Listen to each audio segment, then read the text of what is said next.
Yes, karibuni kwa show yetu siku ya leo. I hope mmeshinda vizuri, so tuweza kupeleka ile gurudumu. So leo mmesikia Gachagua is in agreement na yale mambo mingi ambayo tunasema hapa ama tunasema. So maybe Anne, you can also verify for me on that. So mostly Gachagua seems to be in agreement with us because hiyo ni kumaanisha sisi sio wenda wazimu. So I also wanted to give some verdict of some races which we are also monitoring. Yeah, depending na vile tunaona, so maybe so that people can confirm to us. Let me just give some status update because I feel that one is important for us. So let me give some status update. So let me give some status update here. Yeah. Nilikuwa nimeziweka hapa. Hiyo ni ile kazi nimeshinda nikifanya leo. Sawa, Afrika nipe tu dakika 5 tu peke yake. So hiyo tu ndio ile tumeshinda tukifanya leo. So maybe I just wanted to give you some status update because we are also following these races on already zile list which are almost determined. Maybe pia mnaweza fuatilia your pollsters what you think like. So I wanted to confirm like number one, Garissa, Wajir, and Mandera, they are now tilting towards the opposition, and the DCP is having majority. So somebody can try to confirm for us about that if you think that way. There is a likelihood that DCP is getting 42% of northeastern region. We are also getting Isiolo, Marsabit, and Moyale.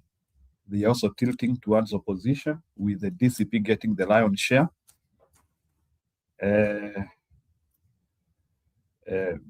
We don't want to talk. So DCP also seems to be getting a bit of. They are also penetrating even in Ukambani area. So that is something which we are also seeing. I also want now to. There is also something which we are also seeing, maybe in some of the races where there are some candidates who are more popular than the party. So, like for instance, there are some places where by now, like the candidate, some people have now become more popular than the party. And Tawambia, so like in Embu, for instance, where I come from, Karinda is polling at 10%, 10, 11. That is our governor in Embu. She is 10, 11%. Mukonji is past 50. So once somebody becomes past 50, that one means they can highly win that race. The other foil for Kevuti is within the mid ranges of 30. Kirinyaga is where we have issues. Kirinyaga, both Murango and the woman, Murango and Ngirishi, they are both in the mid 30s. So, but DCP seems to be very high. DCP seems to be very high in Kirinyaga. But Murango and Ngirishi, they are in mid 30s. So that's a dead hit. So hiyo ya Kirinyaga bado ijulikani. UDA is not polling anything there. Muranga DCP is polling higher than Kangata. So DCP is in 90s in Muranga. DCP is in 90s in Muranga, but Irongo Kangata is polling 32. So so what it means in Murang'a is that Irungu Kang'ata is not automatically to be re-elected. So kukitokezea mtu mwingine a bit popular in Murang'a, Irungu Kang'ata will be defeated. So that is what our numbers are showing us. So Irungu Kang'ata bado. So ameruka DCP but bado ni kunoma. So Irungu Kang'ata is scoring very badly. He is in 32. And the DCP is in the 90s. So that one tells you, because if a candidate is in the 32 and then DCP is in the 90s, so wako na difference ya 60. There is a difference of this. So it means that if the difference between Kang'ata and DCP is 60, so it tells you that mtu mwingine akitokezea hapo, he can get that. So for you to know that somebody cannot be defeated, lazima hiyo gap ikuwe less than 50. So if that gap is less than 50, no one can overtake you.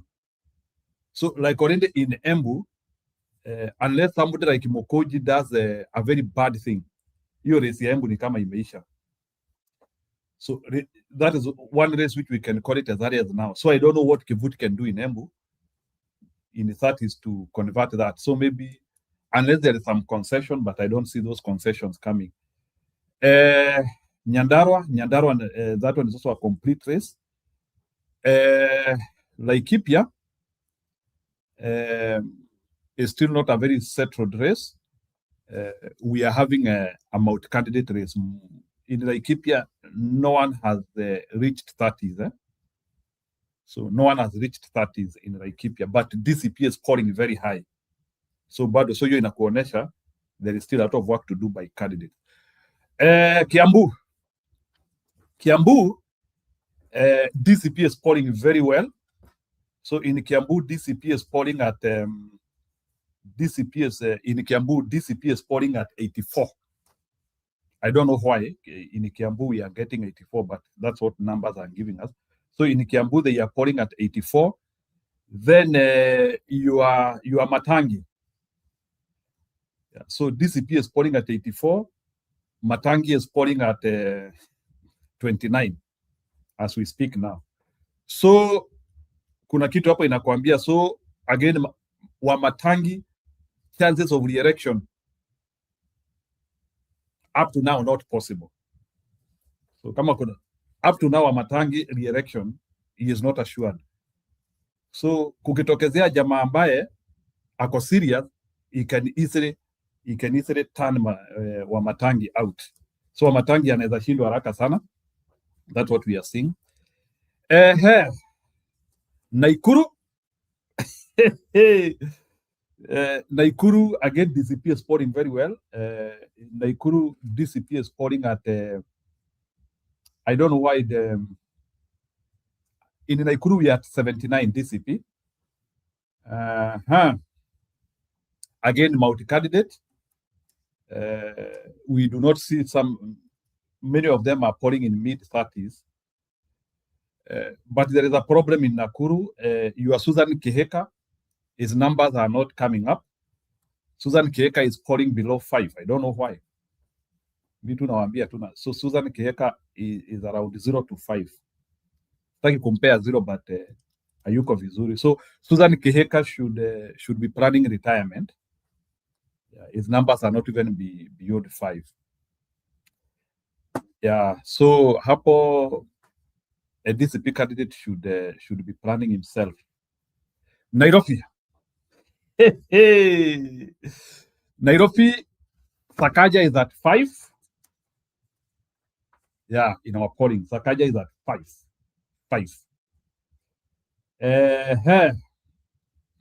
Then Babu Owino and Munamwita Nekagushia. That Babu Owino and Kagushia, they are in mid-20s, both of them. But Kagushia is polling a little bit high by 32%.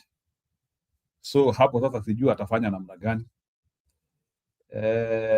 Then our huyu Timu Wanyonyi is not doing very well. I don't know why. Mimi hiyo mtanielezea. Timu Wanyonyi is in below 10, hiyo mtaniambia. I don't know why. Maybe our poll is wrong, but Team Wanyonyi is polling very bad. Hiyo mtaniambia. So Nairobi, there is that Gakuya, yes. Kuna mtu, there is Gakuya and Babu Owino who are in 20s, eh?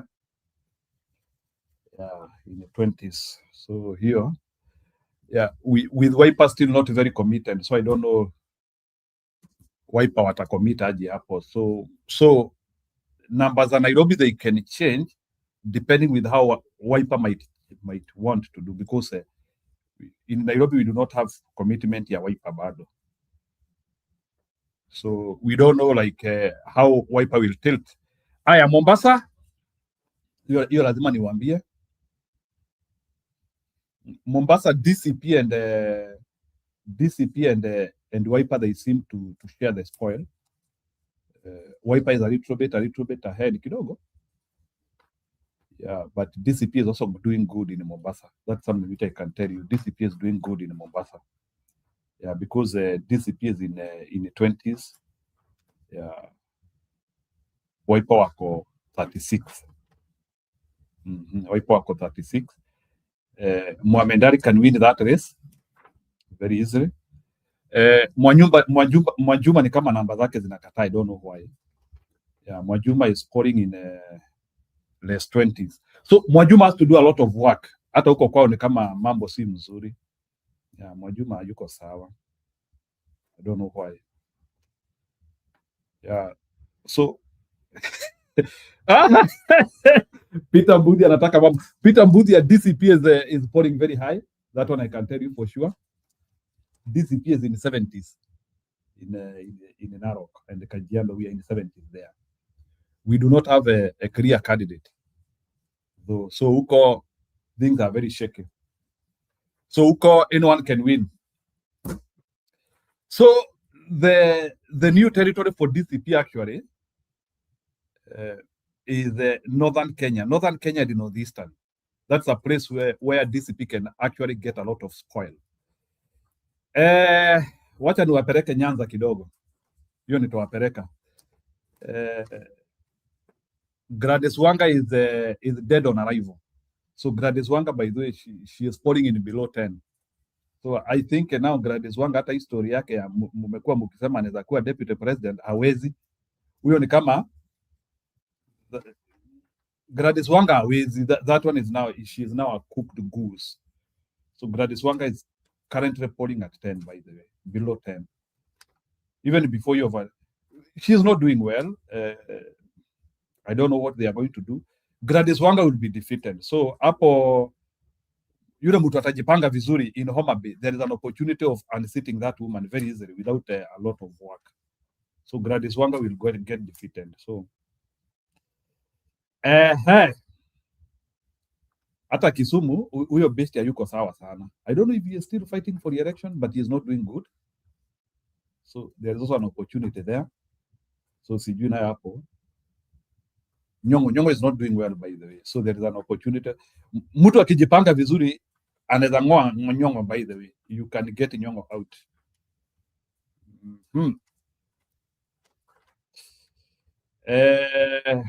Orengo looked at to be at saturation levels, but he is also still not very good. Pia hapo kukitokezea mtu wa opposition vizuri wanaweza ngangana. Yeah, hapo wanaweza ngangana kidogo. Yeah, we are in the 70s in Narok, and so that's how things are. So mambo yetu yako hivyo. So kama kuna mtu wako na anything other than that, so mwambie Kang'ata waja ni mrefu, angojee ni kunoma. So Kang'ata was... Then there is also something interesting, Ndindi Nyoro mambo yake ni kama, as we speak now, Ndindi Nyoro cannot be get re-elected. So Ndindi Nyoro tu asahau hiyo mambo. Hiyo chama yake, even after announcing jana, inasoma 0, by the way. So hii chama yake sijui hata inaenda wapi. Hiyo mnaita tip. As we speak now, hiyo chama ya Ndindi Nyoro is not even getting like 5,000 comment. I don't know why. Ndindi Nyoro, huyo tu tuachane naye, huyo ashaisha, aliamua kujimaliza. Didi Nyoro ashaisha, so you can forget Didi Nyoro right now. Yeah. That's how, yeah.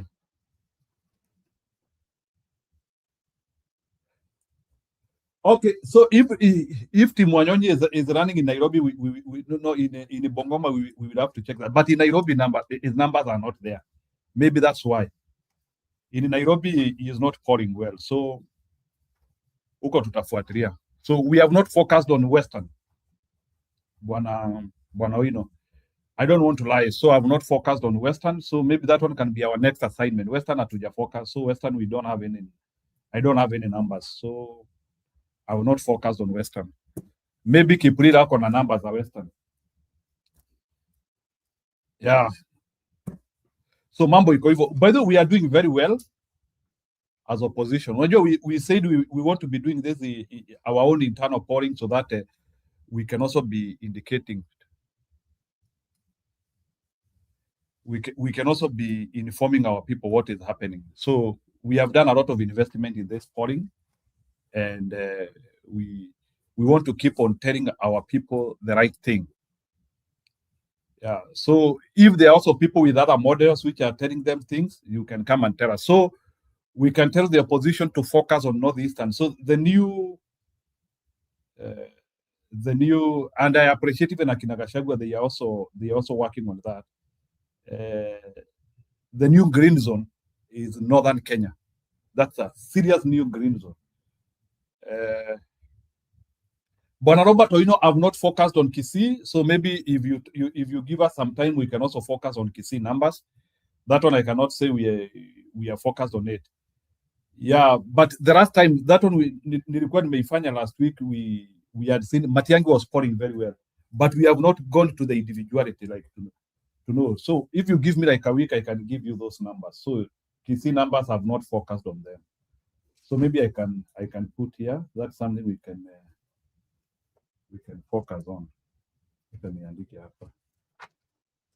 So we can focus on Kisii, we can focus on Nyamira, we can focus on Western. Maybe next week, that is what we can try to tell people. Okay, Western. Yeah, and we can finish Coast. Yeah, so we will try to focus on that. So I will try to put some shape files for that so that we can be able to build that. Yeah, I want Kipril to help us with Kipril can help us with Kipsigis area. Yeah, he can give us the numbers of Kipsigis area. We have our initial data for Kipsigis area and the Kalenjin area. Even in Nandi, by the way, we have numbers for Nandi, but sitaki kuambia hapa mwanzie. Even in Nandi, we are doing very well. In Nandi, we are in the 20s. So we are good. In the Nandis, we are in the 20s. In the Kipsigis areas, yeah, na ukiona Nandi tuko 20s, hapo we are doing well. So that's why I'm trying to tell you, like, yeah, and in Nandi we are doing very well. In Nandis we are in the 20s, so hiyo msiogope. In Nandis we are 20s. Eldoret we are in the 30s.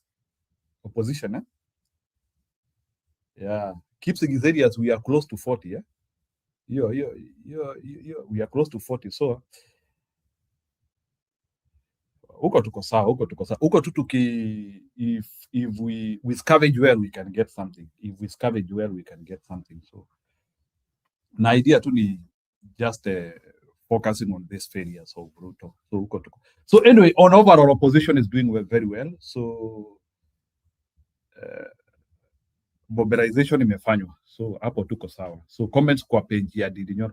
No, Didi Nyoro is an unstarter. That one I can confirm definitively. Hata msifocus na Didi Nyoro, wacha tu Didi Nyoro aishe tu hivyo tu, ameamua kujimaliza. He is an unstarter.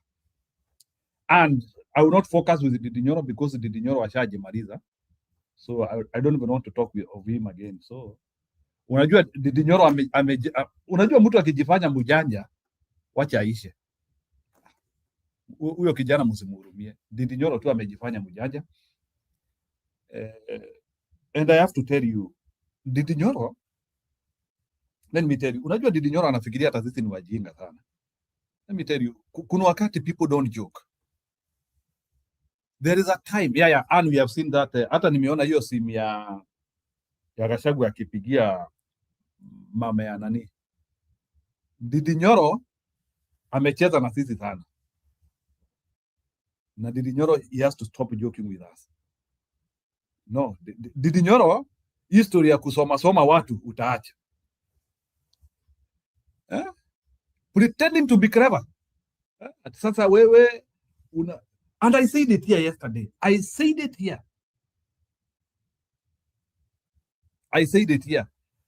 Okay, that one is okay. What I've said is that we have some good numbers there, Bwana Mbudi. I've not said that Nandis are voting for us. But tukisukuma Nandi vizuri, tunaweza pata hata hiyo quarter. So there is a possibility of opposition getting 40 counties of our quarter. There is that room. Hata hizo counties za Ruto, there is a possibility we can get a quarter, either 25%. There is that room. So there is a possibility we can get a quarter everywhere, even as we get 90% in our stronghold. There is a possibility. So that's why this election can be a blowout. It can be a blowout. There's a possibility of getting 25% in all counties. And I think that one will be a new milestone. I don't think that's a milestone which has ever been achieved by anyone. So Bwana Mbudi, I'm not saying we are winning. I'm not saying we are winning in Nandi. What I said in Nandi, we are in the 20s. We are in the lower 20, but we can push it. When I say lower 20, it is between 20.1 and 24. You're together. So Ndindi Nyoro must focus na even his numbers are not adding up. Right now, as we speak, Ndindi Nyoro cannot even be re-elected in Keharo. I'm telling you the truth of God. Ndindi Nyoro cannot be re-elected in Keharo. It's that bad, by the way. But sasa yeye amejifanya. Unajua, we said this thing yesterday. Bwana Ndindi Nyoro, when people are doubting you, don't give people more reasons to doubt you. Unajua, kuna watu hata wakiunda chama zao, watu wanakuanga na msimamo. Unajua, watu wako na msimamo, hata wakiunda chama zao, you don't you give them that benefit. You know, kuna watu hawezi nunuliwa. Lakini wewe Ndindi Nyoro umekaa kama maji kwa mtungi for 2 years. You have not been voting. Ikifika wakati wa kupiga kura unahepa. Then unakuja tukutuambia alafu sasa ikifika hata ni unaongea mingi and you are not conclusive. Wewe ni kama huyo. Sasa ni kubaya. Ndindi Nyoro, hii sio ile time unaonesha watu wewe ni zebra, you are black and white. Sasa ni kubaya. Right now, let me even tell you the most commonly used words in politics right now. Sahi.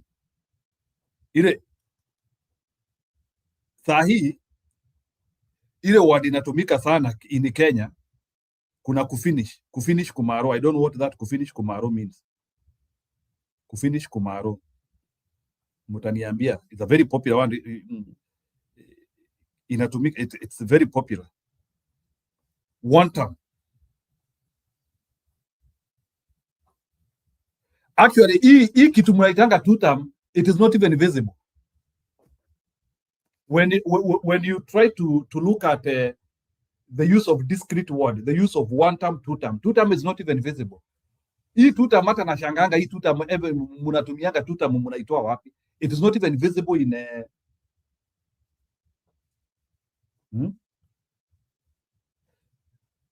Two-term all the time. You people, you have to stop using the word two-term. There's nothing like two-term. Two-term is inexistent in Kenya. Why should you tell us to use a word which even as a discrete word, it is not even 1%?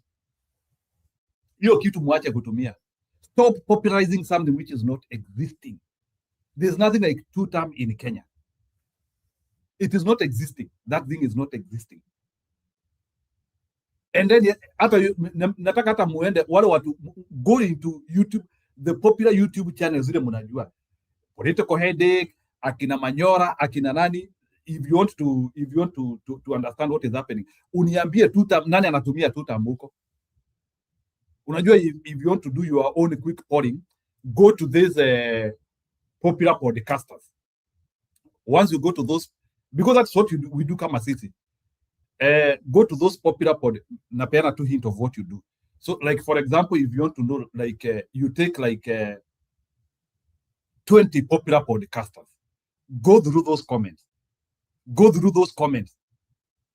Look the ratio of how they are using one term into two-term. Two-term is not there.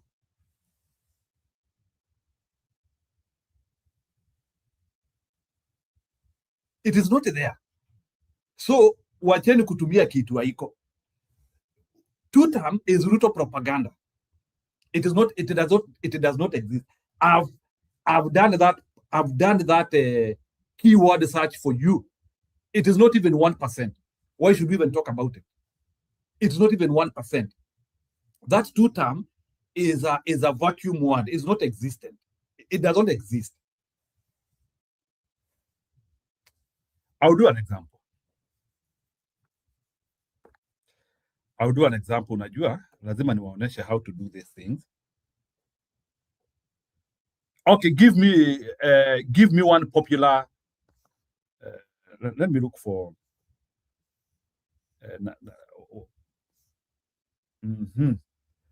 Wacha nifungue kama hii ya Gachagua iko na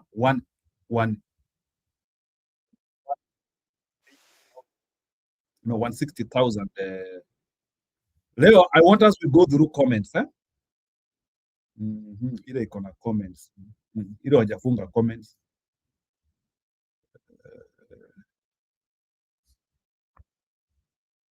Wacha niweke ya Manyora. Wacha tu niweke ya Manyora kwanza, because ya Manyora iko na comments. Nataka tumuone tu ile tu iko na comments.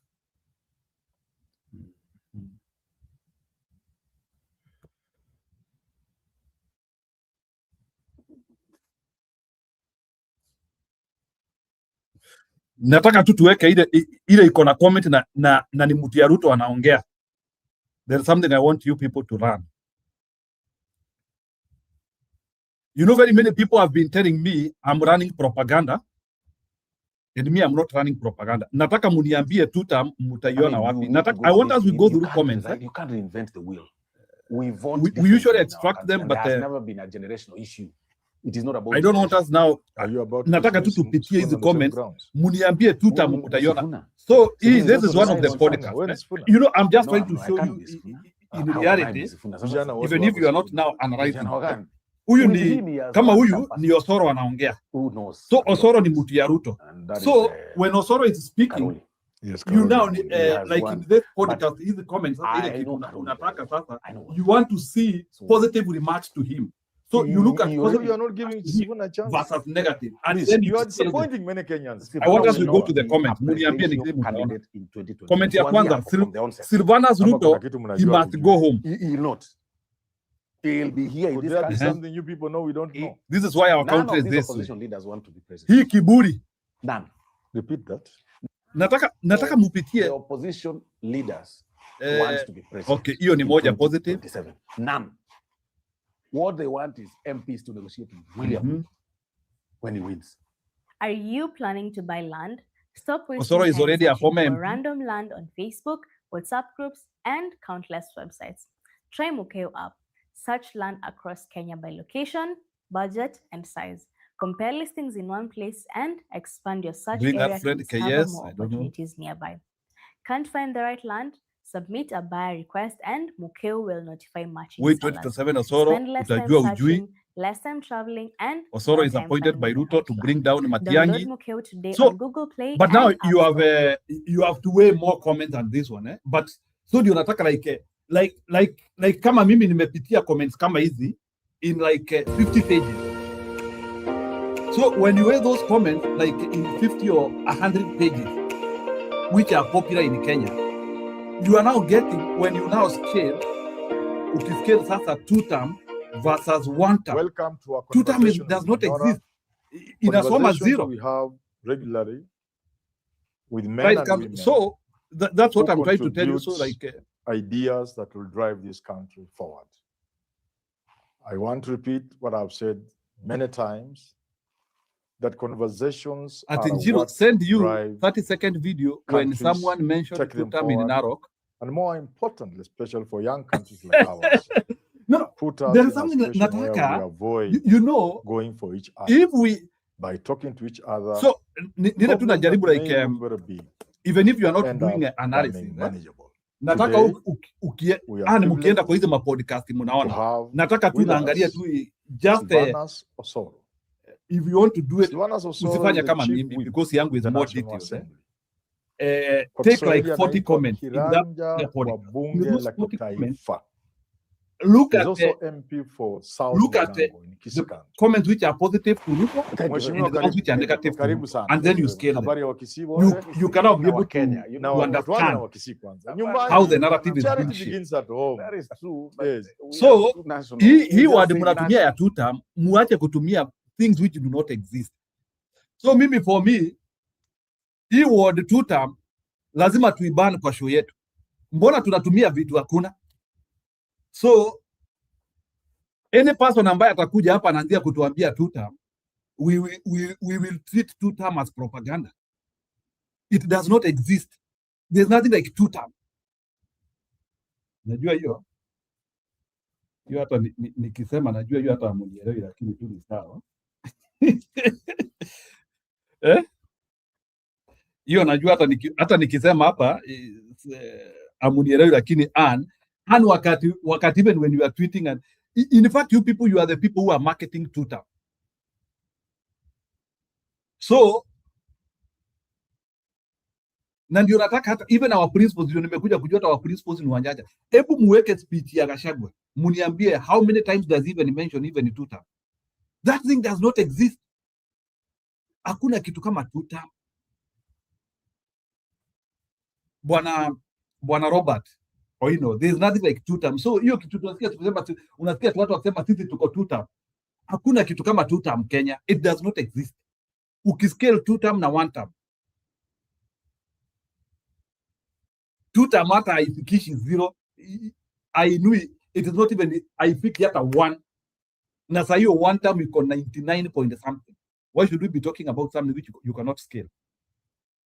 Scaling, unajua lazima uscale. Ile kitu inakuwa ni na you get it, unachukua how many times 1-term imetumika, how many times 2-term imetumika, then unaziscale, you scaling them. So kuziscale ni you give them the same multiplier, ili sasa uweze kuona hiyo namba. Uwezi ona hiyo 2-term yenyu, mnashinda hapa mkisema sijui 2-term. Hakuna 2-term. 2-term is in existence. So and I can tell you very soon Ruto will have to come up with another propaganda, because the 2-term, it is not existent. So he will,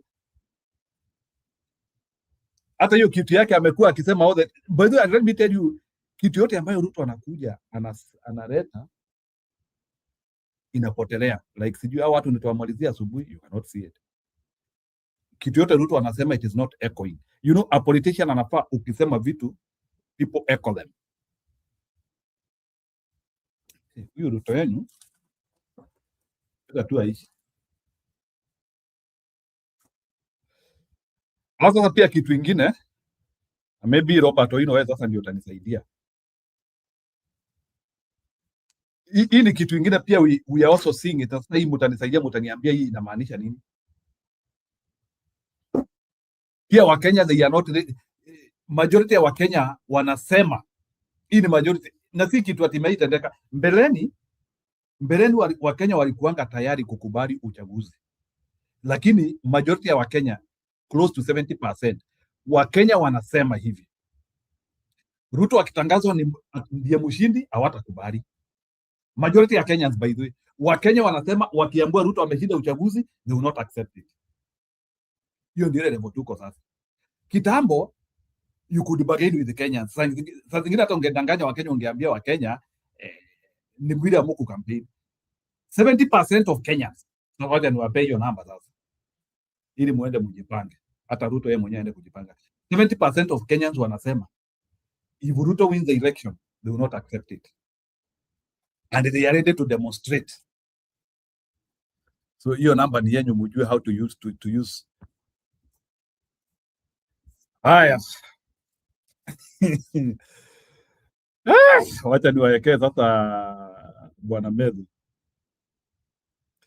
Hata kuna mtu anafuata Vision 2060, Janet Mwangi.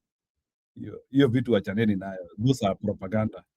Fred Matiang'i, Hiyo Vision 2060 hata you cannot even see it. that he portrayed way before as Minister for Interior. Good morning. Na hii video ya Medhu, Okay, kabla sorry. ya Good Medhu afternoon. aongee, kuna kitu nataka muone. Unajua lazima niwafunze data analysis kidogo in simplicity. Unajua, my professor used to tell me that if you cannot be able to teach people in a simple way to understand what you are doing. Sasa nataka muone kitu. I want us to scale this one. Hii tutaiscale na nyinyi pamoja. Let me look for a paper. Hii tutascale na nyinyi. Nataka to scale. We have like 112 comments in a random video. Comment number 1, Nyoro goodbye. You unaipea 0. Second comment, even Peter Kenneth was there. Nyoro tulisha kuchanuka. The opposition has spoken. That one is number. Nataka, it's very true. Nyoro hata aingie wa mtu tunajua bado yeye ametumwa. Nyoro abstainers in parliament. Ruto project. Disappearance of Didi Nyoro.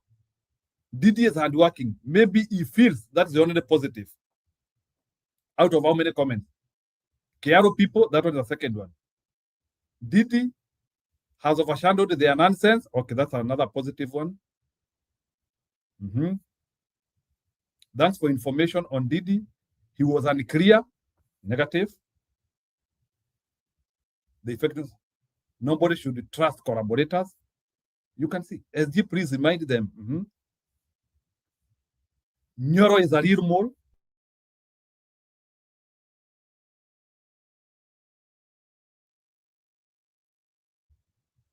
Which were positive.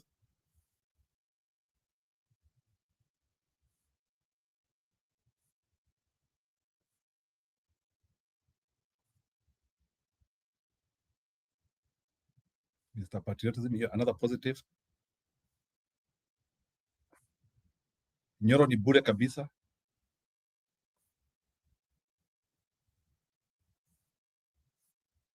Where?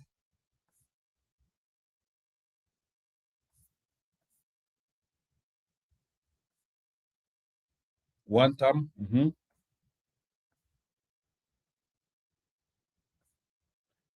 Moja positive.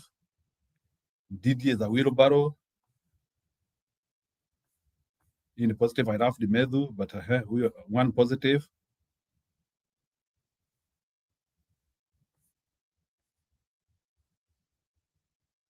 Didi is Tosha.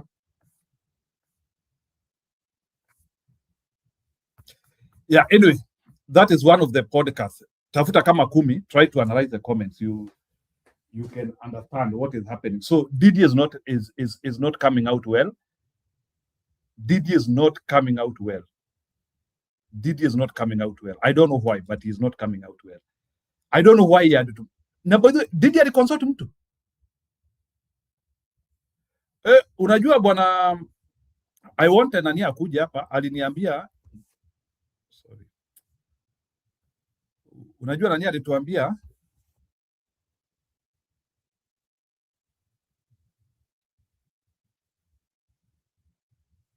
Did you consult Gachagua? You people, are you sure?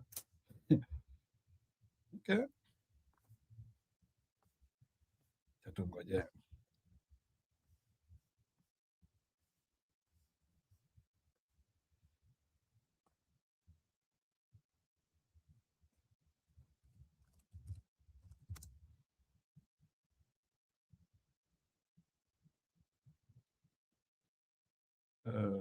Anaitwa nani?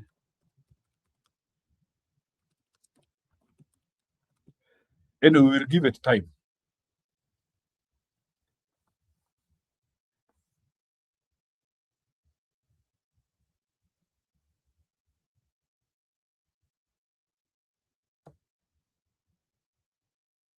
I want to begin with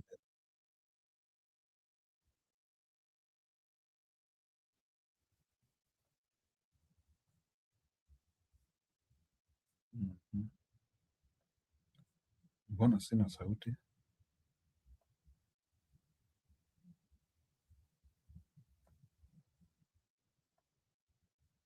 Sawa. I can share my link now. Thank you.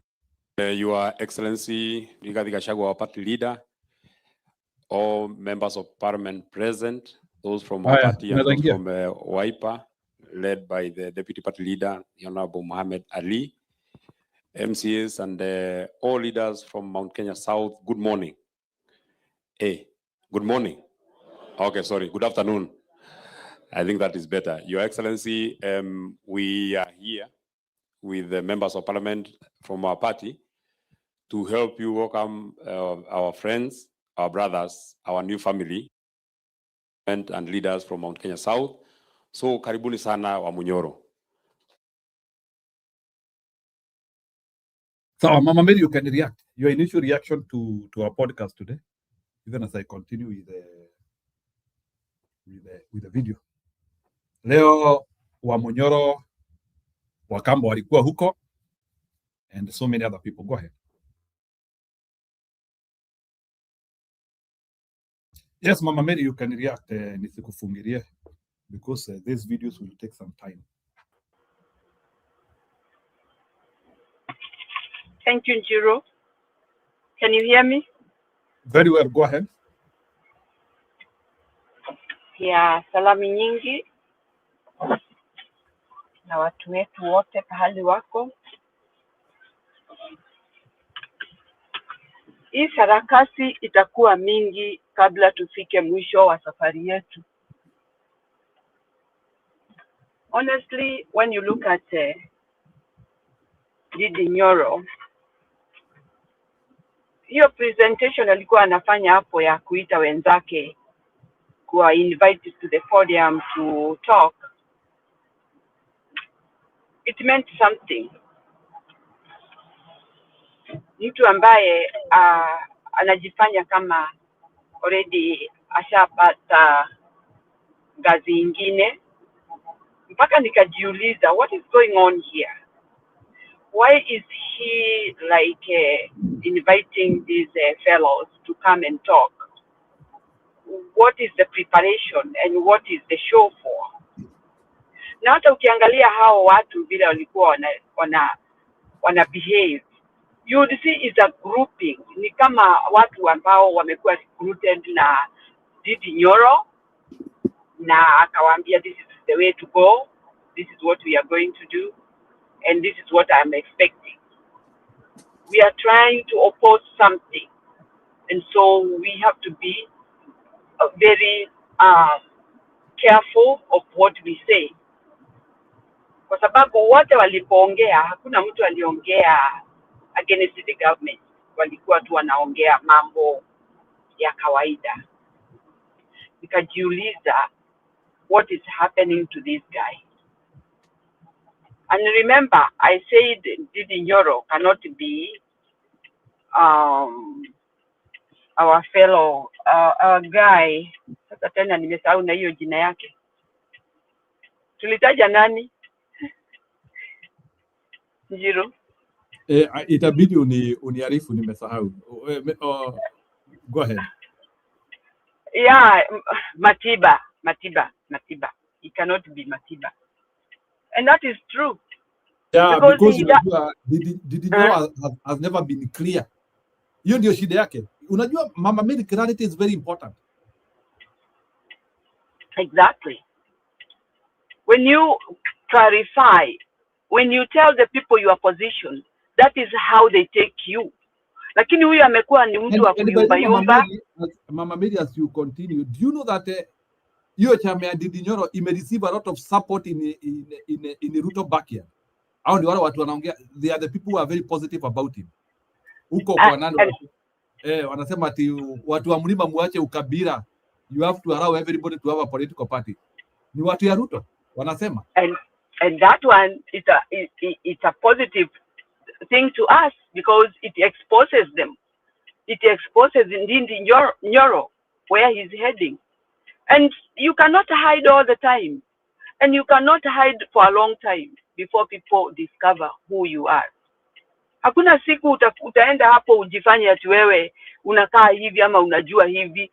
Siku moja utaropokwa na watu watakuelewa, watajua wewe ni aina gani. In fact, I feel so bad. Watu waache kuleta mchezo kwa wakati kama huu tuko hatarini. Ukisikia wewe unataka kuwa kwa Ruto, enda ukae huko. Don't hide yourself because you think you're so smart, and once we know that you don't belong to us, we'll deal away with you perpendicularly in a very serious way. Hii mambo watu unacheza kutuonyesha hapa kama sisi ni wajinga, we are not going to allow, and they are making us even more feel so bad. Really, it is bad. Wacheni mchezo. Ndindi Nyoro, if you are on wheelbarrow, endelea na wheelbarrow yako na uweke pumzi. Wachana na sisi tuumie vile tunaumia. Because these people, they seem not to have any empathy of any kind. They don't. Hata afadhali upotee kabisa na usikuja hata usiende hata kuvoti, hiyo unakataaga, na upotee ukae huko chini. Usije na usituonyeshe hiyo umaarufu wako unajaribu kuleta, because you have no idea how painful it is and what we feel about you. Unatuletea maneno gani tena katikati ya mambo kama haya tuko nayo? It's terrible. So Njiro, what I'm trying to say is, wewe mtu ambaye ni Mkenya, unafikiria ati wewe ni mwerevu sana. Tukisha kutambua tutajua wewe si mtu tena. Because a human being cannot behave the way Ndindi Nyoro is behaving. Why should you have the money, you have the mandate of clearing the way and say you belong to Ruto, instead of giving us all this hassle ndio tukumbue kwamba wewe ni wa Ruto? Why do you give us a hassle kama wewe ni mwanaume? Clear the way, shout, put yourself on the mirror, let us see who you are while you are on wheelbarrow, because we can't allow all this time wasted. Natuonyesha hapa madharau. So Njiro, for me, I suspected Ndindi Nyoro a long time ago. In fact, and we have been saying,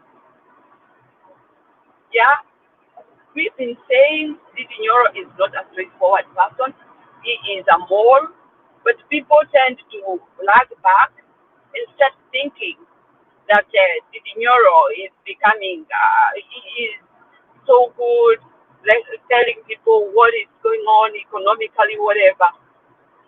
We know that people can pretend, and we know that somebody can hide talking the things that we want to hear, while he knows that he is supporting the other side. And even if they lose, they have everything what it takes. They have the money, they have everything. So why worry? Why should you hide? Ndindi Nyoro, be honest. That hata hatuongoji awe honest. He's already not ours. He's not on our side. Sasa hiyo ni mbaya sana.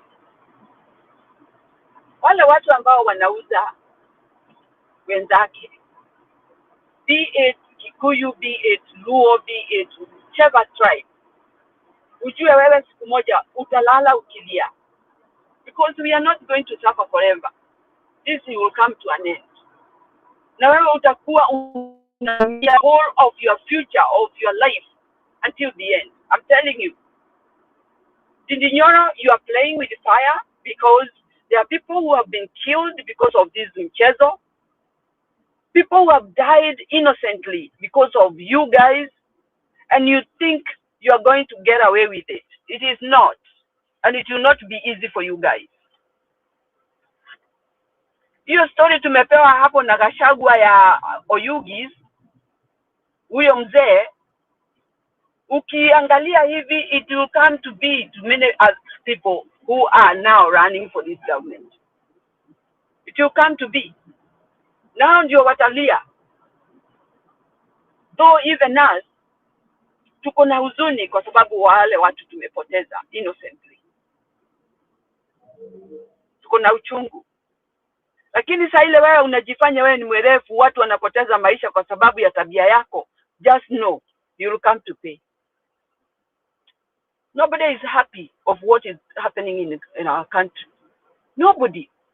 We are all crying. Na hata wale wanatafuta hizo viti kutumia mbinu zingine mbaya mbaya, hata wao ni kama kubahatisha. And the moment we know that that is the way you are doing it, you've been shambles. So please, people, think about others. Don't make others die because of your behavior. Mimi nilikuwa nasema Nyoro has been a pretender. He has been a mole for a long time. He has made worse decisions, going not to vote for what is necessary for our country. And if you don't vote, even these other things you are doing, they will not benefit you. They will, maybe for a moment, right now that you are speaking and going there holding meetings, but it will come to an end. Na hiyo ndio ile kitu binadamu haelewi. Mama Mary, kidogo Kuna msemo, let me say this, Jiro. Kuna msemo wa Kikuyu unasema, wainaga nieroragera. Somebody who was dancing so well will come to sit down and watch because hawezi move. He cannot move his limbs to do any style or any movement in a dance. Thank you, Jiro. Go ahead. I want to, I don't know to use that word, but I want to educate Robert a little bit on Nyoro because I feel I need to educate him so that he can understand the reason why Nyoro is coming out more as a collaborator to Ruto than a helper to opposition. And I want to give indicators from his retrobate former life and the present life, and how he has been trending. Because it looks Loba is not following trends. And you know, we always say in life, trends give scenarios. You look at how something is trending and you can be able to predict or to say. First of all, Nyoro has been a man who has been very close to Ruto. Previously, for as long as Ruto was a deputy president, remembering that Nyoro has served as an MP for 3 terms. So those 15 years which Ruto has been in power, either as a deputy president or therein as a president, he has been having close proximity to Nyoro, number one. I'm not saying having close proximity to Ruto, it is not something which cannot influence his decision in the opposite direction. Put that one aside. Number two, Nyoro, when it came to making 2 serious decisions, he was not present to do those decisions on the side of people. Finance bill, either he did not vote or he voted against. So maybe mtu anikumbushe hapo kama alipiga aje. Kura yake ya finance bill at a time when Kenyans were crying, he was not visible. Then hii siku ambayo tunahitaji kupiga kura tena, nikasikia alijifanya ameenda ng'ambo or he was somewhere, so he couldn't do it. A very important vote. Put that aside. Then Ndindi Nyoro has been criticizing Ruto. Ndindi Nyoro has not criticized Ruto. He has been criticizing Ruto regime. Those are two different things. Mama Mary, na nataka pia uniambia hapa, do you understand there is a difference between Ruto regime and Ruto? Definitely. So definitely ni kitu nataka kuambia bwana Oino kidogo. Unajua saa hii Wakenya hawataki mchezo. Kenyans hawataki blood images ati hawaelewi. Wakenya hawataki ile nyoka ya pande mbili. Kenyans wanataka clarity. That is the problem which we are having, bwana Robert Oino. Maybe, and let me put a disclaimer, maybe Ndindi Nyoro is not a mole. Maybe he is not a mole. But presidencies dictate that, wachana tena story ya kusema ati ataenda Linda Mwananchi ama nini. Ile shida tuko nayo na Ndindi Nyoro ni ya kwamba ako na kamba. He is not okay. Angekuwa, let me tell you, bwana Robert Oino, and I want you to understand. Kama Ndindi Nyoro hangekuwa na hizi mashida zote ambazo amekuwa nazo before, hata angetengeneza chama yake akiona mtu angekuwa anaongea. Angekuwa ni mtu ako na clarity. People can form political parties. But watu wanakujua. Watu wanajuanga huyu mtu msimamo wake ni hii. Mlima Kenya watu hawapigani na political parties. And I don't know why Mama Mary Robert Oino aelewi. Watu hawapigani na political parties in Mlima Kenya. People are free to form political parties in Mount Kenya. But kuna watu ambao wakitengeneza political parties, people will begin to doubt them because of their former presidencies. Vile wamekuwa wakicheza. Robert Oino, but people are forming parties every day. People, why are we not fighting Ndegwa?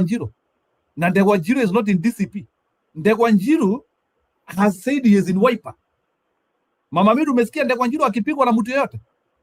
No. Kwa sababu kutoka mwanzo amekuwa hayuko kando. Yeye huwa ako kwa certain party, but the party is supporting what the people are supporting. But you cannot be unakosa kuwa attendant wa mambo ile muhimu ya wananchi, unatoroka hivyo, alafu all of a sudden tunasikia umetoa party na ile mambo yote umeongea. Honestly, it does not harm Kasongo. It doesn't hurt Kasongo at all. Ile mambo Ndindi Nyoro anaongeaga ni mambo ambayo inahusu nchi, ni kweli. But there is a way of how you portray yourself by attacking the person who is causing the problem. But he has never done that. That is true, Nyiro. He has never attacked Kasongo directly. He has never. And Mama Mary, before turuhusu pia nani Budi aongea kidogo. If Sifuna makes mistake to work with Ndindi Nyoro, hata ataisha kama yeye. So unajua hiyo watu wanasema ati Ndindi Nyoro cannot be a president and he doesn't have a constituency. For your information, we are pretending. Ndindi Nyoro has no constituency. So I don't know why even people are even thinking like ati Sifuna and Ndindi Nyoro, they can form a pair for presidency. Sasa huyu atamaliza Sifuna sasa vibaya sana. Na nimemaliza. Maybe Budi unaweza ingia, maybe he might understand you. Sasa Sifuna, kama unataka kuisha, wewe fanya kazi na Ndindi Nyoro. Hiyo kitu yako yote. Acha nikuulize sasa, yani una take Roba seriously? Sasa you want us to discuss vitu za Roba kwa Ndindi Nyoro will work with Sifuna? Like seriously, you are tying to Ndindi Nyoro to Sifuna because Roba said so? Like seriously? No, we have to. That's why like let's be serious. Yani, you think Babu Owino and the rest of the people don't know the political temperature of the country? Like on a serious note, you think that is what people should be discussing? Like seriously, let me ask you on a serious. If wewe amacha hapa ambaye John PK anakwambianga ujui siasa na already unajua hiyo. Haya, ni sawa, endelea basi. Wewe chukua tani yako sasa. Nyoro had his opportunity. Opportunity that was to happen in the mountain. He had a field just like Alonso. He had the best shot, young, intelligent, even against all odds. When he was taken out of that budget committee, he had still an opportunity to outmaneuver who? Gachagua. When the finance bill came, he had an opportunity. People forgave him. People waited for him. He just refused to do what ought to have been done. And now he's coming, not the same way people expected now, when people have already made up their mind. How he comes out is openly anti-Gachagua. You see, one thing, even Ndindi Nyoro could not believe his eyes that Gachagua, you know, all this time, let me tell you, Gachagua is a phenomenon to all of us. I swear, I don't think even Gachagua himself understands how he got where he is. That one I'll tell you, hata kama yeye ni genius kile yako. Part of it was divine, not himself. That's a fact. There is no question that you can say that he could have fought his impeachment had he known this is the role he's going to take today. He tried it before, akajaribu kuwa kingpin wa Mlima, wakina Muturi wakaenda wote kuomba kule kwa juu kwa sijui ni wapi hawaoge sijui siku ngapi. What made the difference is Gachagua seized the opportunity at the point when the mountain was in a dark, dismal, helpless, hopeless situation whereby Kasongo was just thumping like a gorilla and nobody could stop him. People like Ishungwa, people like Ndindi Nyoro, people like this guy from where Moses Kuria used to be an MP, the one you keep on crying. All these people gave Ruto the opportunity to just rip off people. And the pain that resided in the people is what resonated with Gachagua. And obviously the people forgave him so quickly because when he came, he did what to have been done for years and years that has not been done, including the tenacity and the docility of Uhuru Muigai Kenyatta. We liked his leadership style, but at some point he left Ruto roam carelessly in the mountain. And I think there are many people who are waiting that who's going to stop this man? And eventually the man was found. So we are not disputing the capacity, the capability of the man. It's only that he missed his opportunity, and opportunity of a lifetime must be seized in the lifetime of that opportunity. It was done, it was done. Gachagua found an opportunity, he seized it in the lifetime, and today he is where he is, not because the people actually wanted, because he found favor in the eyes of the people. Today, even if you want to compare, say all these things, they sound so true. Si wote walikuwa kwa Ruto, si wote, it is true, but favor is something is called unmerited, Mr. Roba. Favor is unmerited. It's not merited. It's not something you work for. So the favor of the people fell upon who? On Gachagua. And he seized it. And I've told you there is nothing you can do to bring this man Ndindi Nyoro to the people anymore, because the position that the people wanted to be occupied is only one. It's not two, it's one position. And the person that is having that position is executing it with precision. So I think, so if I was Ndindi Nyoro, even now there is a way. You remember the tactical mistakes that Kangata made? He had to correct them so quickly. And today it's history, we have forgotten. He had to correct them so quickly. Because he's realized, Harper, the truth is, and as he went to the ground, he realized this is a fact of the matter. I think we have defected late. The reality is Gachagua has been saying the truth. He has been, occupied the position. He has fought for the people while we were on the fence. And he thought by coming with Linda Mwananchi, he could cause turbulence, kidogo, kidogo, kidogo. What actually Ruto wants is the mountain to be split into regions. That is the greatest prayer. And I think at this moment, anybody who comes suspiciously is not going to be accepted, Roba. So, Roba, I'm not sure which script you're reading, but the script you are reading is a very dangerous script. And why I say a very dangerous script is you think that Nyoro effect, the way you put it on a national platform, is going to help us to the presidency. It doesn't. The guy doesn't fit the seat of the president right now, the deputy. Because even if he did, the question that Njiru is asking you, from what ground? Last time, it was from the caucus of the women and also the law society and the civil society that actually we tried to put Martha Karua in that. But in terms of constituents in an area, she did not have. Now, Nyoro comes from even a more worse point of view. A more worse point of view. Is it the civil society?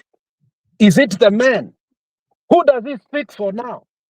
Because those he ought to have spoken for, he refused to go to vote for the finance bill. He came from a very good background. Had he held it, I think today he will sit on a platform whereby maybe even that, given the fact of how Gachagua is, venomous, like is ferocious, I don't think he could be able even to tilt any angle against Gachagua. Politics is a contact sport. There is a clip, and I wish you could play. Njiru, it will educate us more about the mountain. This man Kioni one time decided to be very honest in the Spice FM in the morning. I want you to put that clip whereby I said how Gachagua had structured how the principals were going to speak at every stop in the mountain tour. And the people who were allowed to speak were only the principals. And when it came to the constituency where actually he wants to vie from, Kioni, it was almost impossible for even him to stand up and say hi because Gachagua had preempted on how to finish him before even he gets. By the time Jubilee gets there to Kioni's constituency, Kioni himself says, this guy had already finished me before I got there. And that is politics. He's guarding his territory. And I think it is too late for somebody right now to rise. I think there's a question you asked a couple of months ago, a month or two ago. It's 1 year to election. Is it possible for Irungu Kangata to create a constituency within the mountain? I don't know if you remember that question you asked here. So that it can be a parallel constituency, obviously, that is going to have defectors from DCP who will feel comfortable there. I told you it's almost impossible right now. 2 weeks later, Kangata did what? Visited Nyoro because he realized it was too late. The more he was fighting, that was a losing battle. And obviously, he was going to speak against Gachagua to create an impact within the mountain. And let me tell you, whether the people of the mountain want another alternative, the problem is, even if you are going to have that another alternative, the problem lies here in Njiru. You cannot create without criticizing Gachagua. And you criticize Gachagua while he's doing the best work within the mountain and the national level, again, you have cut your feet down. That is the problem we are mounting. Is it okay for people to have the liberty to go where they want to? Obviously it is. It is a democracy. But the problem is Ruto has created a situation whereby that is not possible currently. Nanielewa Njiru? That is not possible currently. You come in suspiciously, unakatwa before anything else. So I think Nyoro better fold that party and come up somewhere, somehow, in a manner that obviously may allow him to win that seat. I am telling you the truth. Gachagua is going to do his homework very well, and the person is going to put in Kiharu is going to be, it's going to be a war of titan there. Gachagua is not about not to win all the seats. He's not going to sit down and say, "Oh, young man, rise up." He's not going to do that. Yeah, maybe there's also something as nikitafuta hiyo video ya Kioni, there's something I want you to explain to Robert, because mimi sijui unasikia ati Robert anasema ati Nyoro is not coming to compete with DCP. You are all wrong, but there is something which Robert is not getting, na ndio najaribu, nataka tu Robert shike hapa ya kwamba in Mount Kenya there is nothing like sideways. It is right now, because of the growing politics which is in Kenya. Some watu wa Mlima hawataki a side shove, whereby like you are giving them an alternative. Is Roba not understanding that? People in Mlima, they don't want an alternative because they feel they have to react as a unit. Ama maybe bwana Mbuni ni mimi sielewi hii. Is Mlima Kenya ready to give Ndindi Nyoro an alternative? The way Roba anataka kusema ati kitu ati we look at it at it is different people coming with the different vehicles going to the same destination. Ni swali tu nauliza. Hapa Roba, it is bigger than how you see. It is not as simple as just coming with a political party. It's not as easy as just coming with a political.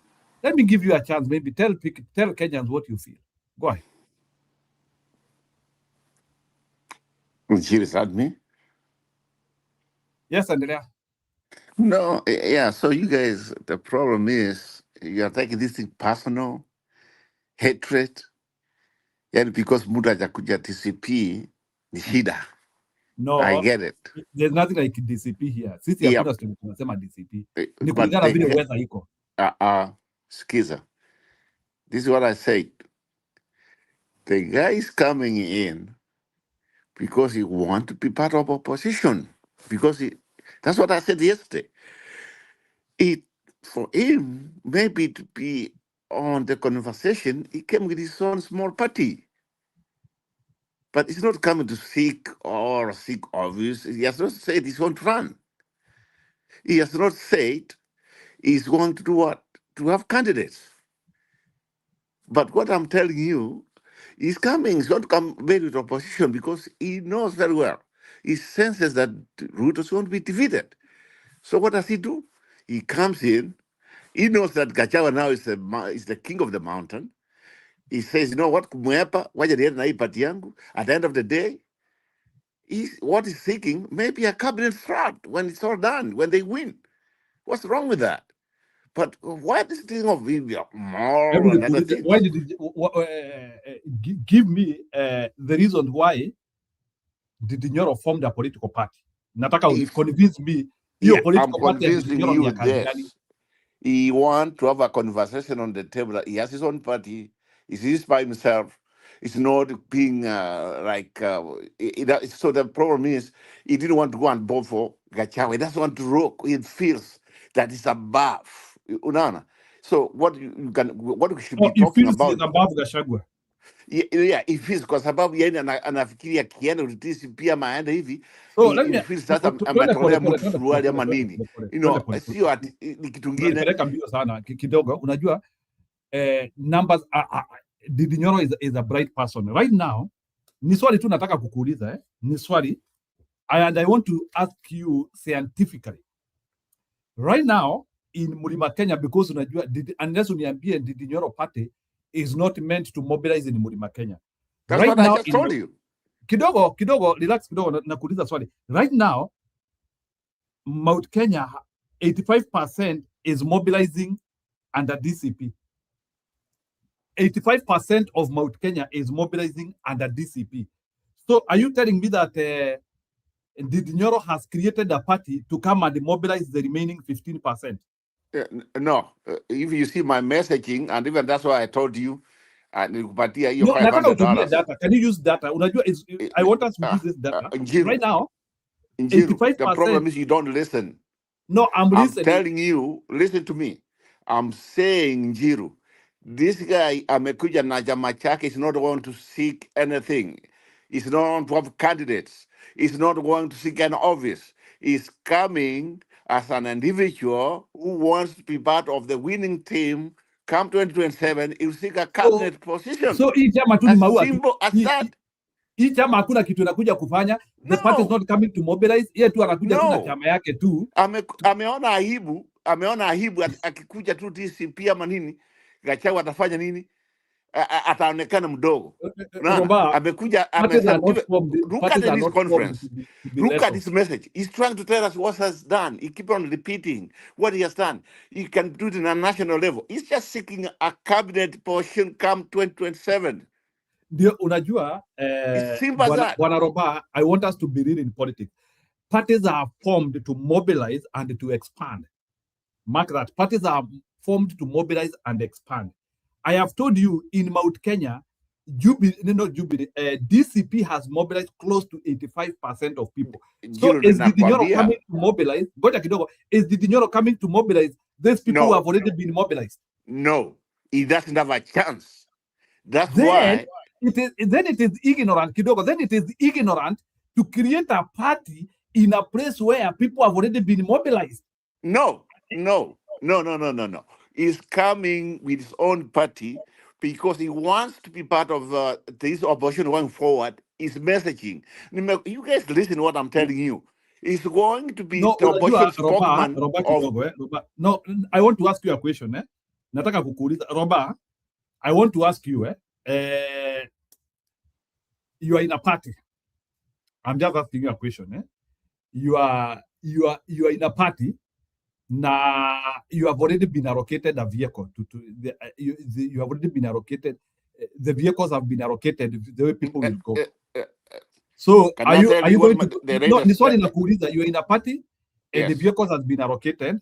Vile watu wataenda. So are you going to bring your vehicle? And you have already been allocated a vehicle. Let me tell you what's going on. Ndindi Nyoro is being recruited because he has realized the end of him. By who? By who? Who is recruiting? No. Just let me finish work and you just wait until I finish what I'm saying. Njiru, chama amekuja, ameona he has no chance of doing anything in Mount Kenya. If he joins Ruto, he is going to be crucified either way. So ameona wacha niongee Njiru. I know you are emotional because you are emotional. I tell you, afadhali hata Ndindi angekuja kama independent. No. It was better for him to become as an independent. Wacha nikwambie. You are not listening. Amekuja na chama chake. Is going to be on the national. He's going to campaign with the opposition. His message is very clear. Look, how did this guy come in? Wacha tu niongee tu kidogo. Na mbona watu wote wale wamecongratulate Ndindi Nyoro ni watu wa Kasongo. People from Rift Valley. Watu wa Kasongo ndio wanamwambia good ambition. That's propaganda. That's propaganda, Njiru. What they are desperate. What they are doing is they thought that is at that end. I'm telling you what is going to happen here, and you guys at the end of the day, wacha nikwambie the way it came in. He's coming in. Kwa hivyo tusiogope hiyo chama ya Ndindi Nyoro, tuipokee, lakini haitakuwa na mtu. Wewe umeniambia tu No, chama tu I'm ni maua. telling you is one. What is there? Yeah, atasema unajua mambo ya King vile King alifanya akapata speaker. Akina huyu chama cha chap. You know this all this chama Wewe tuseme tu hiyo chama ikae hapo, lakini haina mtu. Tuseme tu ni yeye tu hapa na yeye ana cream na chama chake hapo chama chake. But is going to be a spotlight of atakuwa part of the opposition ambaye atakuwa vile atasema talking about vile is going to be the opposition that is talking about the economy has been destroyed, how they can build the economy in the future. By him having that platform, he feels that he can have a cabinet post. Rather than ahead the election, mbona Ndindi Nyoro hiyo mambo ya kutengeneza economy akuambia Ruto when Ruto was mentoring him? Why did he not tell Ruto? Ruto mentored Ndindi Nyoro for 15 years. Mbona akuambia Ruto hiyo story? If kama hiyo ni personal, then Nyoro, so that he has to be criticized because he was a vice president of Kasongo. What are you talking about? The man has come. Is seeking, like I can tell you, asikuje na chama, akuje independent. Sasa hiyo chama chake ataiweka hapa akuja hapa feng. No, the idea is this: that party is suspicious. The fact that Ndindi Nyoro is coming with a party is let me tell you, Bwana Roba, kuna kitu. I don't know why you are not listening to us. Na unanifanya hata you know, Ndindi Nyoro is not a straight man. Kuna watu hata wakikuja na chama Mlima Kenya hawataulizwa. But Roba ni kama sasa, ngoja kidogo. By the way, even people have said hiyo chama ndio atatumia. That's what people. Watu wanajuanga wewe ni mwizi, alafu sasa ndio unaambia watu mimi niko na kuku hapa. So the first thing tutaanzia kusema hii kuku ni kuiba, umeiba. Unajua Ndindi Nyoro is suspect. He is a suspect. For heaven's sake, how do you appear with the party as a suspect? Roba, why can't you see this? The guy is a suspect. Hebu nikuulize, mbona huyu jamaa alikuwa na, hebu nikuulize, kwa nini ile siku alitoroka kupiga kura? Kuna wengine ambao hawakupiga, you know, that's not hawakupiga kura, wachana nao. Ndindi Nyoro, because unataka akue, you are saying he is a very straight man. Kwa nini Ndindi Nyoro hajaipiga kura na sisi? Every time when a serious decision has to be made, lazima akue elusive. Why? But Nyiro, now I want to ask you a question. Haya, niulize. Sasa huyu jamaa akikuja, amekuja na chama chake, akuje independent, sio na chama. Sasa we are a democracy. Unaona? Na yeye amekuja amesema waje akuje hivi nionekana na yeye he can have a conversation. Unaona, hata kama na mtu yoyote. Na hiyo chama, hebu nikuulize. Ndindi Nyoro, why did he not explain that in his interview jana? Did he explain did he try to distance that party from Ruto? By the way, uliona alikuwa akona a secretary Ana, akona nani, hakuna party huko hata does even have. So amekuja hivi, is going to be part of the opposition, is going to work. Which opposition? This is like Isa Juma. Unaona vile Isa Juma alikuja. No, but this guy is an agent of confusion. Is an agent of confusion. Umeona? But let's say, let me ask you a question, and mark my question. What about is the guy who's coming here and his message is going to reinstate with Kenyans with the opposition, the economy imekuwa destroyed, and Naenda is going to campaign for the opposition. Paka mwisho. What are you going to say? Utasema nini? Let me tell you, Bwana Roba, huyu mtu hakuna kumubembeleza. He has not. Jana alijificha. Mimi siongeleshangi watu vibaya.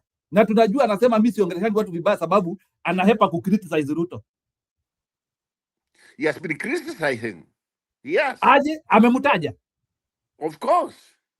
As he said, who was Ruto the front line of chi to chi, hii mambo ya chi to chi. Anyway, so the thing is, waje nimalize. Wewe tetea mtu yako sasa. Mimi nilikuwa nasema he might not, this guy is, what he has realized, and I get my point, what he has realized, if he goes with anything, let's say he goes back to Kiaru, it's going to be divided embarrassment, any kind of, it might seek office because of the wave of TCP. If the DRS is for him kuhepa na yeye apakie na ile nini ya kwake package is going, and that's very smart by the way what he did. He's going and achambwin yeye opposition ile opposition na yeye ahasi hapo because he knows oppositions want to win. Is now against Ruto. And but against Ruto, why can't you welcome him? Why can't you welcome him? Yeah? Kwani yeye amekula nini? Si yeye Kenya is against Ruto. And he said it. I'm the reason why the you don't just opposition welcome right people. now. Do you remember huyu jamaa anaitwa Junet Mohamed? He was on our side and he was busy negotiating with Ruto how to thwart presidency. Mtu kusema ako pande yenu haimaanishi ako na nikwambie Njiro. Bwana mali give me proof Nyoro is with us. Njiro. Right now Ruto ananuka kama mafi. Hakuna kila mundu anamkimbia. But haimaanishi ati unaweza muacha if you are connected at the hip. Haimaanishi ati Ruto ananuka kama mafi ati unaweza muacha. Kuna watu wezi achana. Sasa Tiri Nyoro afanyaje? You want him atoe nguo a walk naked ndio mtakubali yeye atoe nguo a walk naked. Ile kitu iko he has to show clarity of mind. Hawako pamoja na Ruto. That's what he did on the conference. Through distancing himself on business deal, through saying I'm no longer being mentored by Ruto, because unajua Ruto alisema he was mentoring him. Na hiyo mentorship hatujui kama iliisha. Hiyo ni kitu ya kitambo. Kitambo aje? Roba, my friend, when if somebody says he is mentoring you, is that something that just from the blues? And even the man in the picture hapa what ni wa UDA. Sasa wao mnaweka wapi na wengine? No, but welcome anybody. Ruto did not say that he was mentoring against. No, being in UDA does not mean that you cannot change. We are not actually criticizing him for being in UDA. We are criticizing him for not being clear. And then he's after clear. Not What being else clear, do you want him to do? Analeta confusion. Wengine walifanya nini yeye afanye? Roba, niambie, why is Nyoro not wanting to be independent? Kwa nini asikuwe independent? Independent yeye amekuambia ya kwamba mimi nimekuja na chama changu hapa kadogo na mimi nataka kujoin opposition wengine kama kawaida na hiyo by the way I said it is going to start campaigning as soon as maybe Meru, pengine tutamuona huko vile atasikio na kila kitu. Sasa kama Mwangaza alikuja na ile chama chake cha Mwangaza, huyu hatuna shida. Mwangaza ako na clarity of mind. Wewe umesikia kuna mtu anapinga hiyo chama ya Mwangaza?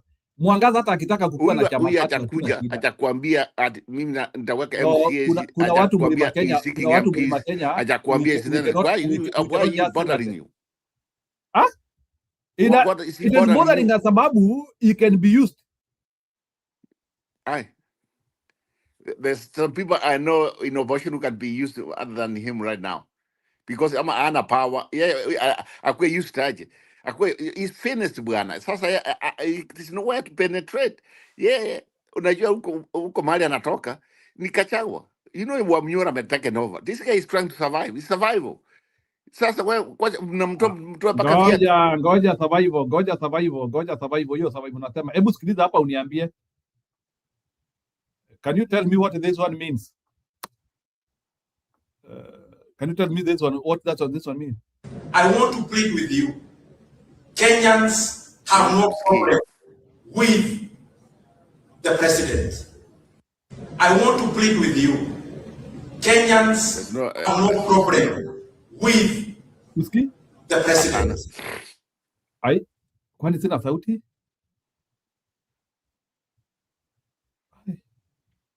You have to click on inside there.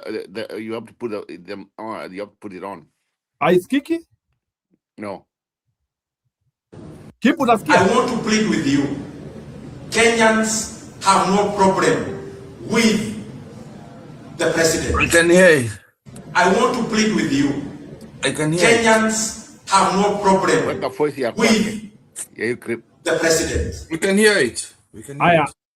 Kipril, just tell Roba what No, ngoja Roba.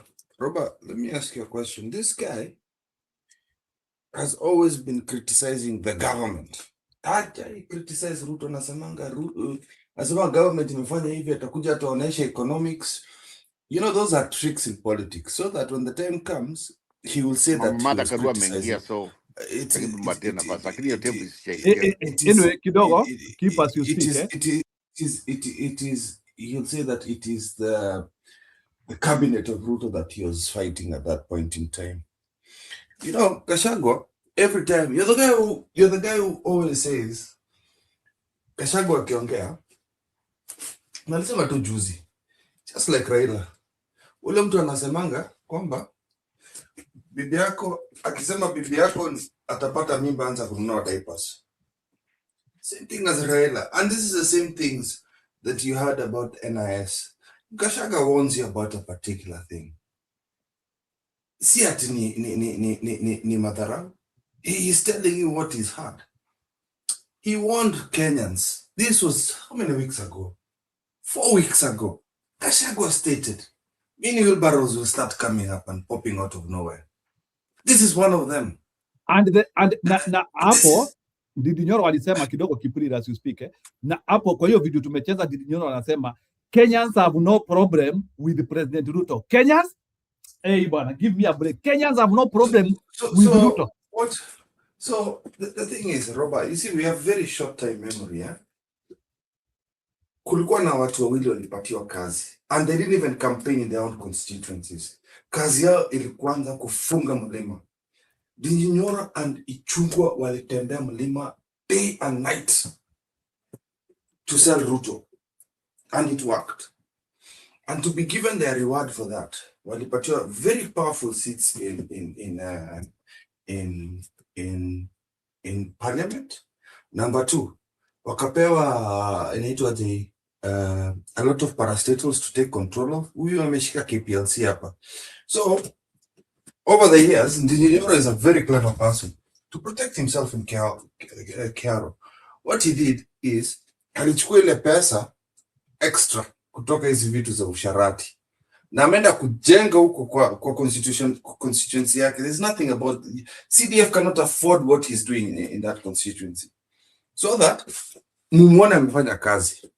So right now he knows Ruto cannot hawezi kuja kumkanyaga akiwa huko, but at the same time to keep what he has acquired over the last 4 years,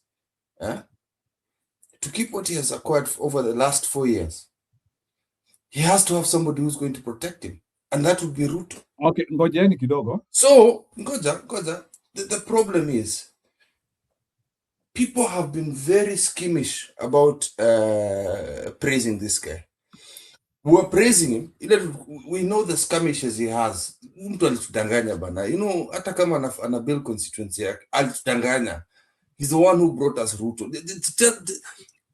If you look at Ichungwa and Nyoro, they are the most effective architects for bringing these people here, and he has never abused Ruto.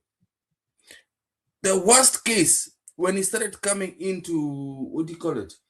When he started coming in the last year or so, when he used to come and sit down in his office and explain to us what the government has done, or the economic lessons alikuwa anatupatia hizi vitu zote. Let me tell you, what he's just trying to tell Ruto is, linitoa kwa hiyo deals yenye ulikuwa nazo, I feel bad, I'm outside, unakula peke yako, umeniacha hapa nje. That is all he's been doing. He's just saying, I'll be toboring small secrets so that you bring me back, just like, what's the name of that woman who wears kofia? Alipiga kelele hivi nje, akapiga kelele, Ruto akamuita ndani. Kidogo, unajua, I want us to... I no, wait. Ule mama anaitwanga aje, ule alikuwa anavanga kofia, wa Mudhoni, ama wa Mchomba. Anaitwanga aje? Anapiga wa Mchomba. Anapiga kelele huko, Ruto anamwambia okay, nitakutengenezea mabarabara hivi. That is Ndingi Nyoro's strategy. Ebu kwanza nataka No, we'll play that video. I know you are desperate to play this for Roba. Yeah, wacha tulifanya tu nimalize. Nataka wacha afanye hapa. Nataka niambie hapa, why is this of where you want to go hapo? Mimi nitaenda Uasin Gishu County, na nitaenda Nandi County, nitaenda Bomet County, nitaenda Elgeyo Marakwet, nitaenda Kericho. Munanitazama nyinyi wazazi wangu, kaka zangu, dada zangu. Mimi ni kijana yenu. Mnajua kazi nilifanya tukisaidia hata rais mwenye amekalia kiti. Na mkaniambia mimi ni kijana yenu. Mimi nitaenda Uasin Gishu County, na nitaenda Nandi County, nitaenda Bomet County, nitaenda Elgeyo Marakwet, nitaenda Kericho. Munanitazama nyinyi wazazi wangu, kaka zangu, dada zangu. Mimi ni kijana yenu. Mnajua bwana. Mimi sijui kwa nini huyu jamaa tunaongea story yake. Can you imagine?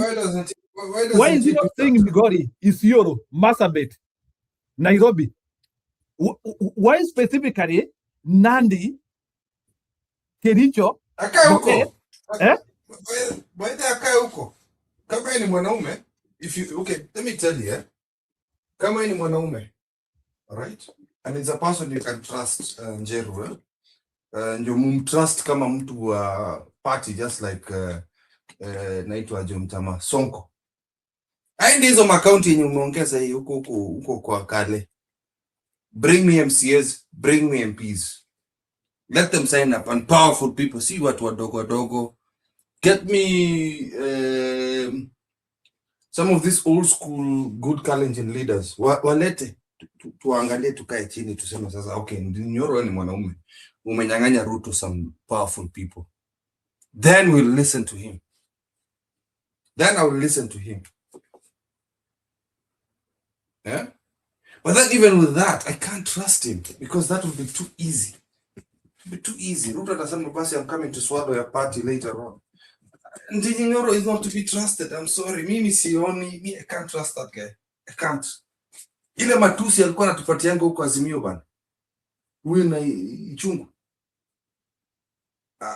No. Na uncle wenu amesema, you have to have blessings from Gachagua, at least even Uhuru. Who has blessed this guy from mzee mgani amembless huko? Wewe ukiona Sifuna, let me just show you.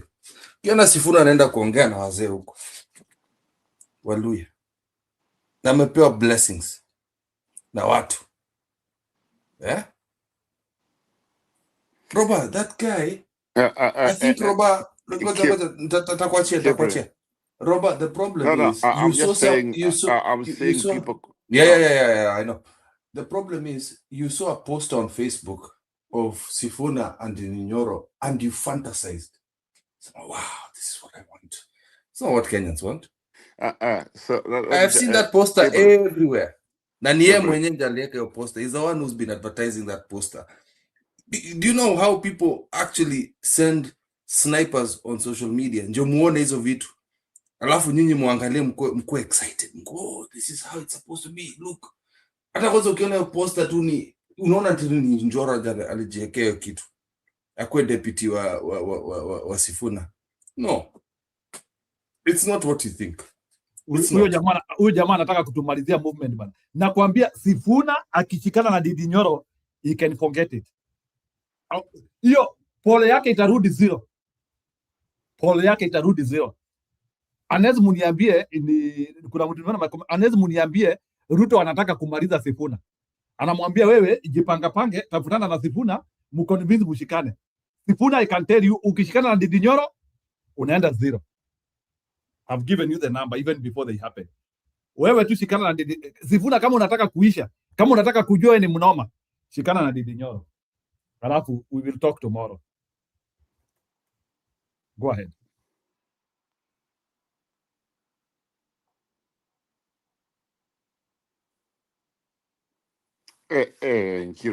So I can see people call me an idiot.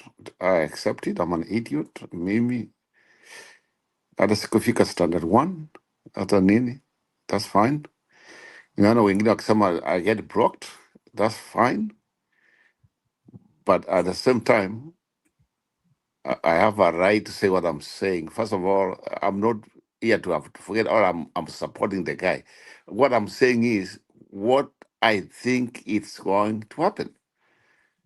does it mean that when you say so and so, this is going to happen now, you support him? Someone said that I'm idiot? Idiot. No, you go to Shatoa, Robayo to Shatoa. We don't allow people to get abused to Metoa. You know, when someone says that way, that's fine. Call me what you want to call me. No, that's fine. But you will never change what I feel and what I want to say. I'm just saying the guy just came. Maybe yes. I mean, Njiru, nimewambia nikasema this guy ameona amekuwa hana, he has no breathing room.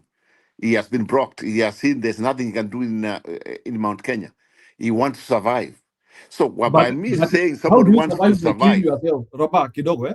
How do you survive by shooting yourself? Unajua, that's fine. Let him what Nyoro did, he shot himself on the head. Njiru. And you are saying you want to survive. Njiru, that's what he wants to go. That's the way to go. If it fails, and we say, you know, it was wrong. If he succeeded, we say it's success. From the ground, did Nyoro ashaisha? Exactly. And what I said was, you know, I can tell you in Murang'a uniambie ni watu wangapi. Unajua, let me tell you, Roba, unajua ni vizuri kuwa mtu wa data. Sahi kama Ndindi Nyoro is a serious person, sahi tungekuwa tunaoneshana video ya venye watu wanaruka kwa hiyo chama yake. Hebu nikuulize leo. The problem with you, watu wangapi wameingia chama ya Ndindi Nyoro? Ngoja kidogo Roba. I said this guy is not seeking. Ngoja kidogo. He's not seeking office. Please kidogo. Roba, you will talk. Bwana Kipe, hebu niambie ni watu wangapi wameingia chama ya Ndindi Nyoro leo? Wale unajua. Nataka mniambie. Right now, tunapaka kukua tukisikia. So what happened is he called people to his party. Hata mimi nikifungua party, I'll look for other politicians. Hata Martha Karua did that. Let's just say, let's be honest there. You call a few people. No, wait, just let me finish. You call people. It's not going to be spectacular. What was spectacular, or what will be spectacular, and I have to hand it over to Linda Mwananchi, and I have to hand it over to DCP. Vile walitoka na genge ya watu. Do you understand? You come out with people who will follow you. Unatoka na medho, unatoka na, at that point in time ilikuwa Mchomba. Hapa ukiona Linda Mwananchi, unaona Rengo ako hapo, Babu, unaona, you see a list of people that are coming together that have discussed this thing and realized they can come together and form something serious. Ndindi Nyoro, ukiona ni yeye peke yake, and is announcing to his peers, and none of them want to join him. Who of the heavyweights have joined Ndindi Nyoro? Tell me. Answer that question. So the thing is, you guys, the problem is, maybe Kibi just woke up, you never heard what I said. Maybe you might agree with me. I said it very clearly. I said, Uy Jamaa, according to my opinion, amekuja is as if if he doesn't, he's not seeking any office, he's not going to campaign for anybody. Amekuja tu because anataka kuepa, because he has realized Wamnyora amechukua kila kitu. He doesn't want to embarrass himself. He wants also kujiona yeye na yeye ako that level. Akuja na chama chake. He wants to show opposition because he has realized opposition is supposed to be, that might be the people to form the next government. Na yeye is seeking there. Maybe at least na yeye akuja his message na yeye tembee na resources na opposition. Mwisho na yeye pengine he will get a cabinet spot. But if they form the government, that's what I'm coming from. But people to come here and just say, "Oh, why is chama chake nani?" Who cares about chama chake? Ataenda wapi? Kuna nani atamfuata sahi? Vile ananuka, nani atamfuata? Hakuna mtu. Ako wapi? Hata he cannot shake even his own parliament seat or governor where he comes from, because he realizes he's going to be embarrassed, and because of that, ameapa ni kuepa tu ndiye aweke jina lake hapa, so whatever he has done to keep his record clean. You know, he's just, so he wants to be part of the team. And I said, if he wants to be part of the team, wacha kuje. Lakini mambo, like Njiru has a point. Vile amesema, pengine yeye anaenda huko mali, anaenda si wapi, anaenda huko Elewe Marakwet, nini na nini.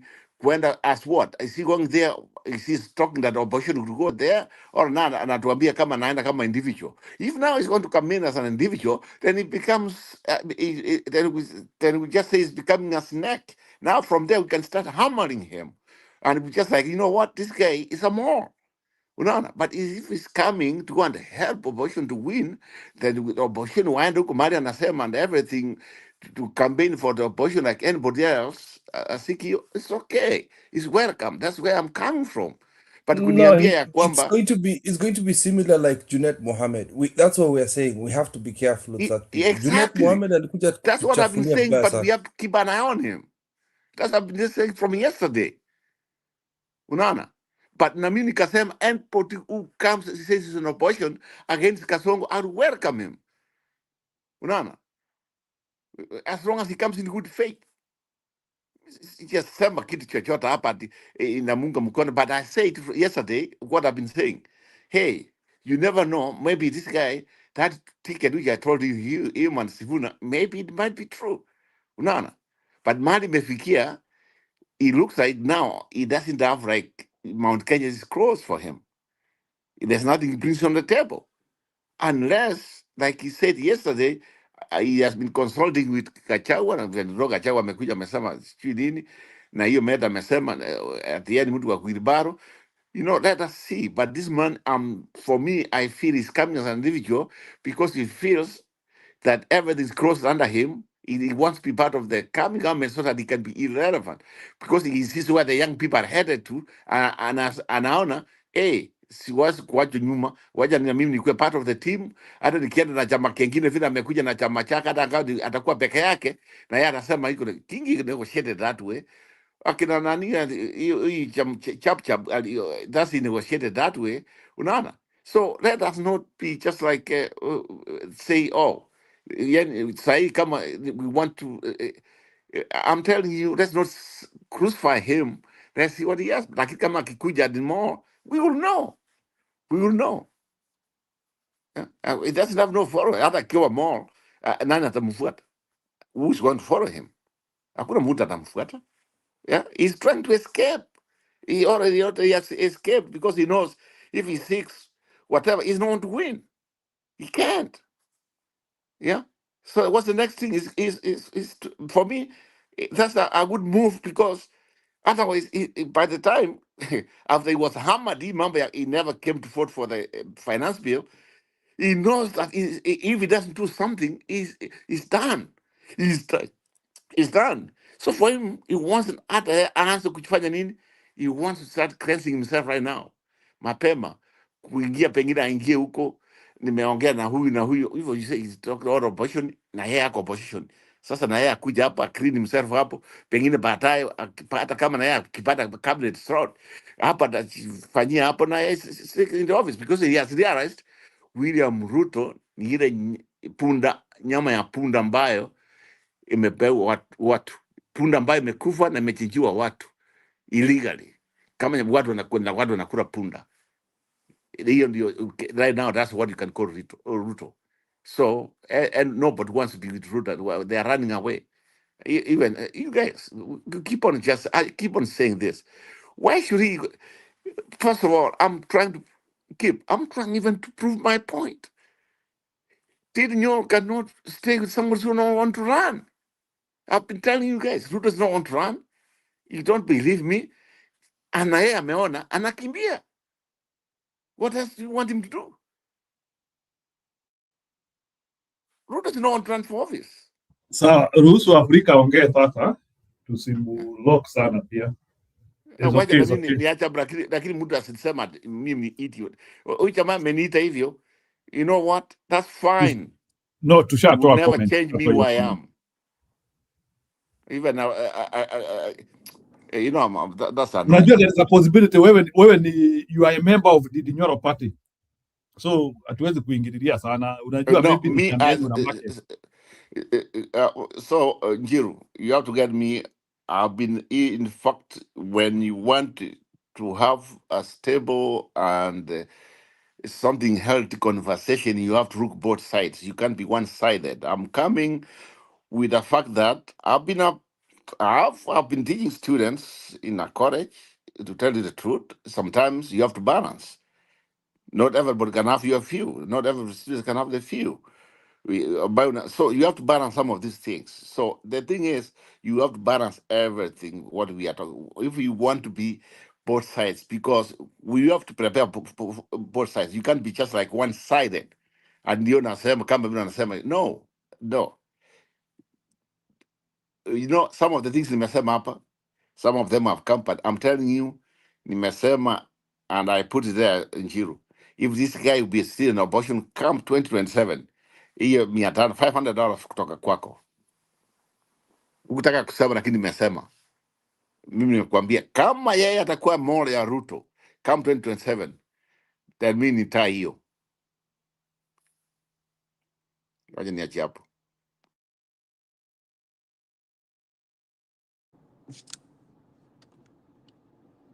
I'm clicking, yeah. No comment. Jambo. Jambo kabisa. Nadhani mko wazima. Hawayuni watu wa comment section. Maybe I'm here to give a different view, but all the same, do you remember the last time I was on your show here, you refused completely to agree on my point about Muranga.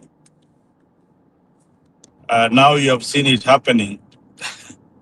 The 2002 script is being played real time.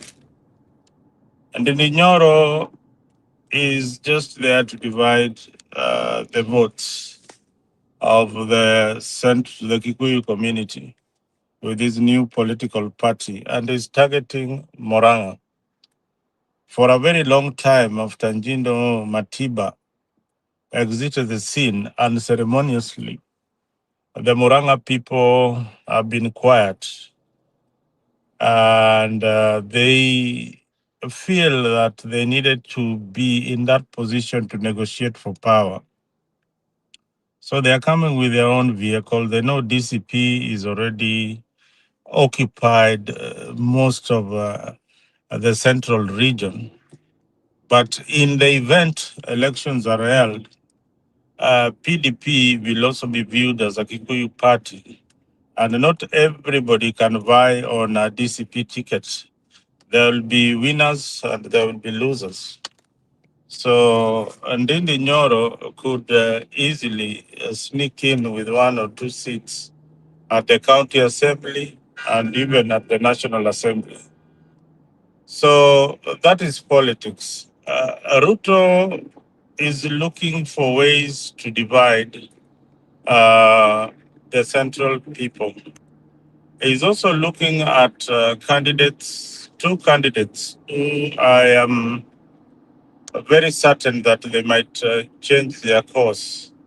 That is Matiangi and Kalonzo. I am not very sure that they will be in the opposition for a very long time. I can't guarantee. I have doubts that they will stick with the opposition agenda for a long time. Let me tell you, politicians, all the politicians, even those who jump on this stage, including myself, my interest comes first, then the interest of the people. So don't be cheated that politicians have got interest of the people first, especially those in Africa. They don't really have the interest of the people. Their interest comes first. And that is what you've seen playing there. Nderinjoro is looking at his interest. Every other opposition leader is looking at their interest, not the interest of the people. So when you look at politics that way, then you'll understand the game. I told you the last time in this show, every Kenyan has got a price tag on his head. Just mention the price na nitafikisha bei. Kaniambia wewe ni ngapi, nikakwambia kuja kwa close room nitakwambia bei yako. So bado tuko kwa ile harakati ya kutafuta viongozi bora. So the metamorphosis is still continuing, and we might we might land with a good candidate. And so far, the only candidate who is bringing the euphoric kind of support across the region in all the former 8 provinces or 47 counties in Kenya is Sifuna. So let's wait and see what happens in the next few months with the entry of Ndindi Nyoro. And also you've seen what is going on with goonism, where government can sponsor goons spontaneously in one if DCP is having a rally and Linda Mwananchi is having a rally and the Wiper is having a rally somewhere, there'll be goons in all those particular rallies, disrupting the rallies. So this is something to create that to scatter to. I'm missing the word here. This is something that inafanya wananchi kuogopa. So you want to It start a creates podcast? fear among the people who are eligible voters, especially the women.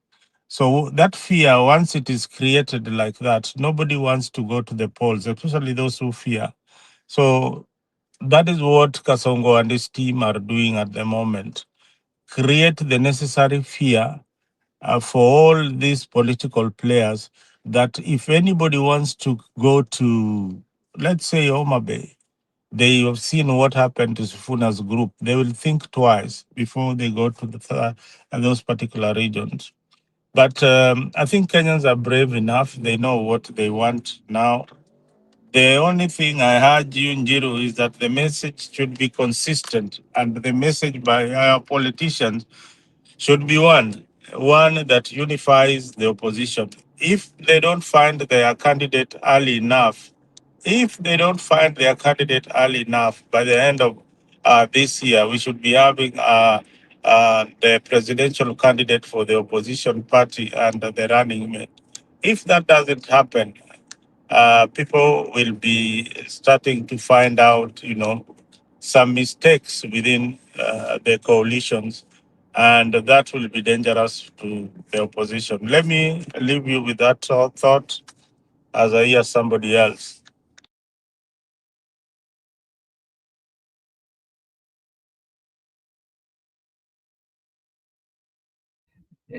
Yeah, bwana Afrika, I can tell you, hata kama unasema kila mtu ako na bei, this is the wrong time ya kukuwa na bei.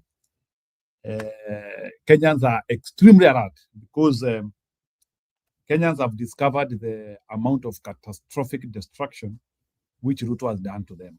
And that is why Ndindi Nyoro cannot survive the test of time. It's unfortunate.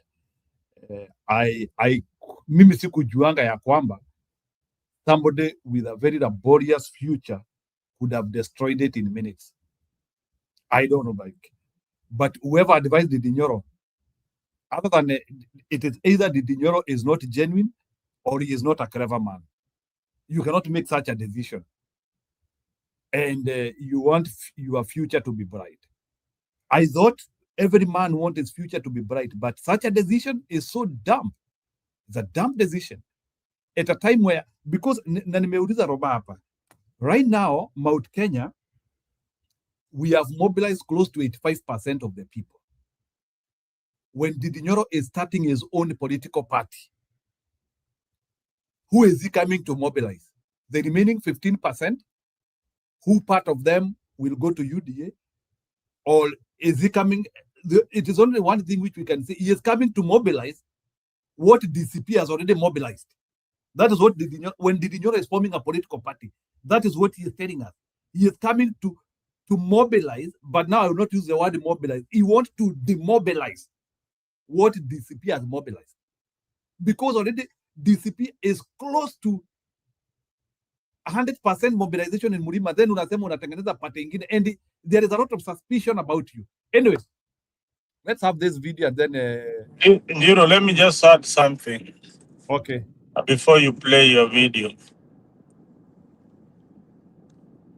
the problem, sometimes when you look at it very, very deeply, there are people who really support Ndindi Nyoro, of whom you cannot change their mind.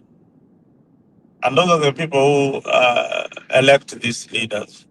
So there's a lot of information out there that should go to the people. Bad leaders they don't just come there by default. They are elected by the people. By the people. They are elected by the people. Even that bad member of parliament from your region, he was elected by the Kikuyu people in that area. And the voters have the problem, not the leaders. So the voters needs to be more informed and more vigilant of leaders who are coming in right now, because in Kenyan politics, what we have at this particular moment is that we have very rich politicians. In fact, they own almost everything. If you go to your counties, they own almost everything. They have the money, but they don't have the industries. They have the money that they have looted. If you go to Western, the script is the same. The governors are the richest people in Western. What do they want? They want protection from the government. They want protection from any other prosecution that might occur. And they want the status quo to remain such that they know that Kasongo, at the end of the day, they'll get something out of it. Otherwise, Santi Banandu.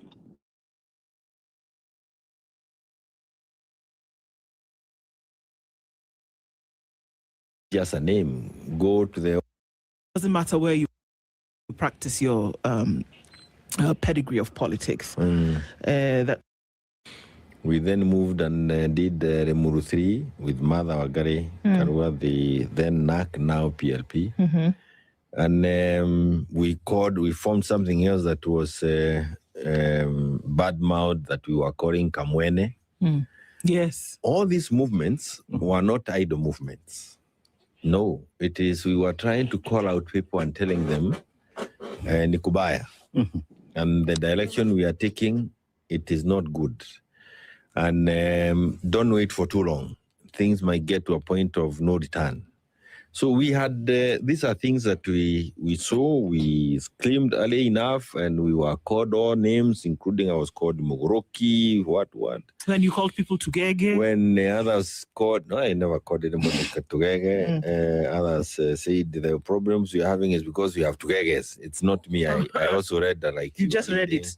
Okay. And like you're looking for the meaning of names, you may want to find out what that also means. Crows. You told me specifically, actually, that it means crows. This kabad that is always available where you are slaughtering animals. Vultures. No, crows. No, it's a crows. One was saying, the crows. This is why the kagege. And okay. We've been in that journey. We then said we needed to get ourselves. Then there was the fight for trying to kill Jubilee Party, a vicious battle that we did in the courts. When we were fighting for it, there were many people who were telling me, why are you wasting your time? The party is just a name. Go to the ORPP and get another name and move on. And I said no. And I can tell you, even people to sign affidavits to support where my cause was not easy. So when we now are in a different space where we have secured all this, we have Jubilee Party intact as a national party. We have a national leader as a presidential candidate who has a national appeal. He's joined others. We now have some of those who are fighting us in the government are now with us. So there's nothing like fighting one another from that angle. And it's now a question of ensuring that now that all of us have come to where we were always saying we should have been from day one, even as the handing over was going on at Kasarani 2022, it is you need to be a little clearer in our mind. So it is nothing more. It's just perhaps asking ourselves, can we move faster? For example, what is the narrative that we want to take there as Jubilee Party? What does it mean to those who want to run on our party? Yes. Are we going to start with them? You know, one of the things that many parties, other than I keep saying DCP, I admire what, or I like, maybe I not admire, maybe admiring is a strong one. I like what Gachagua has been doing with DCP. You need to be clear that as an aspirant, if I'm an aspirant or for the seat of Daragwa, for example, yes, the question I ask myself is, I am going to run on this party. Is this party going to be there for me when the day comes? Am I going to get a nomination certificate? Are they even going to be there when elections are called? Are they going to be on the side of the people when elections are called? So all these things are the things that go through the mind of an aspirant. And the most important thing now, today, is to understand what are aspirants looking for and prepare your party to be that party that people can use to achieve what aspirants are looking for or what Kenyans are looking for. And I say that because, for example, if as an aspirant, I imagine that we are going to get into something called zoning. Yes. Then that is it's almost a no-go zone for some people who are aspiring. Because zoning, you are actually saying you want to be zoned out. It happened to us 2022, we had zoning between ourselves and ODM. And we agreed this region will be ODM, this region will be Jubilee. And there are very many people who lost seats in Jubilee because of that zoning. So it is something that is feared a lot when it is mentioned within the corridors of Jubilee Party. So I do not think that there is anything more. It's that I could be sounding not bullish, but I could be sounding like I'm saying things that have not been seen yet, but they are going to be there. It almost sounds as though... Let me tell you, Mount Kenya Legion, the things that also people are not saying is that the two parties that are going to battle it out, it's no longer UDA in its form that we know it, but it's going to be DCP and Jubilee. So if it's not clear in the minds of those who want to run for seats within Jubilee, then they have not woken up. Between the two. But it sounds but as though DCP is very clear that our opponent is this region is Jubilee. And you can tell you will bash Ruto, but upper kwa ground, it is chama hapa ni DCP. When you hear that word, it means if you thought of running with another party in that region, you are the one being addressed. You are the one being told, join us or you perish. So are you saying that Jubilee, this is your party, you are the deputy party leader of Jubilee? Yes. Are you saying that Jubilee is unclear about the position that it has taken and is seemingly unclear to the ground about the position that it has taken? No, it is not. Jubilee is not loud, has not been loud enough. Okay. Because of where we were coming from. And when we wanted to start getting louder, DCP came and got even louder. And now what we need to do is to take the megaphones and move around and say, we are here. Usifikirie, unakumbuka ile hadithi ya ilikuwa tortoise and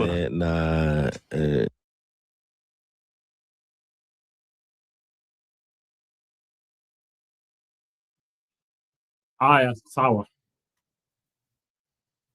Hiyo ni the essence of that video, and is when Kioni is trying to explain how political parties die. So hiyo ni video ya Budi. Budi will come and discuss more. Omodi, go ahead.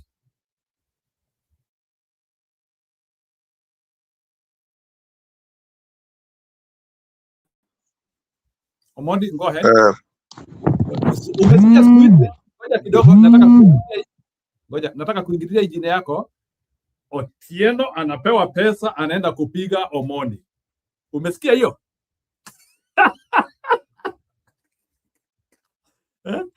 Bwana, that's very cheap. That's very cheap. I will not. That's very cheap. Anapewa pesa, anaenda kupiga Omoni. Have you heard of that? That's very cheap, and I can only expect that from you. Okay, it's very cheap. Not cheap, it's the reality. In fact, if you didn't In fact, if you didn't say that, I would be surprised, because that's very cheap, you know. I'm not going to be bothered about that, you know. Each community in Kenya can ascribe to the same model of thinking when it comes to political violence. We've got trouble in different parts of Rift Valley amongst each other. There is clanism in Kenyan Somali communities. In Mount Kenya, there is trouble between the Muranga people, the Nyeri people, and the Kiambu people, and even from your area. In Homa Bay, Otieno was maiming Omodi. You don't believe in that? It's absurd that you are maintaining this discussion. We had it yesterday, and I told you very clearly what happened in Homa Bay was local politics. People like Kaluma flexing muscle, nothing to do with national politics, you know, because I've explained to you, because I'm from that region, there are people who want to go back to parliament, and that is what was happening there. That's it. There's nothing about Siji Linda Mwananchi, the other group calling themselves Linda Ground. Nothing. But Ndindi Nyoro, for all that, the clips that you have played, and I've compared with what I've seen, you know, just a brief video about Ndindi Nyoro yesterday. I think you've just done something that is expected of bloggers and podcasters. And I don't even lionize Ndindi Nyoro, but you put a clip which did not show that part where he was heavily criticizing William Ruto, in fact, even calling him names, and you didn't play that for your specific reason. I don't know why you did not play that. Anyway, still doesn't make him. I'll finish. Don't interrupt me, please. You see. No, Sema, you can say it now. No, that's you're affecting my flow of thoughts. Let me explain. I am not saying that Ndindi Nyoro is the best thing since sliced bread. No, he's we know the allegations about him and Ken Jen and the shares that he has in various companies, and how he got to that. We know those claims. Some people have made even absurd, narratives about how he's developing his constituency. Me, if there is a thief, sikia tena vizuri Njiru, if there is a thief of an MP who is going to, attract development or actually develop their constituency, supporting the building of schools and infrastructure, that thief I will tolerate. Rather than those thieves like in Aubado, who stole so much, and now they have houses in London, what? They have millions of Kenyan people's shillings in solid assets that even some of the Asset Recovery Authority cannot even find. And those many thieves are in our political class, okay?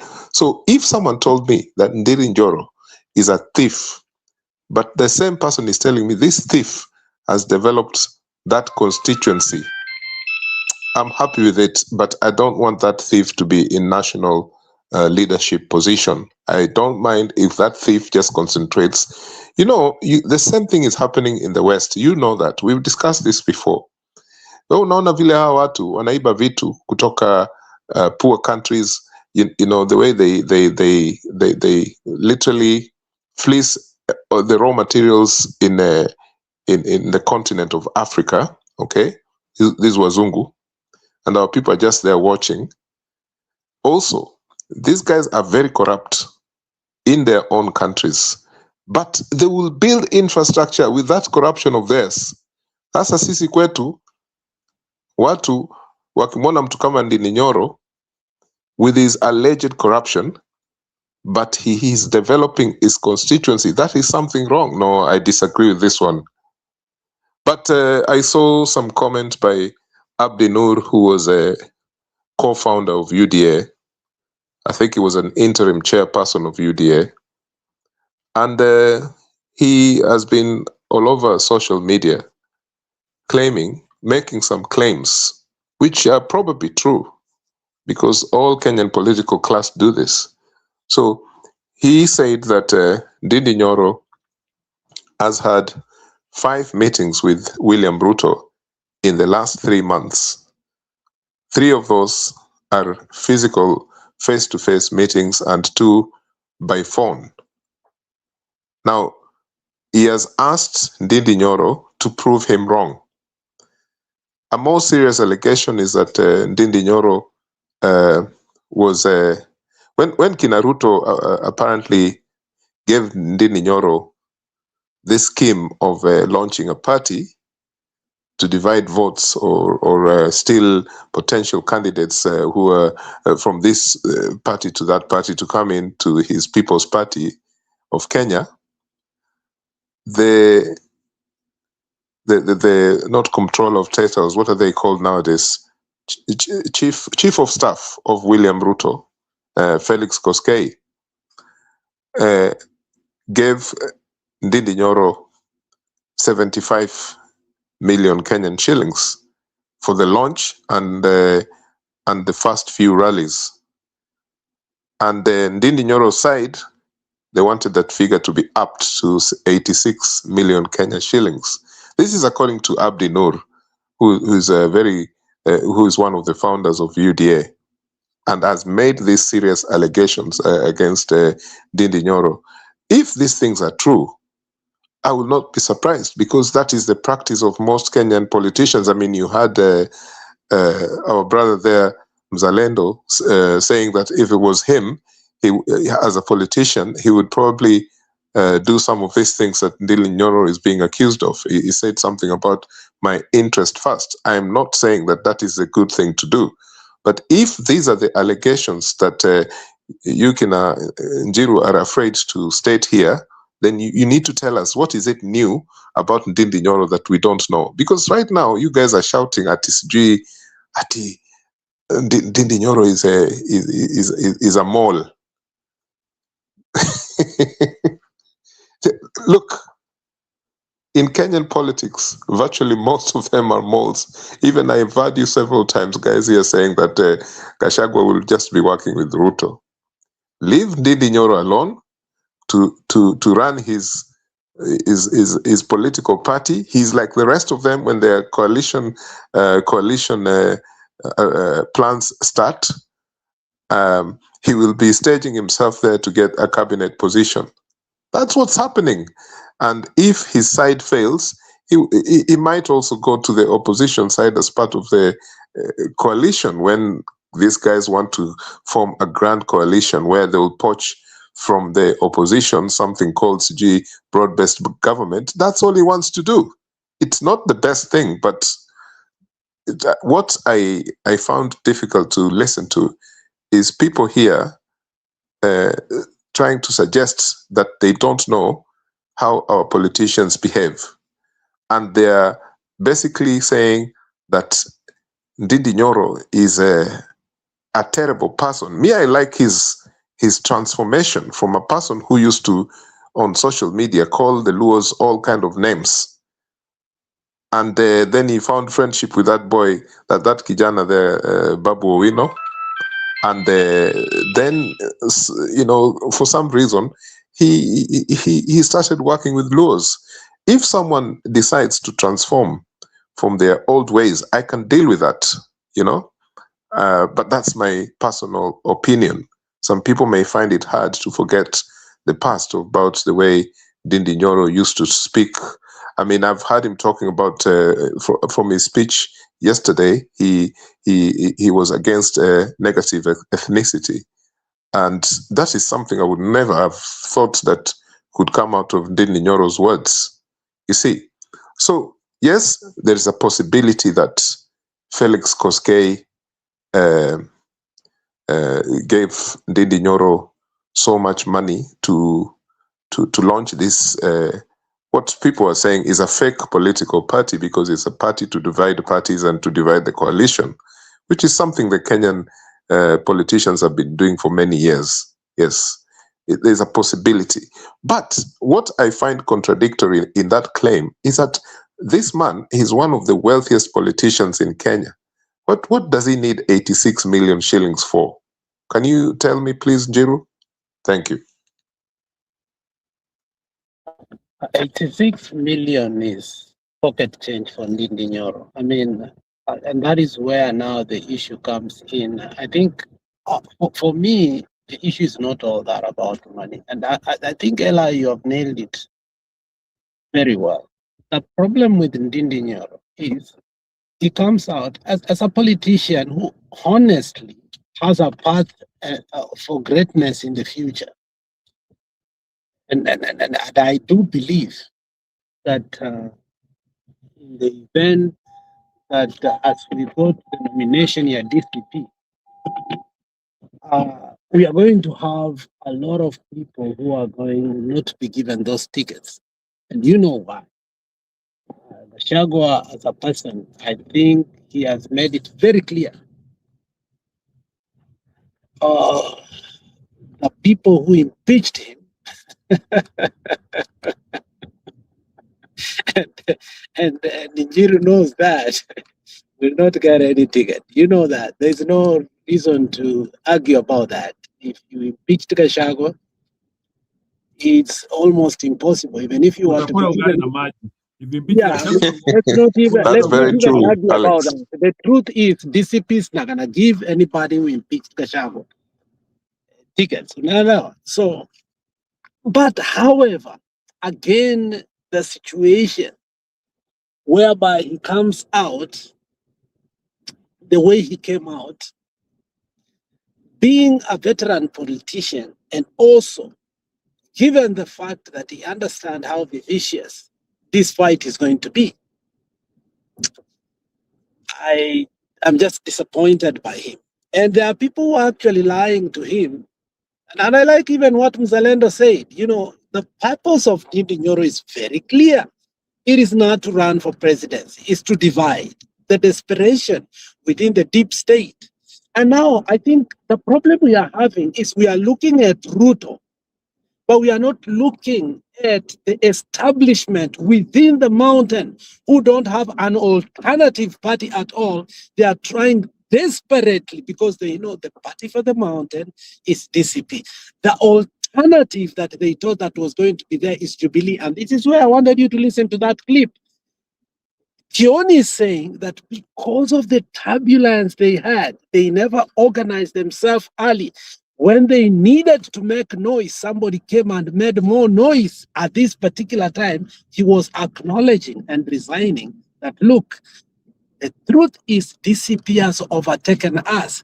We have an edge, but it is very small. So now the issue is you try to bring a third force in the mountain, it becomes even more difficult.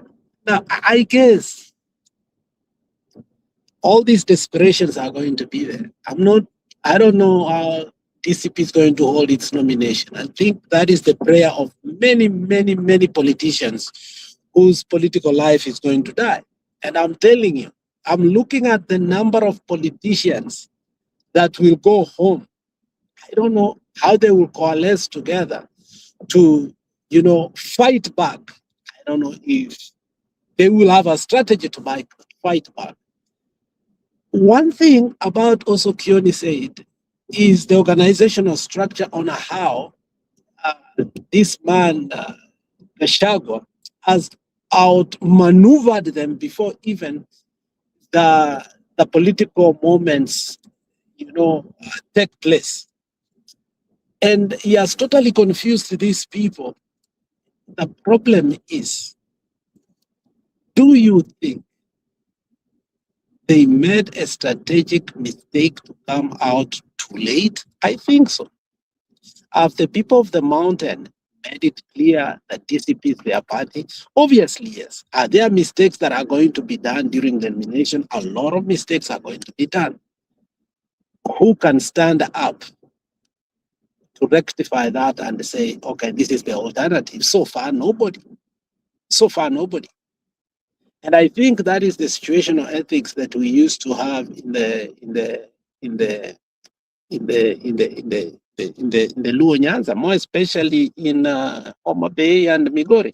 People like Ochuodo could just miss nomination, and they come out as alternatives. We hop them up. We call them PhD. The first person who ever got computer science. People like Tuju will say he did this. We tried all necessary means to show that they are different, they are independent, they are ABCD, but the political wave sometimes that comes, and as we go to the election, does not allow your record sometimes even to speak for itself, unfortunately. More especially as we go to an election.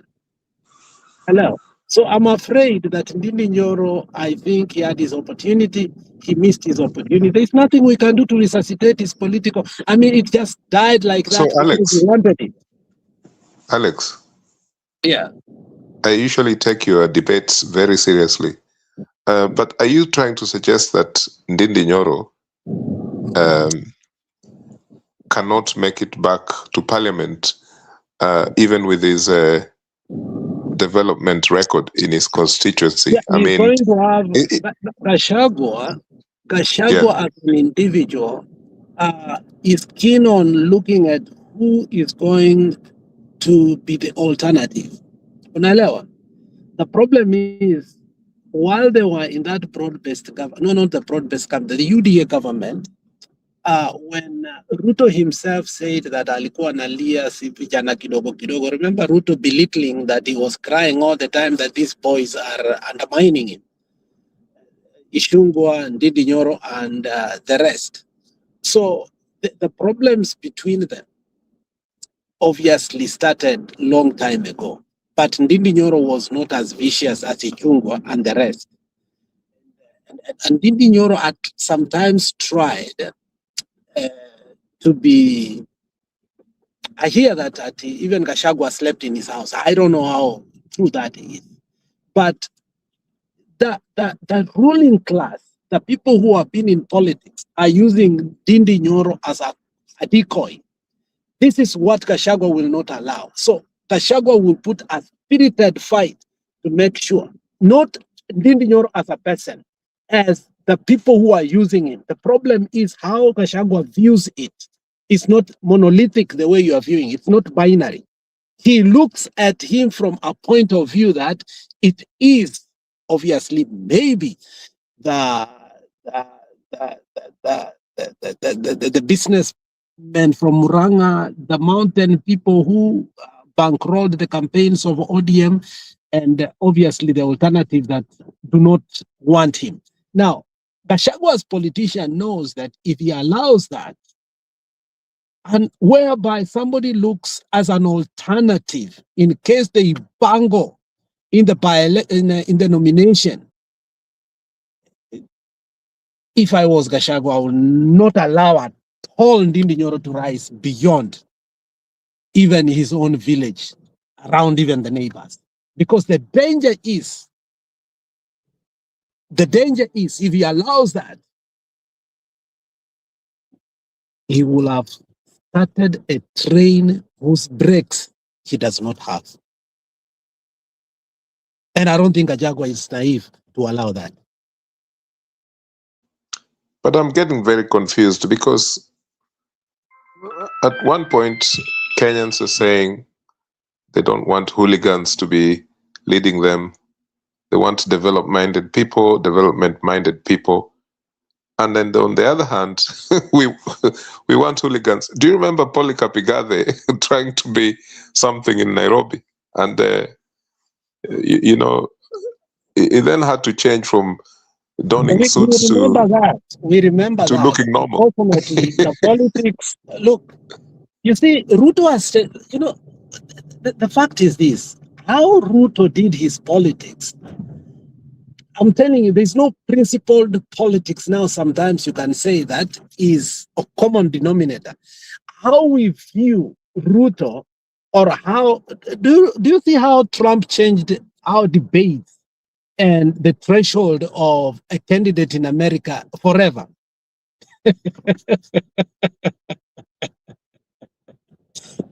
I think Ruto has changed this forever. Whether you are a hooligan, as long as you say one term and you don't want Kasongo right now in the mountain, I think that is the narrative that is going to run there. And then there was this towards the end of this actually after he finished his speech, Nyoro, there was a guy there who I think introduced himself as a friend of Ndindi Nyoro and also a religious man. This pastor, this guy. His pastor, yes. Yeah, the CC, do what this. The one who was talking about the death penalty for corrupt individuals. Did you hear that? Yeah, unfortunately, this is what I said. No. This is what I said. If you come out to be, if you subscribe, the problem with the mountain right now, it is so rigid. You know where we were a couple of years ago, where we could not elect the likes like Ochuodo, so on and so forth. This is the conundrum that the mountainers are right now. Now, the good thing right now is, unfortunately, people like Jakakimba can still run on UDA in Omabay right now and win, unlike before. So the mountain. Jakakimba, no. Jakakimba can't win. No way. No, I'm saying there's an option of that. Unlike before, okay?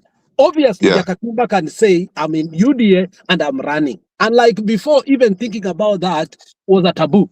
Unaelewa? So we are. So I was going. So sorry for interrupting you. I just wanted to make a point there that this man has in Ndindi Nyoro's party launch. There's a man there, that pastor, who said that the Ndindi Nyoro and his cohort, when they're in government, they should be punishing corrupt people by hanging them, the death penalty. I remember that there was a time when Ndindi Nyoro was actually fronting this campaign in parliament to introduce a stronger bill would deal with corrupt people by sending them to be hanged or something like that. What I'm saying is this man was speaking about those issues when one of the alleged corrupt people, who is Ndindi Nyoro, was standing there next to him. So would he want his own boss, his political boss, to be hanged? I found that I actually laughed because it was quite funny. I don't think the death penalty or using the states to kill politicians will solve the problem. But I remember way back when I was starting to engage so much into our politics in Kenya, one of the people that I would have put forward as a candidate for the death penalty, number one for me at that time, and I used to be vocal about it, and I got abused and all that, it was Mama Ngina Kenyatta, because I thought this is a person who has really destroyed our economy and wildlife, you see. But I then became a bit softer on this issue of the death penalty, because I don't think anyone has a right to take the life of another person because they've done such a horrible thing. But that was just back in the day. But to use that as part of their speech yesterday, Ndindi Nyoro, made me feel that this is actually not a political party. This is there's a game that's being played there. It didn't really sound to me like a serious political machine, despite the way they presented themselves. And it looks as if, as you said, that they're staging for people who will not be nominated by other parties in parts of Central and other parts of Kenya to be absorbed by the People's Party of Kenya, or whatever it's called, and also for them to be at the negotiating table for the next government, or in fact, even the opposition, and then they will normalize things by being in broad-based government. It's just as simple as that. But he's one of those politicians that honestly he could be a good mind for the future of Kenya, how to make Kenya better economically. Other things I don't know. He's one of those alleged thieves that you can say can improve our economy. I was listening to Fanya Mambo the other day, and he said something which really made me feel very sad about our politics. He said that the amount of money that is being spent by State House and all these trips that Ruto is doing and all the political machine, the campaigns that is being used by the government, that amount of money can do so much. He did some arithmetic that showed that 100,000 schools would have benefited from 1 year's budget only of State House. They like building a class, an additional class for 100,000 schools. It's as simple as that. And I thought that was something quite disgraceful that even our politicians now, they're not talking about these things because all they want to do is to go into parliament. They want to go back to power, and they're not reflecting on these very, very important things that is affecting our people. Nyiro.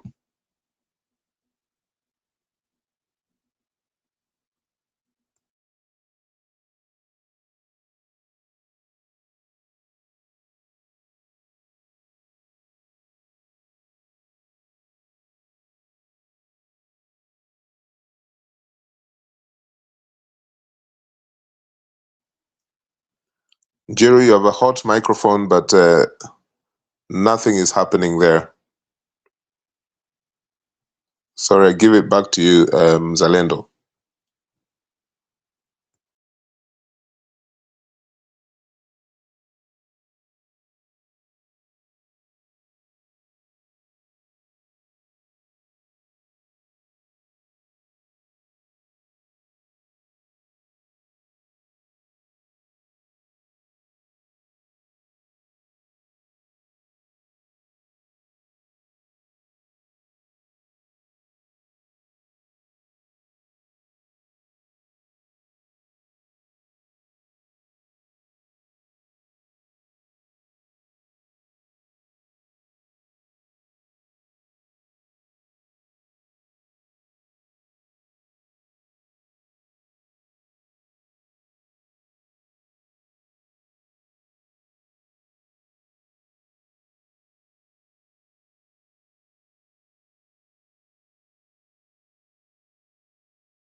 Okay, sawa. Yeah, Stone PK, how are you? Karibu.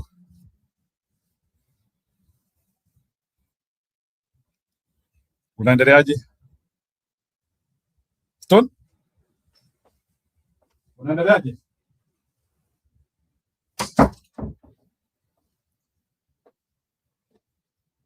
Yeah, I am going to correct a cup of tea.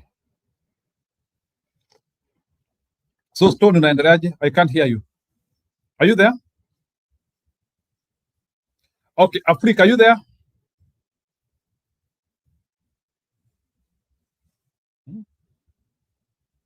I'm listening. I'm just listening. Yeah, let me ask you a question. Yeah. We can now see there are mixed reactions about there are those people who feel like because the Nyoro has been a performer, he is allowed to make whatever mistake he wants to make. Then there is this overwhelming majority of people who feel like he is being used to demobilize what maybe Akina Gachagua have done in Mount Kenya region.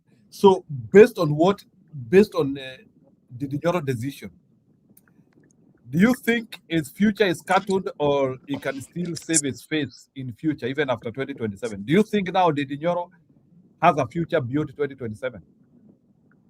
Can he start to back again? Yeah, he has a future. I told you the politics of Central. There's the issue of Moranga, and Moranga people have always wanted to be to vie for the presidency. They were cut short during Matiba's time. So Ndini Nyoro is viewed as the son from Moranga, who has shown that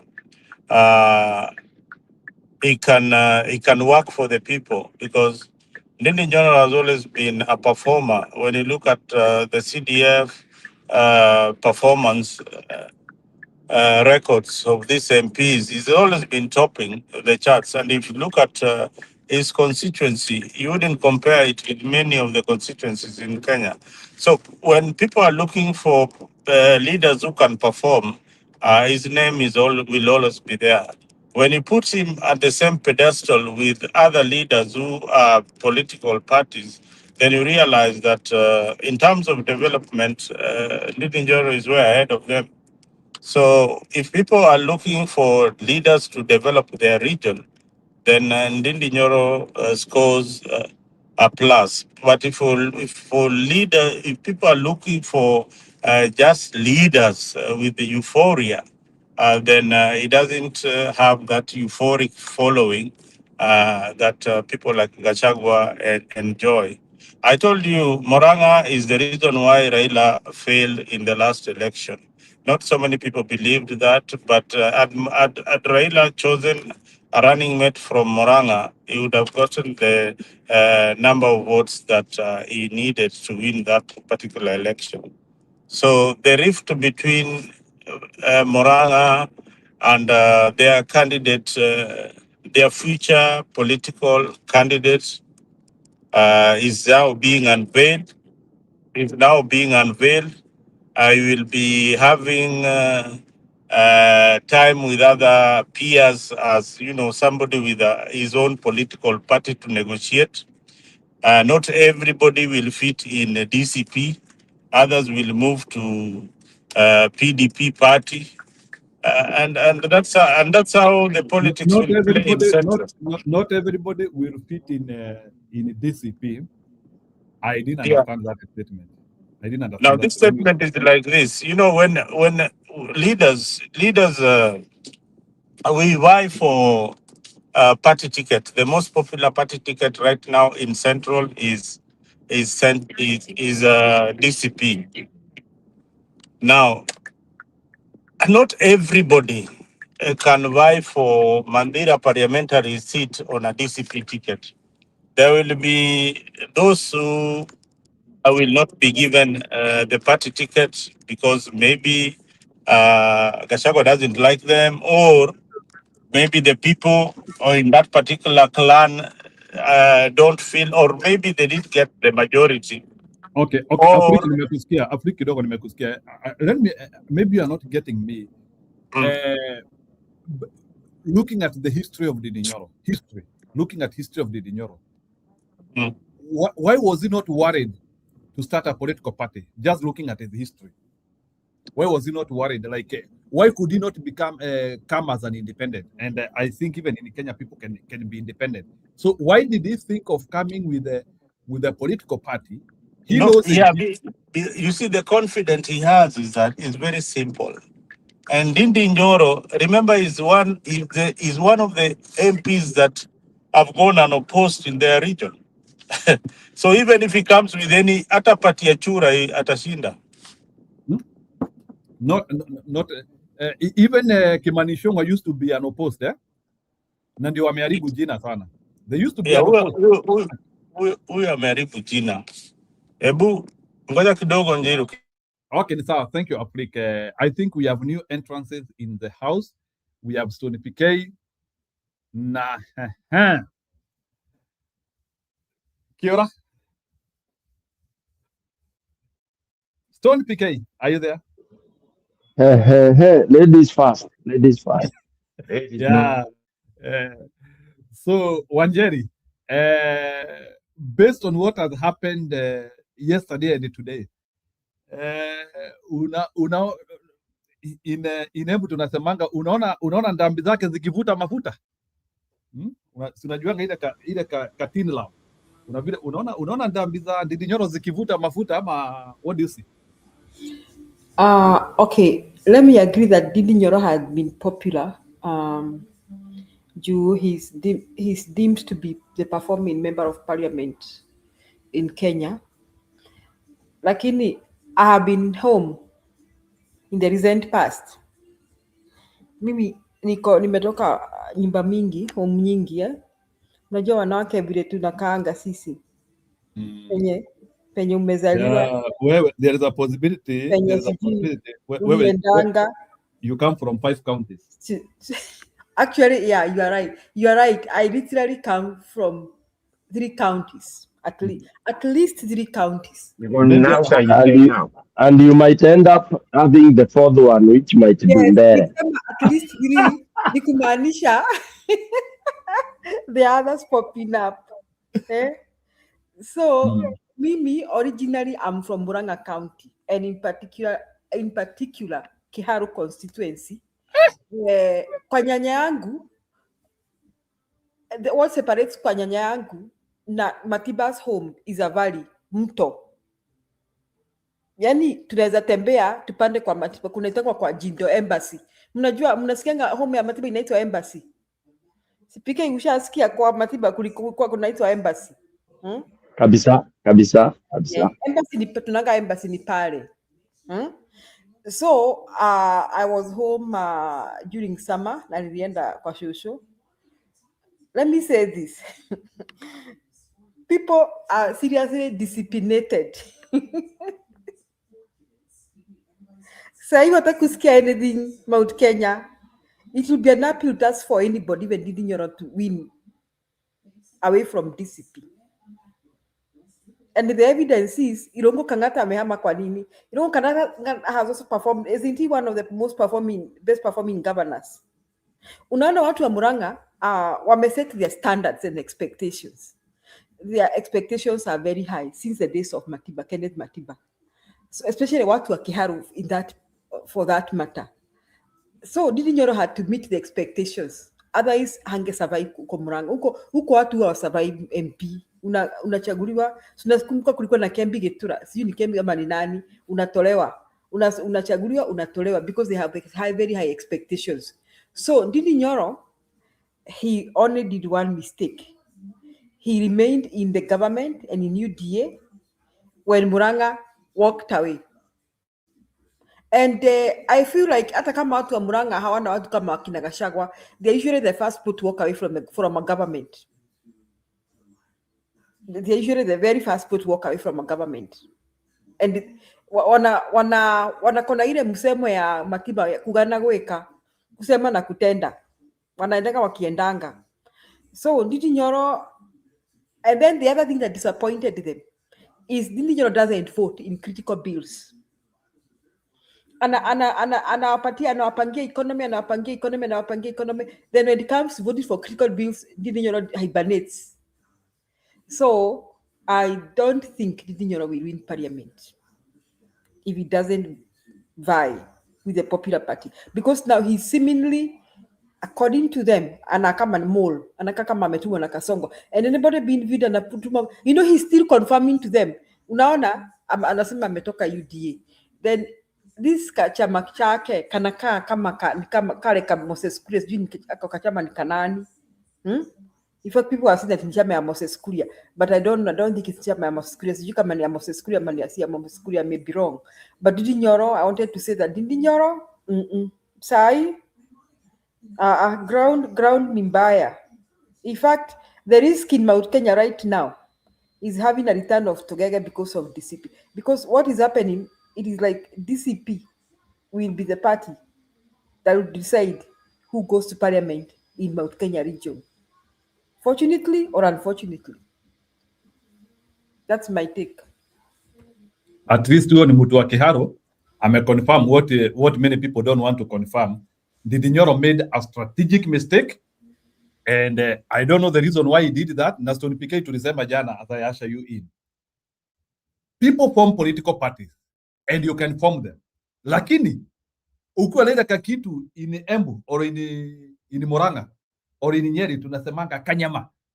Sijui Njeri, unajua historia yule mtu anaambia yangu akona kanyama. Kamugiro. Something is very wrong with him. Yani niambieni, you people tell me, why Ndindi Nyoro has not voted in all the critical bills? Sasa hiyo ndio tunaita kanyama. Sasa uko na kanyama already, Julia, uko na kanyama, and then you are coming to give us reasons to doubt you more.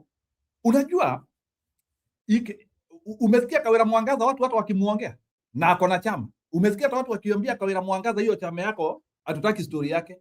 The problem is indecisive nature or conniving nature ya Ndindi Nyoro, ile ambayo when he is supposed to make a decision he is not available, na ni decision ya kusaidia Mkenya, alafu sasa anatokezea na kachama.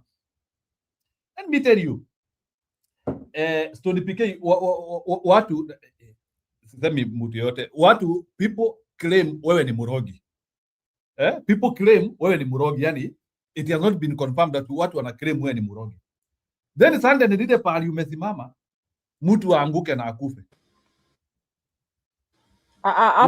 Ama nyoka inaonekana kwako. Unajua si tunaogopa nyoka sana. So probably kwa accident, then nyoka alikuwa naenda zake, we will just say huyo nyoka ni wako. So Ndindi Nyoro, you've given a good comparison.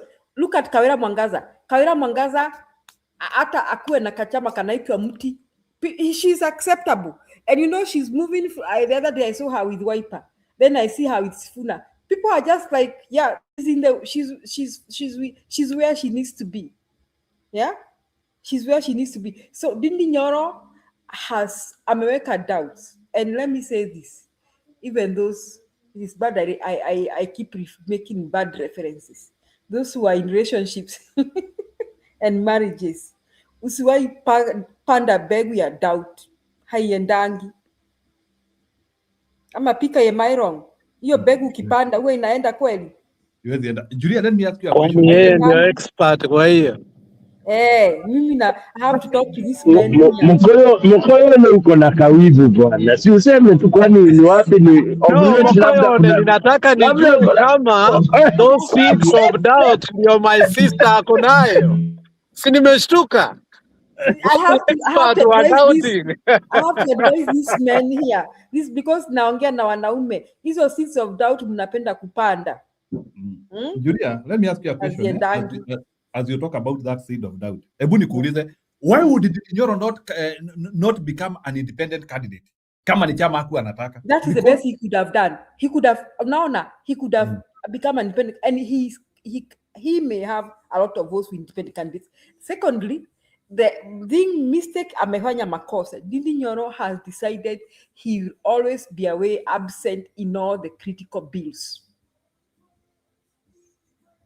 So mimi And that one speaks kwangu, volume on his character. yes, mimi kwangu hiyo doubt Alex imeingia kabisa. Hiyo doubt haiwezi enda. Aya, wacha sasa Stone PK achukulia hapo halafu sasa mbudi. So Stone PK, can you speak about huyu mzee wetu ako na kanyama and he is pretending to be one of the, I don't know why. Unajua kuna kakitu mimi sielewi na Ndindi Nyoro. Ndindi Nyoro is taking himself as a maestro, as a Kenyan maestro. But anyway, Stone PK endelea. Ile kujidai, yani kimoda, ile ya DJ ya Pro, yani anajichukua, I don't know, sijui ni kujioverate. Utanimalizia uhondo Njiru ni aje? Mtu anapatianga kauga ungetika bwana nigunde ngichio kanjone bwana. Wewe sasa unamalizia unanyunyokeredia bwana. Anyway, sisi ndio tumejua vile tumesema. Sorry, thank you so much. Karibuni na not karibuni but I'm Jambo.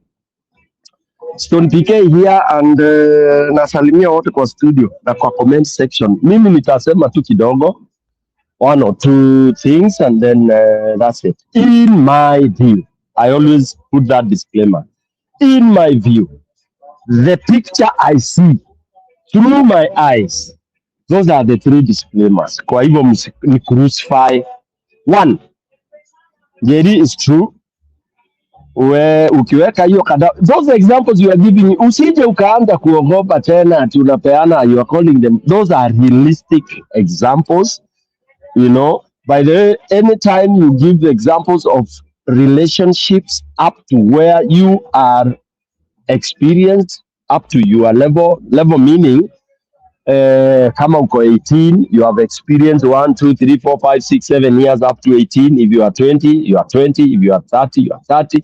That is all what is called total sum of experience. So when you talk, you talk. You cannot talk about people of 45, 60, people above your age. You can't, because you have not done what we call experiencing, which in English means having gone through it physically or psychologically as self. Because you can't talk of Stone PK's experience, alikwambia vile ali experience, then you give it as your experience. No, it is not. So thank you, Julia. Your life experiences are super. Your relationships are the best in some of these situations. That is said and done. In my view, and I'm so shocked that, but it is okay. We've taken 2 days discussing Nyoro. That is one, an indicator that Stone PK has been having, an indicator of how sometimes we make our very sharp minds as Kenyans. Sharp minds, learned people, educated. You know, you can be learned and not educated. You know, we sometimes get warped out into nonsensical things. And that is what has made us reach where we are in 63 plus years, that we start saying, oh, Singapore was like this, sijui Korea, sijui nani. That's why we lament, because the things that drew us back, the things that froze us, when these people bolted, and yet tuliambua on your marks, set, go, pamoja, kagan kakapigwa, what made us go down or kudua or remain behind is what we never want to kind of address. And it is now what keeps on making us go into vicious cycles of these nonsensical, time-wasting things. Look at Ndindi Nyoro. For me, by the way, let me tell you, as a Stone PK, I would not, as Stone PK in opposition and in having goodwill about the country called Kenya, because by the way, there are principles I don't believe in. I don't believe in people saying politics is about self-interest. That I don't believe it. Number two, I don't believe in that politics is about, there is the one they say, there is no permanent enemy in politics. So those two alleged principles, I put them as garbage, because for me, if you are my enemy socially, politically, economically, you are an enemy, period. Okay? Number two, as a person, again I said this is through my way. When I say, for example, I want to look at a politician, I'll be looking for anybody that will not give me those stupid indicators of saying that politics is about interest, self-interest. God has given me some capacity to determine the self-interested politicians and those that would be talking about community or people-centered politics.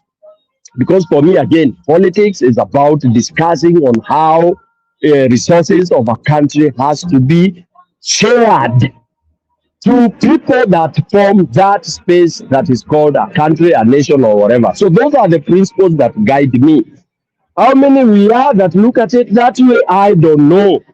But I cannot be lured into this other, for me, which is nonsense, that, oh, so and so is doing this for his own interest and all that. Because, one, these people do not elect themselves. Even if they rig themselves in. And as they rig when those who are supposed to expect services are watching. And that's why for me, for example, I support revolutions 150%. I don't mind a government being removed by coup d'etat. I don't mind a government being removed by force, so long as it has gone against the will of people. Take that on record. So I don't care. And that's why for me, for example, I don't kneel down talking about the nonsensical thing called democracy, because it has never worked. I don't know where it has worked.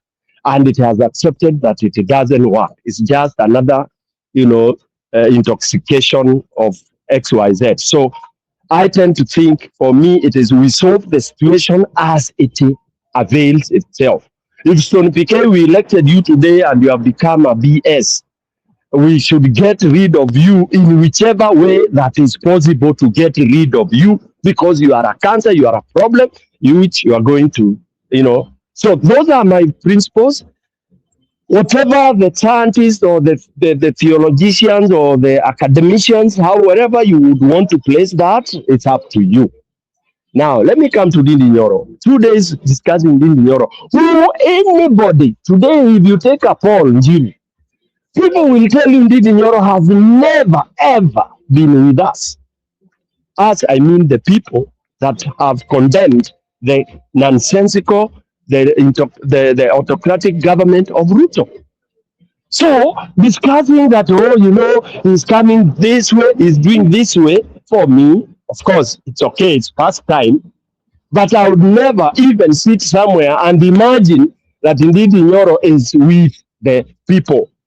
Let me tell people something that they don't know, or maybe I'm the only one who don't know.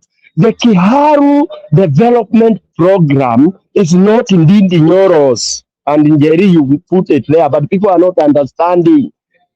Ndindi Nyoro could not do anything else less than delivering the services, because for what happens in Kiharu is people-centered development. Take that to any bank. That you come there, you do BS, unatolewa asubuhi. And you be I hear people saying, Ndindi Nyoro cannot fail. Ndindi Nyoro mtashangaa akipata kura 500. I'm telling you, depending on which wire he's stepping on.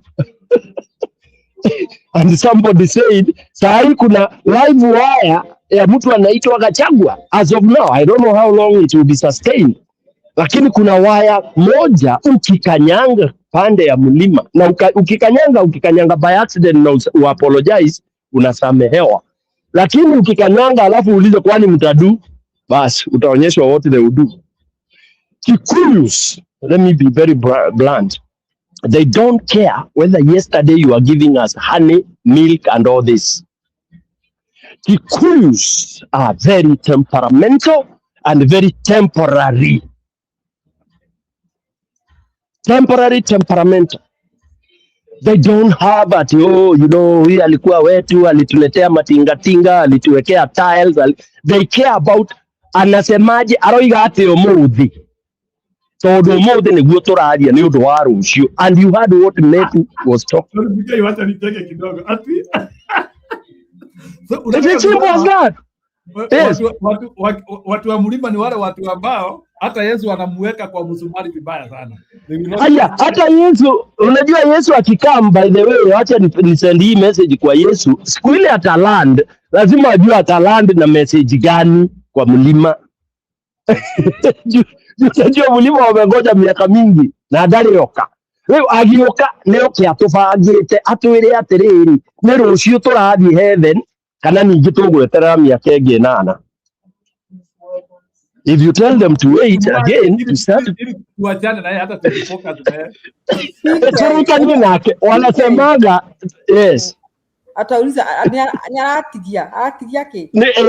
Ni aratigia aroigire heaven ile une rucio ati anga oiga ringi ninge hena miaka ingi tweterere no ndanoiga ni igana ni turikanie nake. Yani amesema tondu gutire kurabangwo iteti njiganu ona nyingi agati kiki rikaniai no cio riu ucio ndari no horo bas kwisha. That is mlima. It is Mulima. That's why people say Mulima is a region of betrayal, is a region of embracement, is a region of love. It's a Royco Mchuzi mix. They don't keep qualms. They don't give a damn. It is use and dump. They use you when you are useful, dump you when they feel you are not useful. Take that to any bank.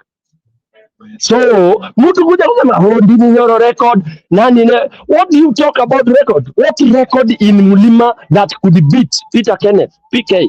Tell me, mtu atoe record ambao Peter Kenneth aliweka, picking people from zero. I think Ndindi Nyoro hajafikisha hata Peter Kenneth. In my hata half tiling schools only tiling schools. Go to Gatanga, which was zero rated in terms of backwardness and everything. What are we talking about? And every village has a water na maji. Wacha Kiharu Matiba alikuwa ashaunda nini na nini na nini, Ndindi Nyoro anachukulia. Go to Gatanga where people were walking.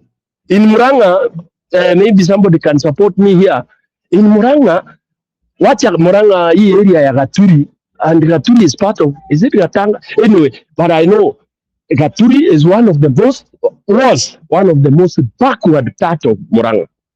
Gatanga was, despite having all these musicians and all that, walikuwa wanaambiwa ni hado wako ina nyimbo peke yake, ADK akina nani na nani, ni watu wa raha. Do you know what PK did? Aliingia akasema wetango tule hado wa raha, akatengeneza mega promotion for all the singers and dancers and all that. How did he do that? He brought out multi-sector center for music promotion and talent building that is not seen anywhere else in this country called Kenya. That's a surprise to most of you who undermine some of the projects that were done in Central. That is PK. And then he came and said, we are giving out a dam called Ndakanye to supply water to where? To Nairobi. So there is no water that will go to Nairobi. What is our social corporate responsibility here of this Nairobi city? Anyway, the rest you can read about PK. What happened when he misstepped? As he was walking, the people who were adoring him walikuwa wanamwambia PK, tunataka sasa utoke member of parliament, tunataka uwe governor. Hiyo aliambiwa. I was in that meeting and PK's aim was like he has performed super, so he can only go for presidency. Same thing with what Ndindi Nyoro is saying. Ndindi Nyoro anawaambia sasa is a presidential candidate, which is BS. It's weird because you have told the schools.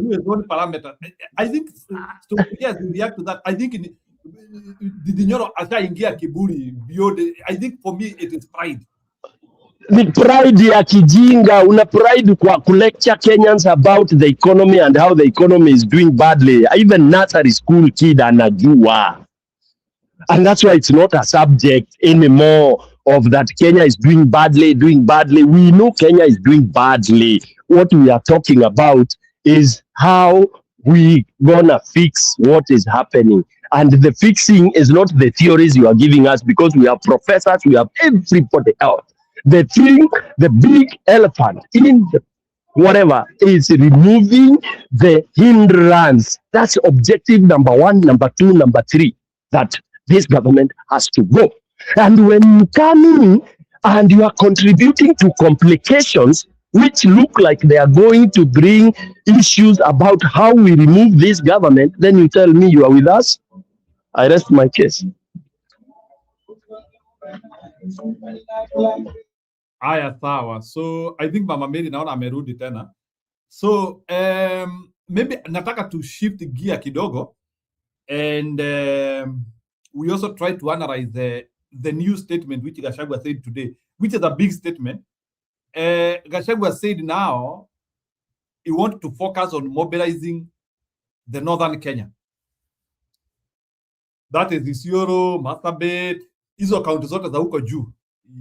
He feels like he has a shot for them. Mama Mary, can you react to that? Because for me, that was a big kicker in his speech today when he was speaking with the people from Ukambani.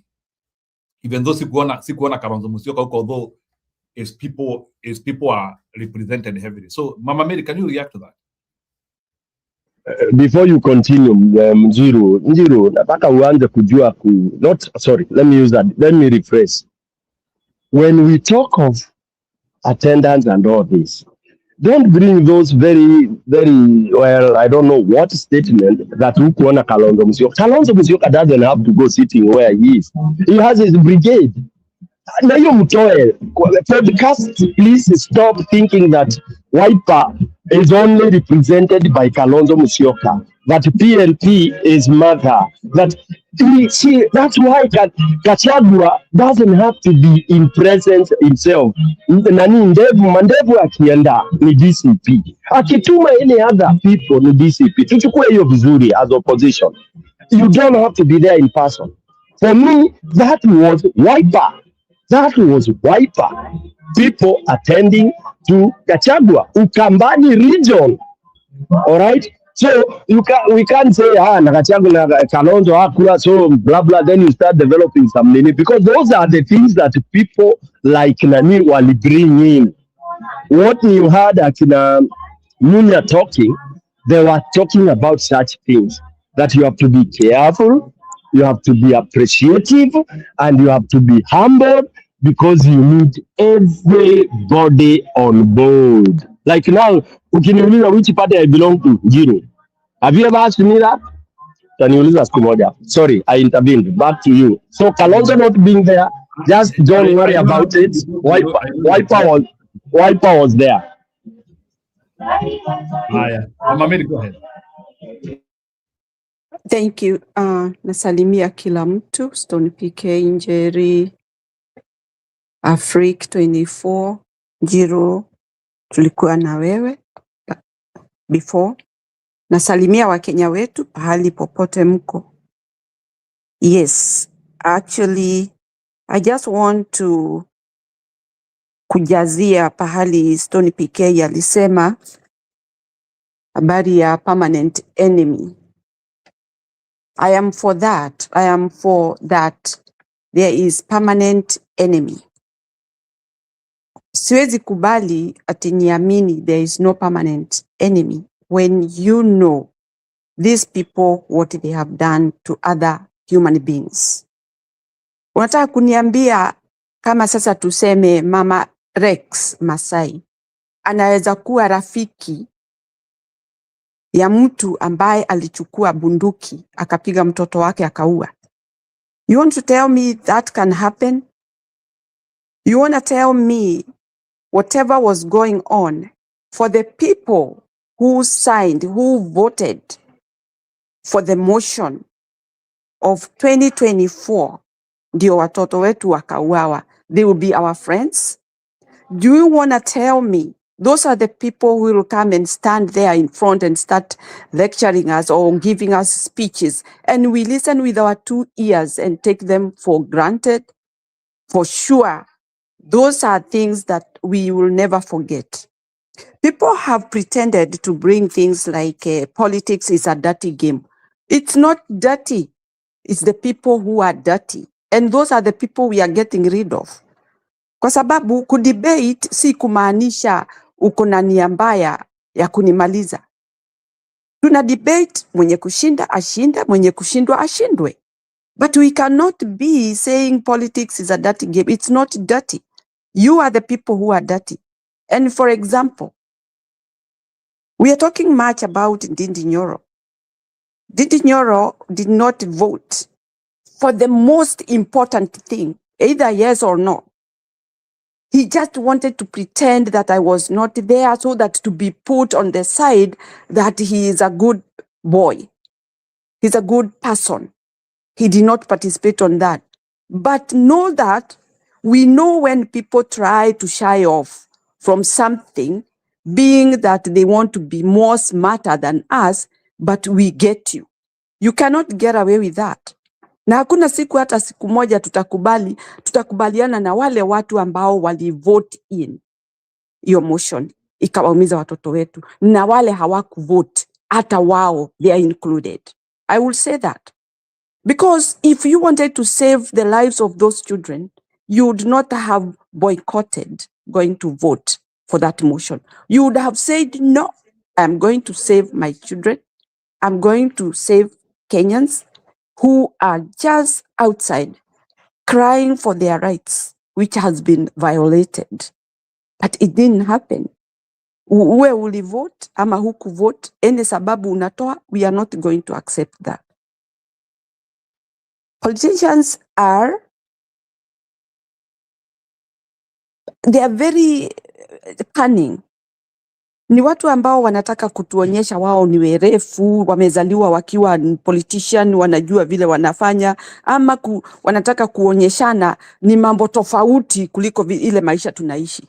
It's not different because you are dealing with us. And if it is different, then go to your own world and do what you want to do there. But you cannot be telling us things which has no sense. And then you come and make me look like a fool because you are a politician. Being a politician, it doesn't make any difference between me and you. You are still a human being.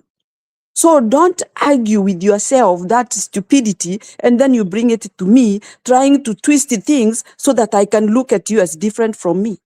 I'm not going to accept that. Those are things that people have gone through, and that is why we are having all this pain and suffering in our country. Kwa sababu hawa ni watu ambao ni kama mafia. Si watu wameenda hapo ati wafanye kazi nzuri ya wananchi, wameenda hapo kujisaidia. And furthermore, if Kenyans, I will tell you this. These people are always proud of coming to tell you, I'm going to do this for you. They are not doing it with their money from their pocket. Actually, even the money they are being given to do that job, they still take a portion of it and put in their pocket. They don't use it fully to service your service. So what these people are trying to tell us, however, even if they cross and they come, all of them, they are not bringing Kenyans to us. It is themselves they are bringing. Atuwakuje kwa DCP, for example, coming from UDA to DCP, you are bringing yourself. You are not bringing people. People ran away a long time ago. And they have come to learn that you are not a good person for them because you voted for them to be killed.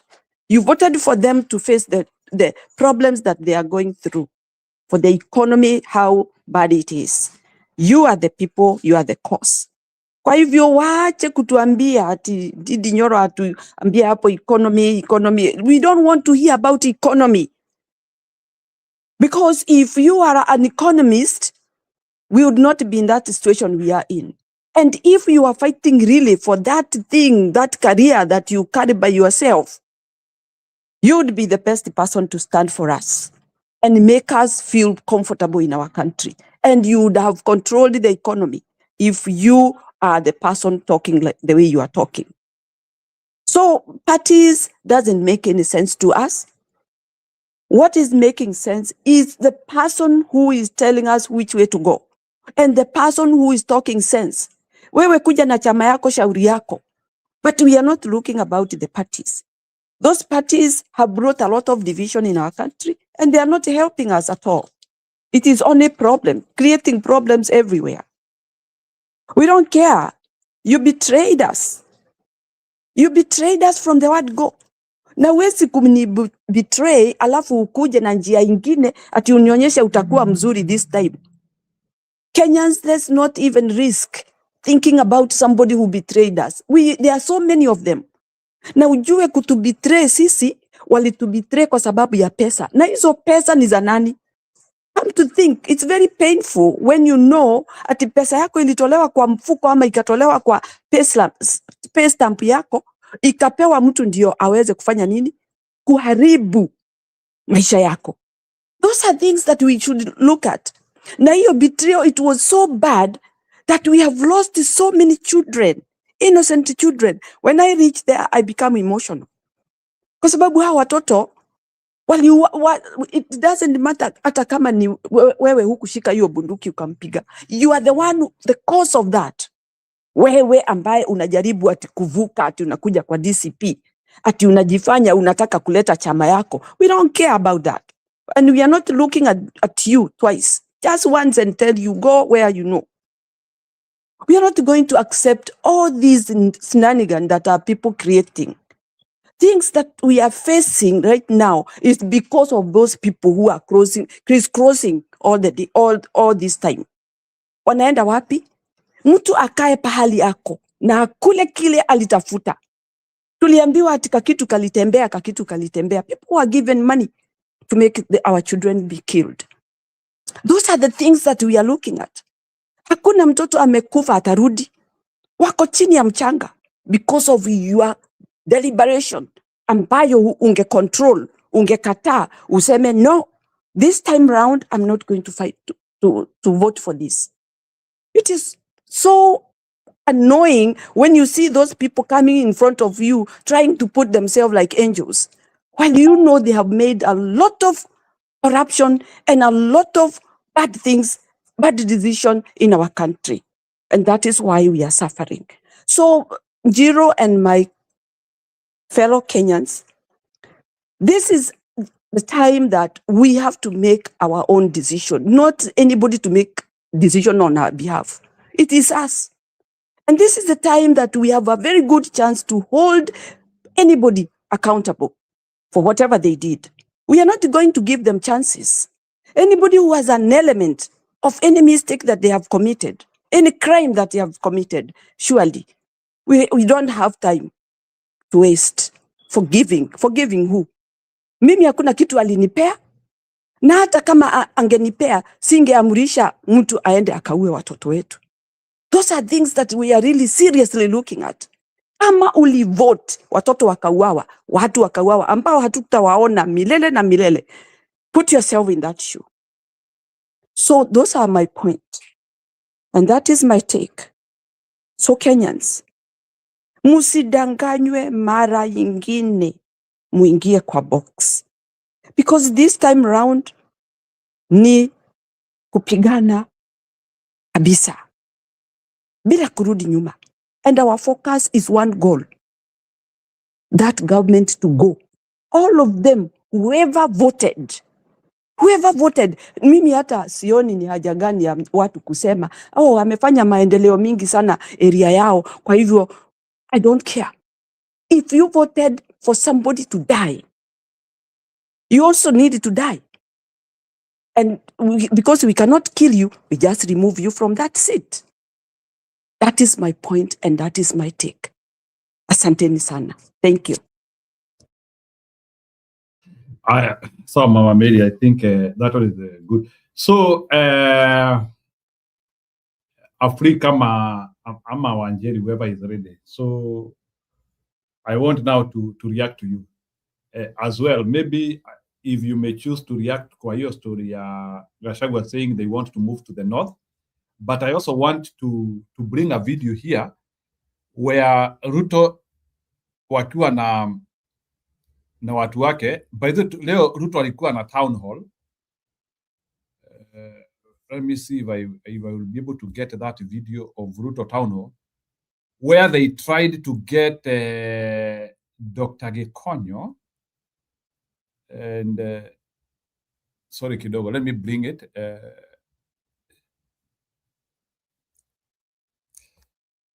Dr. Gekonyo kidogo.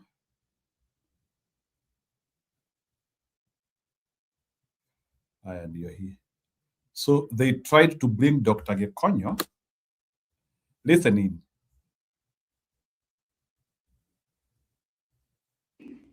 And he mentioned it.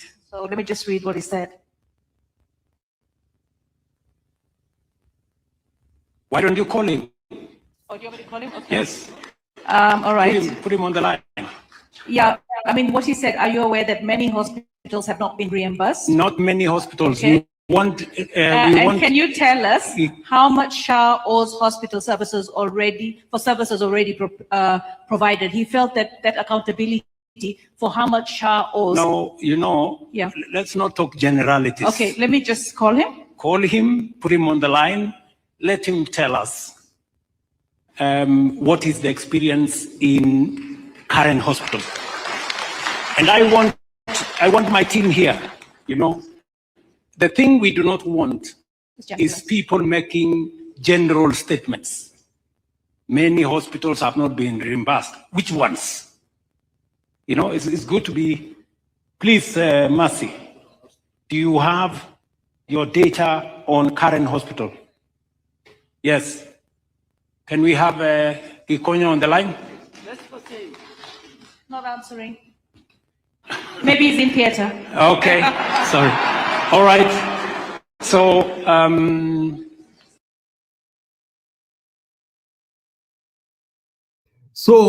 Wanjere, let me start with, why would Ruto assume that Gekonyo will answer their phone call hapo to validate what they are saying? No, they go ahead and calling him. Is that normal? Is that how you ambush people? Ni swali tu nauliza, like, even if you want somebody to explain things, have you to call people so that they can validate what they are saying? Sasa Njiri, wewe can Kasongo say anything through yenye ni ya ukweli?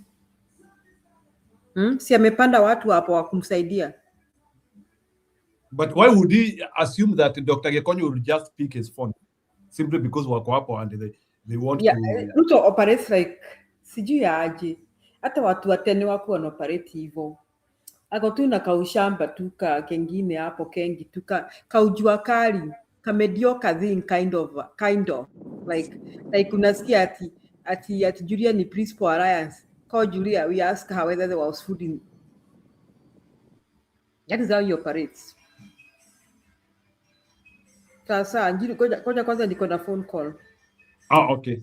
That one is okay. So Stony PK unaweza chukulia. So Stony PK. Okay, go ahead.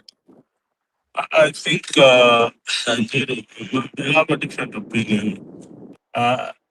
Dr. Gekonyo was texting Julie Gishuru. Is that Julie or is that that is not Julie Gishuru. That is the women rep Pasaris. Yeah. That is just a Pasaris. So I think it was a moment for him to say exactly what is going through, because he owns a current hospital. He lost that opportunity, and I squarely blame him for not saying what he wanted to say. He was not ready to say what he should have said. So some of these things are not. Why would you want to say it in private? What if you are being called and maybe Ruto wants to corner you, so you start agreeing to things which are not there? It was up to him to corner him, because this guy is not working. You see, everybody says this guy is not working. He owns an hospital. He's paid by the insurance companies. He should have cornered Ruto there and there, but he didn't take the opportunity. I mean, that one is just. Will Ruto accept that cornering now hunting him down? You know, that you have even put yourself. Tulikuwa nataka akue cornered. Hiyo ndio tulikuwa nataka na huyo daktari. because huyu ni mtu ako na hospitali Karen, analipwa na SHA, anakosa kulipwa na SHA, angetuambia ukweli iko wapi. So whatever we are saying is just speculative now.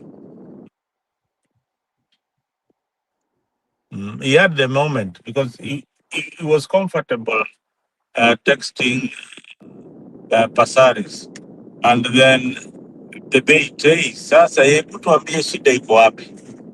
So he would have taken that bait and said, hey, shida iko hapa na hapa na hapa. Ndio tujue, you know. But anyway, that's how I look at it. Well, okay. I don't know. Maybe I don't know if that is the modality of operation. If you would feel comfortable to explain to Ruto, unajua ni swali.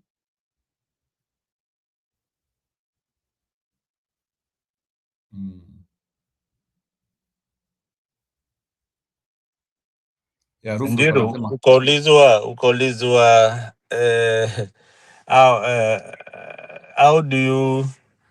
how do you operate your shows? How do you start opening the shows? What are the challenges that are facing?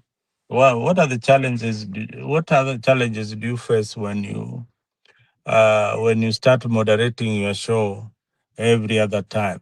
Because you've been doing this for a very long time. You should be able to say, hey, this is the problem that I face. Sometimes there's a network problem. Some people drop. Some people in the comment section are abusing each other, are abusing you. I mean, those are the things that you are able to articulate very well because you operate the system. You understand. So I feel that he disappointed But you know that one depends if many you want to Kenyans like explain it or me. not. But who anyway, would have kuna mtu anaitwa Rufruf anasema the daughter to Gekonyo picked the phone na akaelezea. So maybe I've not watched the whole video, but I will look for even huyo anasema huyo there is a person who explained about it at na akasifu SHA. So maybe Africa, according to what you know, does SHA work? Let's begin from there. Does SHA work? Out of the vile umesikia now that naona Rufruf ati anasema ati msichana wa Dr. Gikonyo alisema ati alipraise SHA. you know history ya SHA kuna mix. In public hospitals it is kind of not working because hakuna madawa in places like Kenya. It is not working.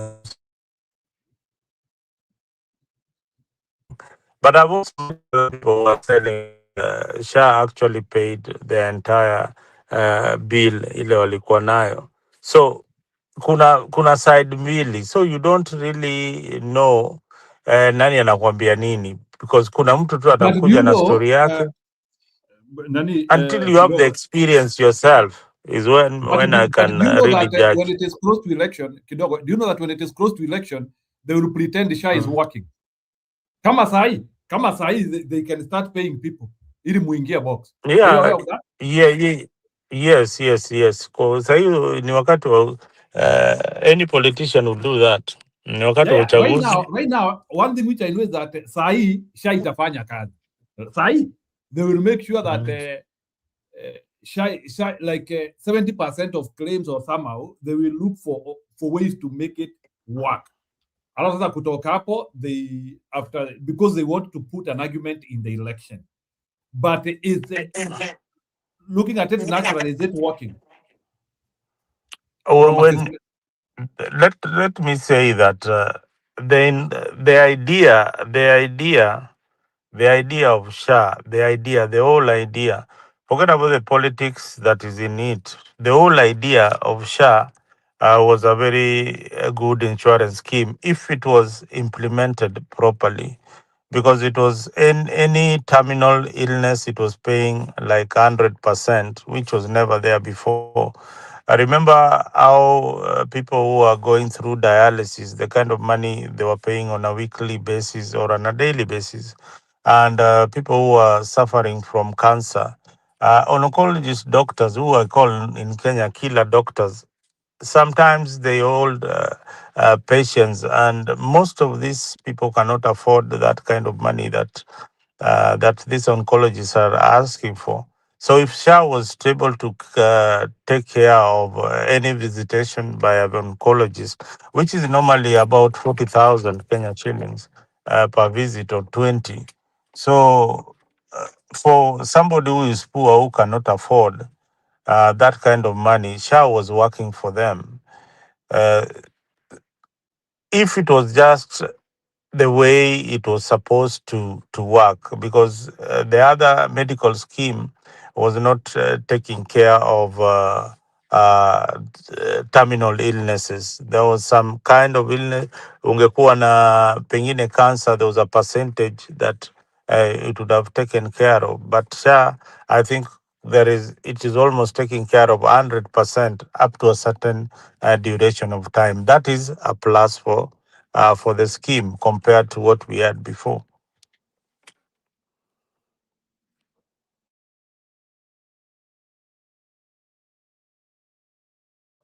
Okay, ni sawa. So that we don't overkeep Ashley. Stony PK, do you have something you need to add on that? Your story, Dr. Gikonyo? Ashley? No, I don't think, for me, Dr. Gikonyo Pia, let me tell you something again from my own perspective. Something that I've come to realize in our country, Kenya. People have entered into a very interesting space, unfortunately, that we have some 3 clubs or 2 whereby it is no longer about anything mwananchi, and you can take that again to any closest bank to you. I don't know, I'm still yet to have some matibas, some people who really truly would be talking about how population of Kenya would be able to move from one space to another in terms of their welfare. Bado ninatafuta. As of today, as the things continue to happen, it is, if you don't have money, we ni shauri yako. The attitude is, ala, kwa nini wewe una do? We kufa tu. Just like you are in America, you know that. And, in America unaambiwa, kwanza wanakujanga, how old are you? Unasema 70. Wewe una right you are off. Your work is to die. Okay? So hiyo attitude imefikishwa Kenya na wadosi. Mdosi anasema kama una do, hiyo ni shauri yako. All right? And it is bad. It is not our culture. Our culture as Africans is that of caring and minding about self and about people until unafika kwa kaburi. In Africa, do you know, even when you have that terminal illness, in Africa unajua hakunanga hiyo kitu inaitangwa terminal illness. It's not primitivity, it's not backwardness, but that's our culture. That mtu ni mtu until roho ikatike. And no one can remove me from that. So what I'm trying to say here is that anything you bring in Africa, unaniambia inafanya partially, haifanyi partially. I would want to have something, if you want to introduce, then ifanye wholly. Why would you not have it working wholly? Unaniambia tunapoteza 3 billion every day. Why don't people talk about that? Why? Yani, mbona hiyo watu wanahepa? Because all these other guys hawataki, and in fact there is a book nimesahau title I've been reading which says there is no way you can have all people having it okay. The rich will not have value. Utajulikanaje unado? Sasa ikiwa kila mtu ana drive, wewe na unajua lazima wewe una drive na mwingine ana walk ndio ujisikie uko fiti. Naona. So basically is I'm still looking for anybody that would want or ama would come really having roho moja ya mtu mmoja. People don't want to acknowledge. Anaitwa Traore Ibrahim, whereby a guy is only thinking about mwananchi itakuwaje? Mwananchi atakaaje? Mwananchi atakula nini? I'm still looking for that kind of a person. That kind of a person is detested in Africa. In Africa, ukienda kwa mfano kwa village yako useme ninachinja ng'ombe 2 na watu wakuja wakule nyama, utasikia watu wengine wakisema aya, Sonipike ni mwenda azimu. Ng'ombe 2 unachinjia watu tu wakuja wakula wakiendaga. Kwani yani you start getting castigated. Na ni vile umesema umejisikia tu, maybe you want people to celebrate a Friday or something like that. Ama umeingia kwa sokoni pale akina mama wamekaa chini wametandika nyanya zao, wewe na capacity yako unaangalia hawa mama ni 20. Alafu hawa mama by the way wanauza hizi nyanya na nini the whole day na wajakula lunch. Alafu unasema hapa nataka kila mama apewe lunch ya shilingi 200. Unaambiwa Sonipike anajirenga siku hizi alikununulia watu. Look at that. That is our attitude. So our attitude is we want to adore the rich. We want to praise the people. You land in a helicopter and then you give us 50 bob, una fly off. Then we are there fighting and arguing how influential you are, how wewe ni mnoma, na watu wanapigana hata wengine wanadungana visu. Unaona? So what I'm trying to say is when we talk of SHA, NHIF and all that, if NHIF was not working, what was supposed to be done? And working to what extent? Or how do we want it to work? Have we defined how we wanted it to work?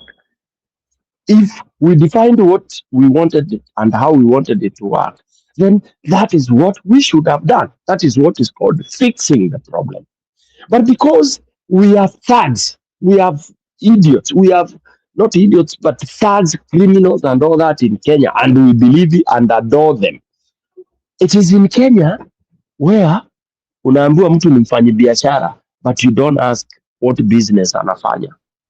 Bora tu amekuja amepark V8. Na hiyo V8 amepark hata uwezi ingia ndani. Amepark, anateremsha dirisha, anakuuliza ni aje, anakupatia 200 anaenda, unabaki ukipigana hapo.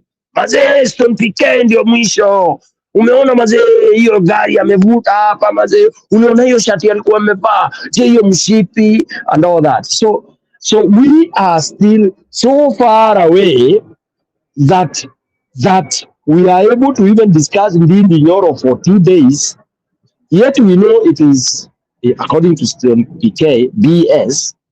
We are there even saying how intelligent the man is, yet he's coming to tell you that education can work if we use this money this way, that way, this way, that way. Yet you know that if we could have anybody up there or anywhere that can stop the stealing of this 3 billion they have declared that gets lost every day, and they are not telling us who takes it, how it goes, that way unaona sasa, wow, Nyoro has lectured us. He is the Jesus who has come with a formula, informing people how things are not very well run.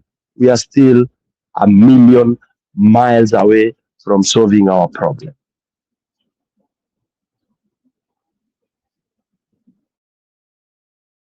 Ashley, go ahead. Hi, I just wanted to comment on SHA. I heard Ruto saying SHA works. When you say something works, does it mean, what is he meaning when he say it works? One, and who does it work for? Because for the very poor, it wouldn't work. And I would like for Ruto to come online on social media and hold that conference online where some of us can also come in and give us our own personal experiences.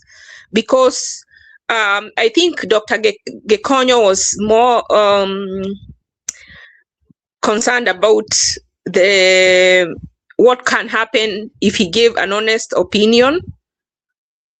Probably it might be that they hospitals more than they do others. Like when I listened to Wanga, one time she had just gone, I think last month, before the panel where they are questioned about what they are doing in their counties. She said SHA owes so much money to her county. So I don't know. That's why I'm asking, what does he mean that it works? When you take a patient to a private hospital, SHA only pays for the bed. So would we say it is working or it is not working? It only pays for the bed, and it pays up to a certain cap. It caps the amount at a certain amount. So if you go for general ward, it covered. If you maybe go to more semi-private, it doesn't cover. If you go to private, it doesn't cover. But it only covers for the bed, and they tell you to only cover for the bed. If you go to Kenyatta and you want private, it only covers for the bed. So would we say that SHA works or not? So I would like him to come and tell us, what does he mean when he says that SHA works? When you go to register a poor person for SHA, there is no place for somebody who is unemployed. They are either ask you, are you self-employed, or are you are you employed by an employer, or are you self-employed? There is no option for someone who is unemployed. So if you're a person who is unemployed, does it mean that you die? So that's why I'm saying, does it really work when the unemployed or the elderly, the bedridden, the disabled do not have a place? They have to put self-employed, even when they're not self-employed, even when they have no income coming in. So does SHA work or does it not work? And when you call this customer care for SHA, they tell you, we have had a lot of complaints. All you can do is write your concerns, and we are giving it to them. We have so many people bombarding us with questions that SHA is broken down, and it is people working at SHA that are telling you how frustrated they are because SHA is not working, and people are offloading their frustrations on them, and they have no capacity to do anything to change because our president keeps saying SHA is working. So let us ask him, what does he mean? Has he used SHA himself? Does he know someone who has actually used SHA? And to come and give us a breakdown when they say it works, what do they mean? Is it there only to pay for the bed, or is it supposed to pay for the medicine? Is it supposed to pay for the doctor? Is it supposed to pay for the nurse? If that is what you call working, just paying for the bed, then it works. But when it means that it takes care of, like, you just have a copay, then it doesn't work. Again, since when did you pay a whole premium for a whole year? A poor person is required to pay their premium for the whole year. Just imagine someone who is not working and they have to pay premium for the whole year before they can get SHA. Would you say that is SHA that works? No, it doesn't work. But then we need to break it down for him. So tell him to come here online so we can give him the information that other people are afraid to give him, because it depends. When he says it works, what does he mean? Then we can agree whether it works by his definition of him saying SHA works. Let us not just stop of SHA works. When he says that what SHA works, what does it look like to him? I think that is where we need to start from. And then we can agree, according to his definition of him saying that SHA works, does it work or does it not work? Thank you. Yeah, I think Ruto decided to introduce confusion so that we can start talking of things. I think for the last 2 years, we have been saying SHA works. No, SHA does not work. And I think it is good to trust the Kenyan clarity of mind. Kama Wakenya wamekuwa wakisema hiyo kitu, I don't think Kenyans are so evil that they would baptize something which does not work and they call it works. So I think Kenyans have already given verdict to SHA. Sifikiri Wakenya hawezi kuwa tu wanalipiwa na SHA. And actually, I think some of the indicators in the fundraising I've seen. Some of the fundraising I've seen about medical, they have been astronomically many. It has been like harambes have been too many. Sijui huyu yako na cancer harambes, sijui huyu yako na nini harambes. So like I've seen harambes after harambes after harambes, friends calling me harambes. Most of the time unakuta pahali ambako mnapanga matanga, pia mnapanga story ya bili ya hospitali. I don't know if Mama Mary, you have seen that. Me, I've seen that one in Kenya. Most of the time is that watu wakipanga matanga, unaona pia kunapangwa bili ya hospitali hapo in the same equation. So those are some of the indicators which have already confirmed to us that SHA does not work, but now Ruto wants us to pretend that it works.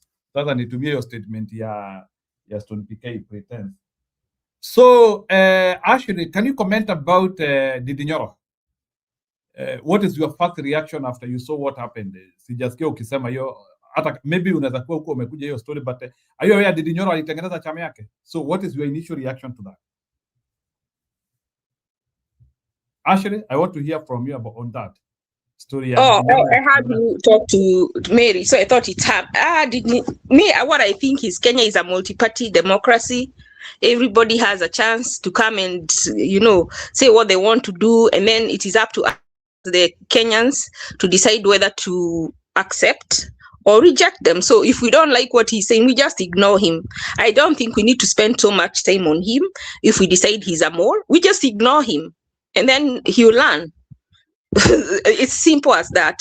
There's no time, there's no need to spend. He's a non-factor, just like he has been keeping quiet. Let us just he said that you just keep going. And I liked Mary when she said that anybody who was involved in 2024 that caused those kids to die, I think we should not give them a second chance. And any party that takes those people that they've come back now, someone like Waigoro, she always waits until the last minute. Now, and this other lady, what's her name? The one who puts on a hat from Kiambu. Hata hii UDA alijoin last minute. Hawa watu ni opportunists. They are not sincere. Yes, they are not sincere.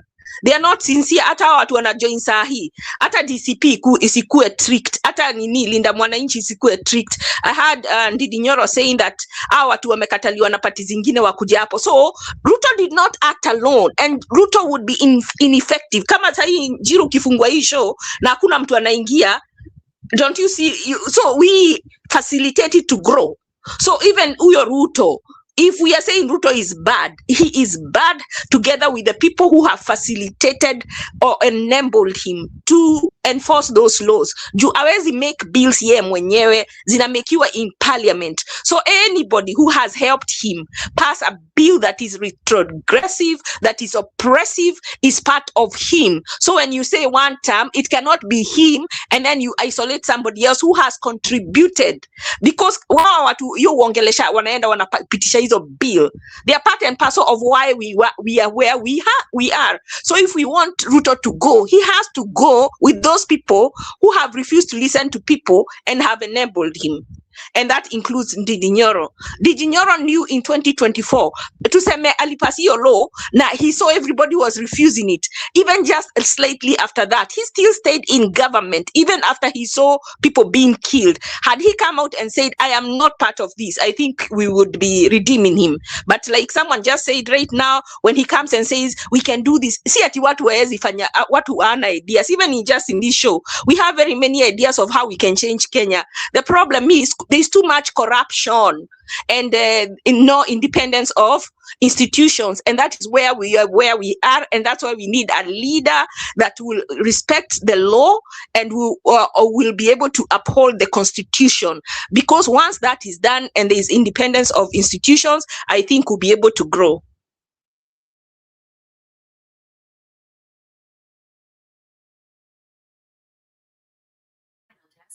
Sawa. I think that one is in order. I think actually. So maybe unaweza relax kidogo. If you still want to be in the show, you can be in the show, so that now I can look somebody else. So I think Stony PK will come relax sana. So can I bring you on forward also to you said, I think story ya Gekonyo, you didn't want to overspeak much about it. But maybe you can speak about Wiper and what you saw about Wiper today. Did you see that? Did you see now that unification now between the full of Mlima, as they said, Mlima West, Mlima East, and Mlima South, and now going to Mlima North. Nilisikia Isiolo na kina Marsabit wanakuwa Mlima North. So Stone, do you want to react on that? Wiper Esparade today.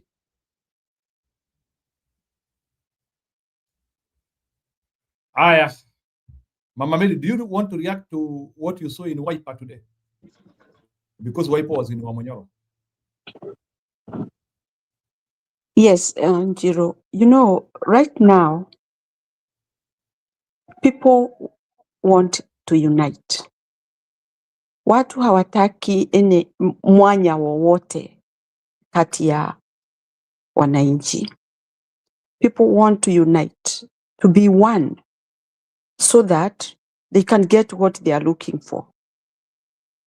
Having that Nyoro is being visited, I'm happy for that, because that we must have a connection, and we should have a joint where we meet. We should have a joint where we discuss things. We should have a joint which is showing us how can we get rid of what is not good to us. Hatuwezi kutawanyika, na hiyo mwendo wa watu kufika kwa Nyoro, it is just the same as hata kama ingekuwa imetengenezwa ingine, somewhere else, na watu waende huko. It is the same. The only thing is that people are seeing that is a joint that has created a space for us, and then we should be there. Let's come together. And that joint means a lot for Kenyans. Kwa sababu siku hizi ukifungua tu YouTube, the first thing you see is Nyoro. And a different group have gone there. Why are they going there? Unataka kuniambia hao watu si watoto ati wana scroll, ati wana scroll hivi wanaenda kwa hiyo, ni watu wazima, watu wako na maono, watu wana mafikira, na watu wako na uchungu. That is why they are going there. They're not going there because of that ati tutakula ugali na nyama ama tutakula mchele na nyama. In fact, people are conquering there because they want to have a common say, which will direct them or help them to do what they feel it's good for them. Kwa hivyo, hata kama Wakamba wameenda huko, juzi Wakalenjin walienda, the other day Wakikuyu walikuwa wameenda, the other day Wameru, all those groups that are going there. And remember, this group that is going there is representing many of them who are left home. It is representing a certain village, location, district, such kind of a thing. So they are not going there for fun. Yes, we have to eat because we eat to live. But the aim of them traveling to that point, it's not about food. It's about what can we do to get out of this pain that we are going through. What can we do to get rid of those people, the few who have corrupted our country to the core? Those are the things that we are looking at. And we are not looking at mtu alikuja na gari gani ama nini. Labda hata ni matatu inawapeleka huko. We don't care. Hata kama ni basi wanapanda wanapelekwa huko, we just want them there. And we want everybody to go there. We are not calling it Nyoro for the sake of. It's a Kenya unity that we want to have. Na kama hapo tukikutana hapo ndio itatengeneza ile mambo tunataka, that is where we will go. And we are not ashamed. And when you are talking the truth and when you are doing the right thing, you are never ashamed. You become even more strong. So for those who are talking like Nyoro, I don't know, like the other guy on the other side calling Gachagua Dorcas, it's a loss of mind. Somebody who cannot stand in front of me and tell me anything. Huyo ni mtu ambaye hata hatutakiwi kumfikiria hata dakika moja. What help do we get from such a character? So what I'm trying to say is, Nyoro, aende hata coast, aende north, and the goodness is that Nyoro has accepted, hata mimi nikiwa sitachaguliwa, I'm okay. Provided we get rid of this bad regime. That builds me. It gives me chills, I'm telling you. And it gives me courage and energy to continue living.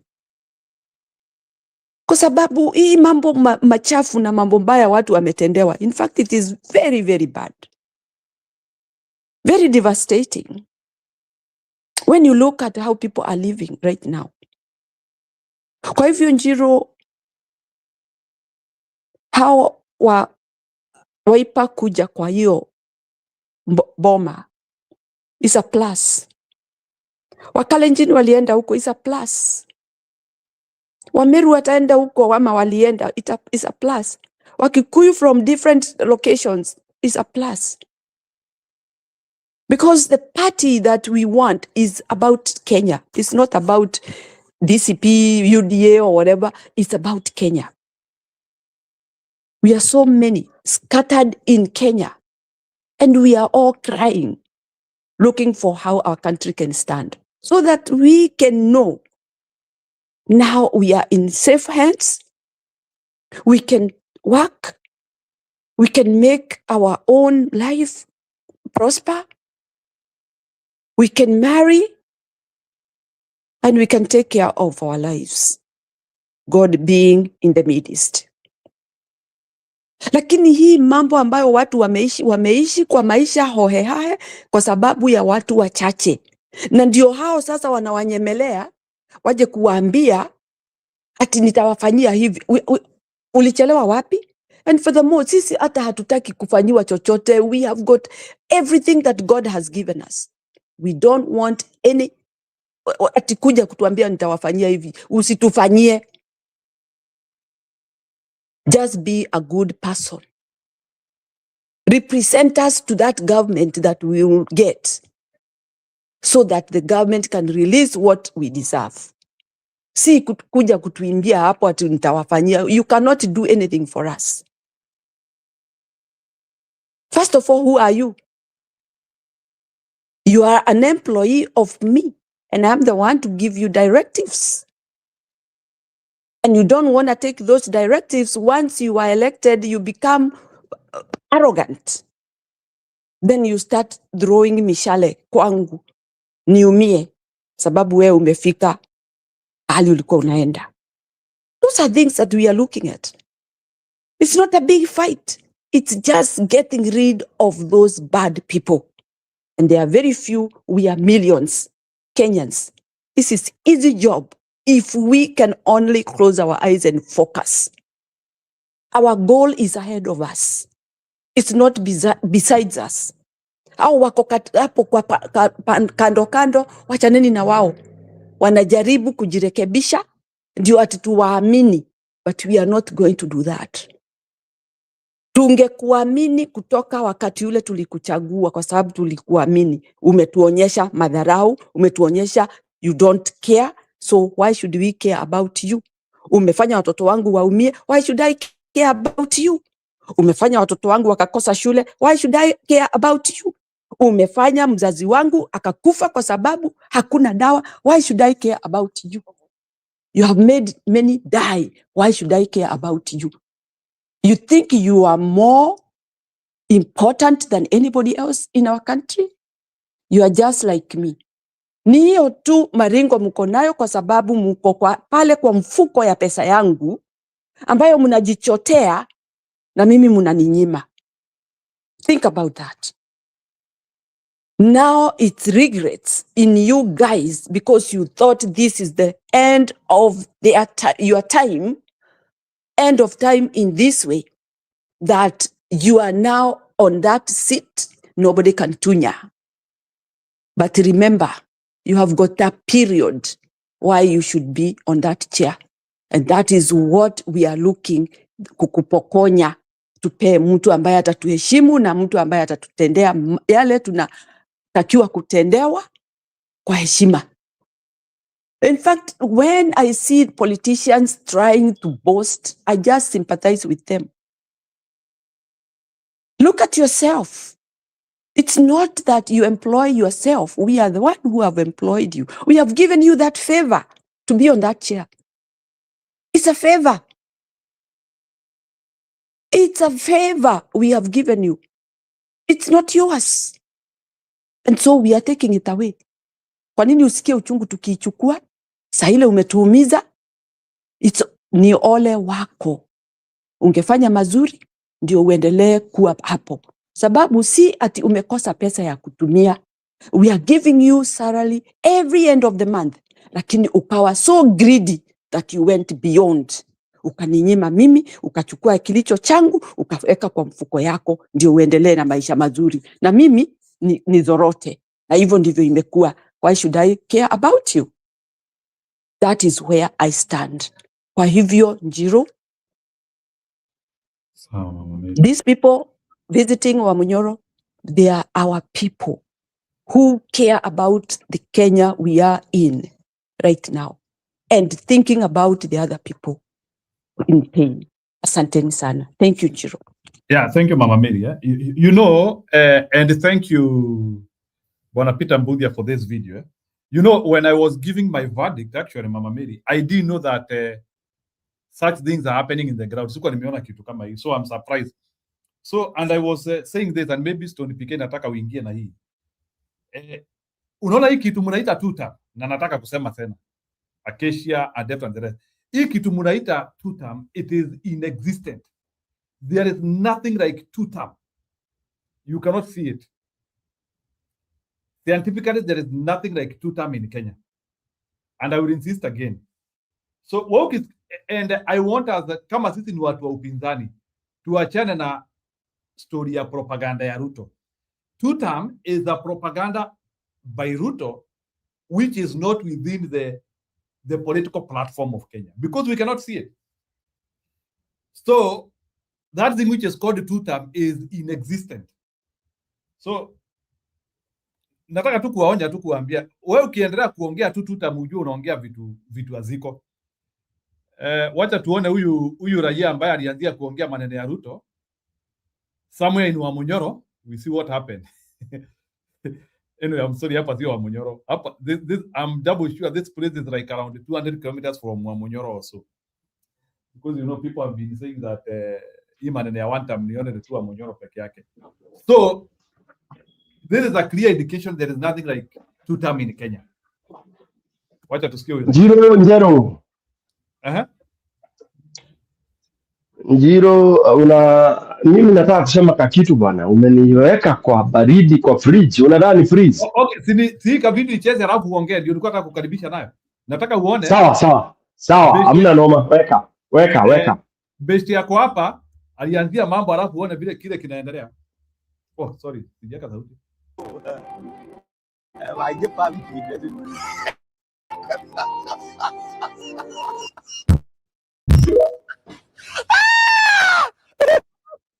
Ini sekarang sekali lagi macam itu.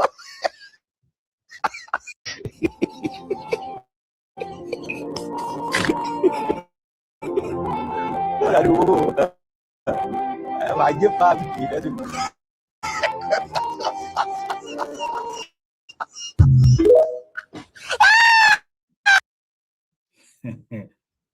Haya, Stone PK unaweza ingia sasa. Huyo ni best anajaribu kuongea story ya hiyo maujinga mnasema ya two-term, which is in existence in Kenya actually. There's nothing like two-term. Rudia tena. It's a short one. Rudia.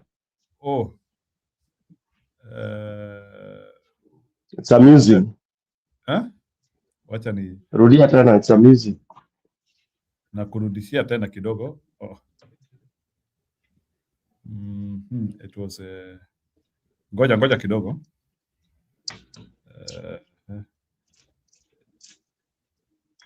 Hii ni ile tunaita Ruto propaganda in Kenya. Ati two-term. Ati nani yako two-term hapa? How can you be in two-term something which does not exist? How can you be in something which does not exist?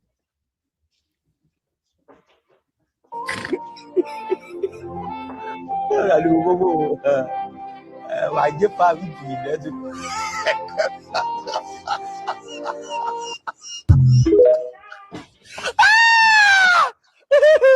Ini sekarang sekali lagi macam Hao majamaa wanajiuliza ni nini? Hao wanabaki wakiongelea peke yao. Ya. Karibu. Aduh, wajib paham kita tu. Noma.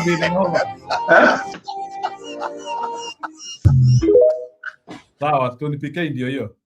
Mambo ni hayo.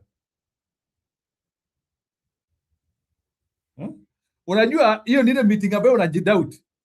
Like hata ukiwa umeketi hapo unasikiliza hiyo best, unaanzia kujidoubt wewe mwenyewe. Unaona hao watu wameketi hapo they are doubting ama wako in the right place. Nataka uone hao watu wameketi hapo. Ona huyu jamaa hata anajiuliza hivi. Ona huyu jamaa ana kofia huyu. Unaangalia wanaenda. Acha uone. Waje pa vipi lezo. Ya watu wanaenda. Alafu wana wamebaki. Hata wamebaki najua walienda. Ni noma bana. Aya, Stone PK endelea. Stone alisema nimemweka kwa baridi. So wenye wameenda ndio wengi.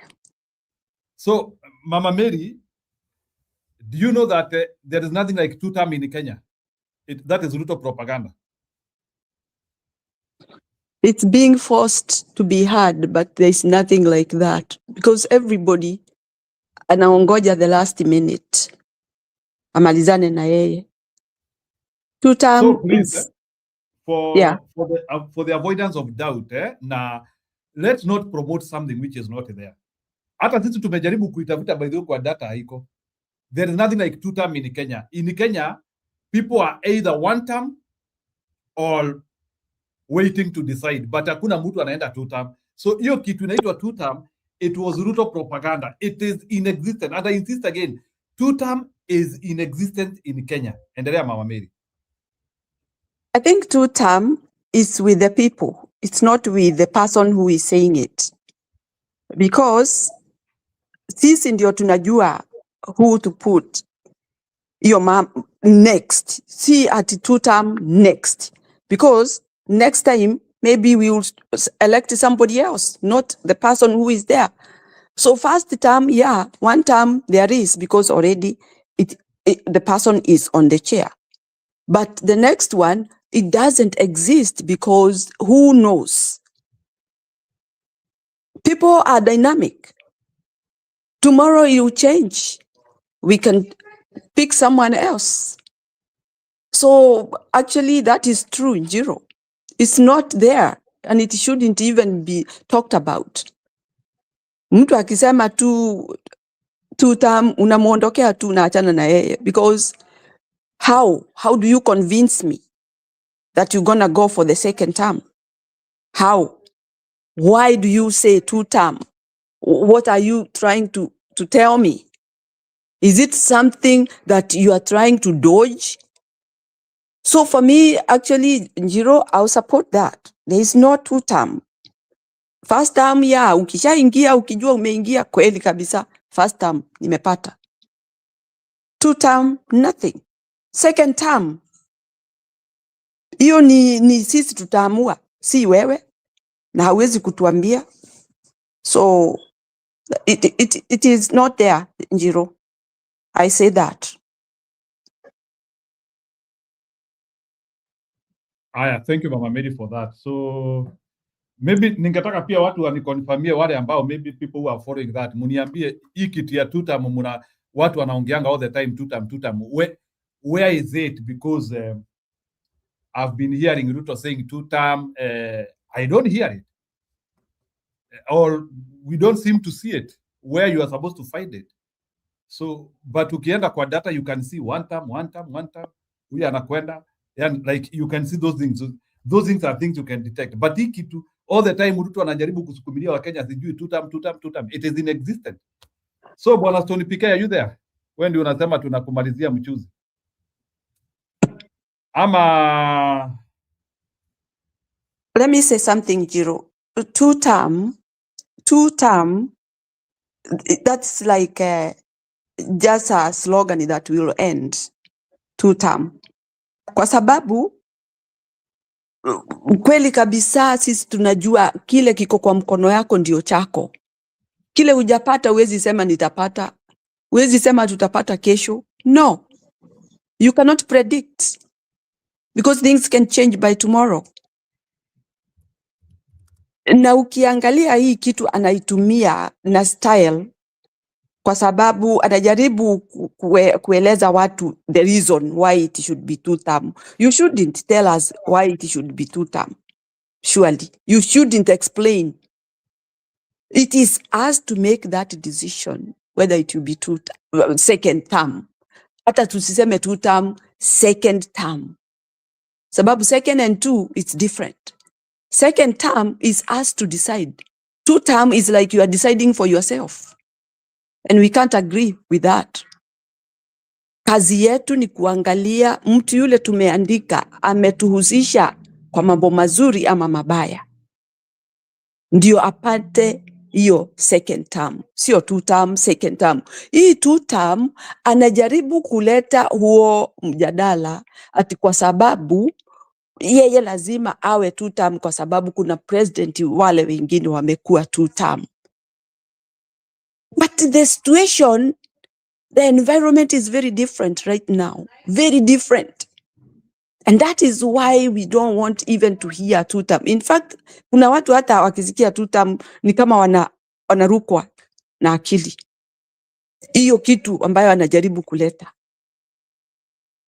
What there is that 2 term he is trying to emulate about the previous presidents who have worked diligently for our country. And that is why they got it. The second term, not 2 term, the second term. Hata wao walipofanya kazi term ya kwanza, they had to do campaign to get the second term.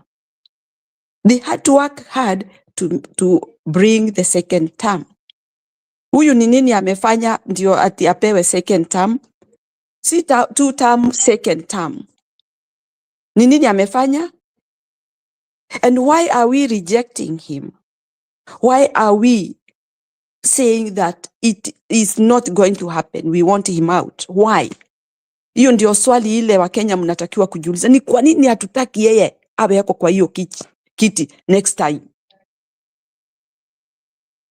Ni yale maumivu ametuumiza. Ni vile matendo yake ni mabaya. Hakuna mtu anakataliwa just for the sake of. We reject somebody because of your own characteristics, your behavior towards the wananchi, the treats that you treat us so badly like animals. Those are the things that are pushing us to push you out. Na huwezi kuendelea kutususia namna hiyo na tukusikize ati tuseme aidhuru acha aendelee kwa sababu second term lazima. Si lazima. Second term is not a must. Kama ingekuwa is a must, hatungekuwa hata tunapiga kelele, tungekuwa tunasema basi kwa sababu hii imewekwa kanuni ya serikali basi aendelee. But the end is coming. Utoke kwa hiyo kiti, mtu yule ambaye anatujali akalie. That is how it is. Na hiyo kauli ilitolewa na serikali ama na kanuni ya wananchi ndio nchi iweze kusimama. So that is my stand, and that is what I believe. Wakati mwingine wa pili hiyo itategemea ulikuwa na husio gani na wananchi. That's what I look at. So for me, I say 2 term is 2 term is not existing. It's something that has been created by crooks ambao wanatuchukulia kiholela. Asante Nyiro. Yeah, correct. There is nothing like 2 term in Kenya. That is something we will keep on confirming to people here, because there's no need of propagating Ruto propaganda and his agencies propaganda. So hiyo kitu inaitwa 2 term is Ruto propaganda. Let me show you a video here, because nimeona I have tried to call Stone PK na ni kama hapatikani. Wacha niwaoneshe video hapa alafu you also Nico Njiro, unless you want the video to be part of my contribution. Wacha kwanza sitacheza video kwanza, video itangojea.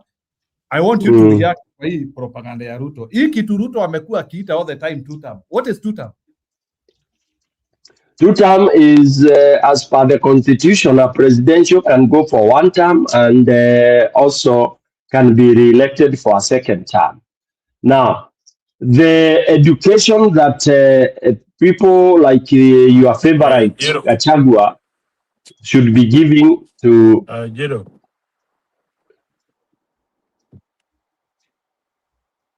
Hello? Afrika, relax kidogo. There is somebody speaking. I'm sorry. No, wacha mpishe tu. He has a reason why he's calling you in the middle of Afrika, go ahead. Sawa. Contribution. No, sikuwa nasikia huyo mtu anaongea. Oh. I couldn't hear what they were saying. But can you hear us now? I can hear you properly. I wanted to say hi to Mary. Mary, long time. I know, long time. How are you? I'm doing fine. I wanted to hear your perspective on Kenya at the moment, because you are really agitating for the unity of Kenyans. Have we moved far tribal, or we are at the center? I would say we are going towards the good position for the country. Ukiangalia uone Nyoro is not about tribe. It's every Kenyan who is welcome there. And that is my happiness, because even Kenyans now, they understand that there is no tribal grouping now. Everybody is welcome to be together. Na hiyo kitu ni muhimu sana, kwa sababu vile nimeona Gachagua anaorganize hii mambo na watu wamekubali, it really makes me happy. And I see that the tribal man will continue saying tribal, and he knows how tribal he is, and that is Kasongo. He is very, very tribal. Na hii tribalistic yake imejificha. He has hidden his tribal characteristic very deep. Mimi nilikuwa naangalia huyo mtu na nataka kusikia ile mambo yote inaendelea Kenya. How is he getting the right thing for Kenyans?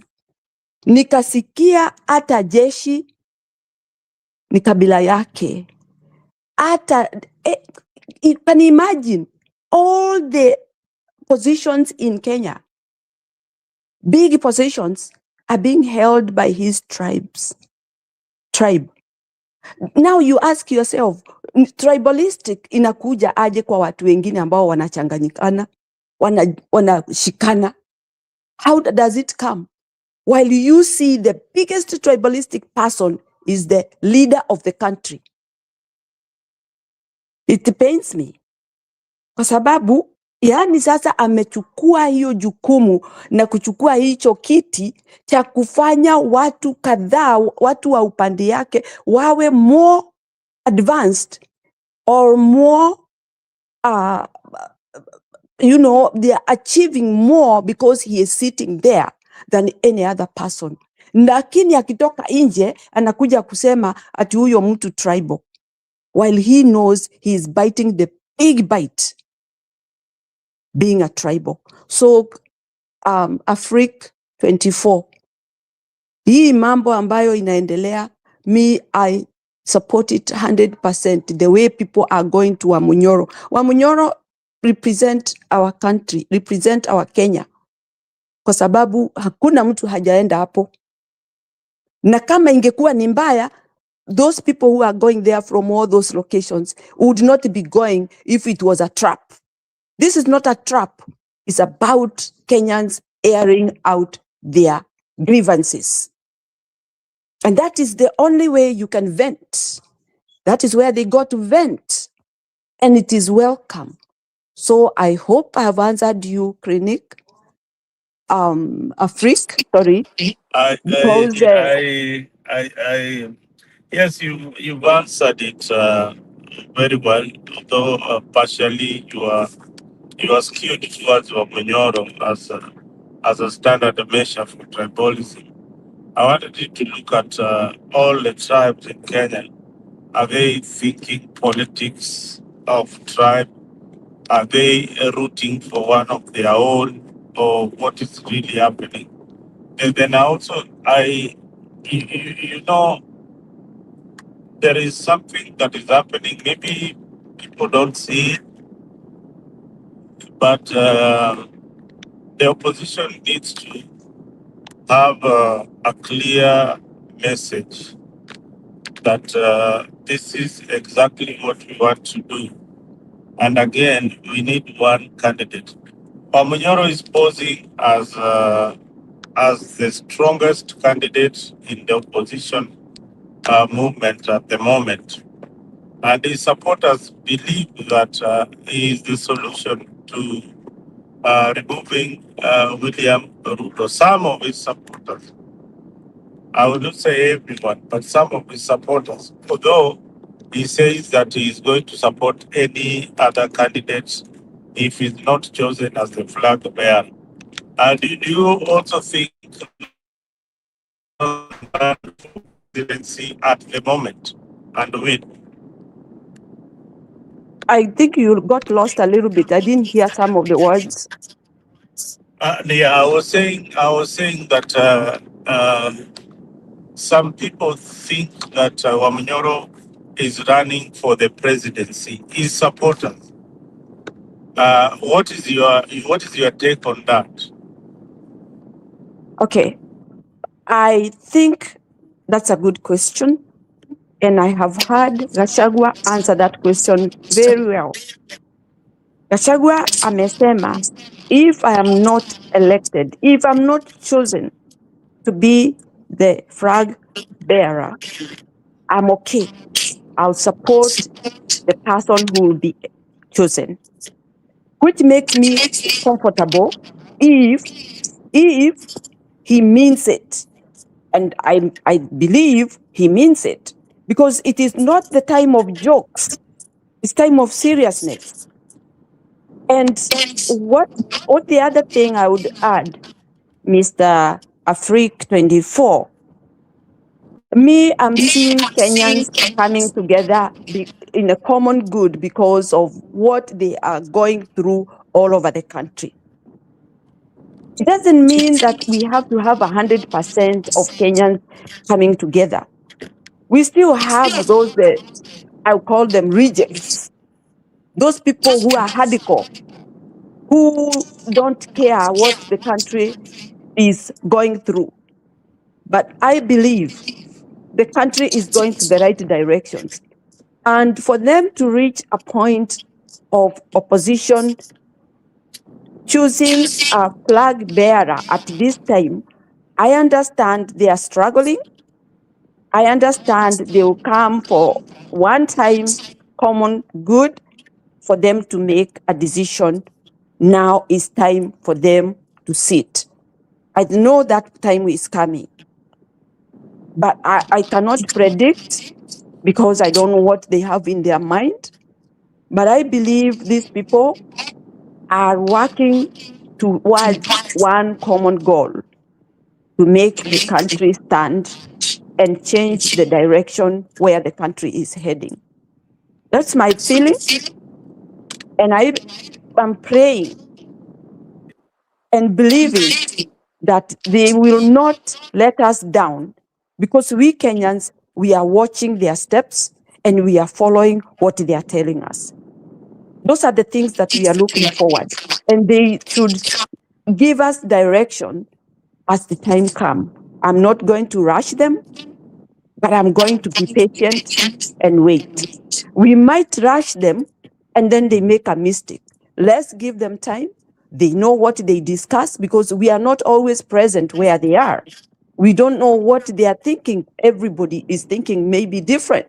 But the time will come when they will think one goal, and then they work and let us know who is who, and then we can move forward. But we Kenyans, we are together, and we want to support the person that feels strong to take this guy out of the seat. then we can have our country comfortably. Thank you. You see, I don't know whether you heard what Malala was telling Sifuna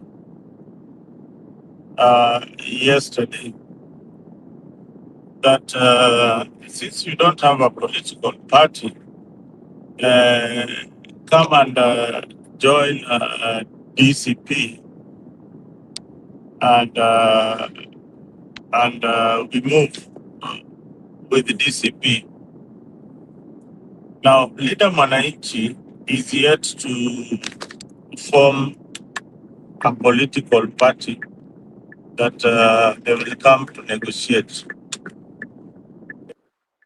Now, when you look at what politicians are after, especially now that we have got many political parties, including the new one, which will definitely join the opposition. I don't think Didi Nyoro will be joining UDA. He will join this other side to see what role his party will be given in the united opposition. Now, after all these parties coming together, they have to form another umbrella another vehicle like Azimio that they will go with to face William Samoei Ruto in 2027.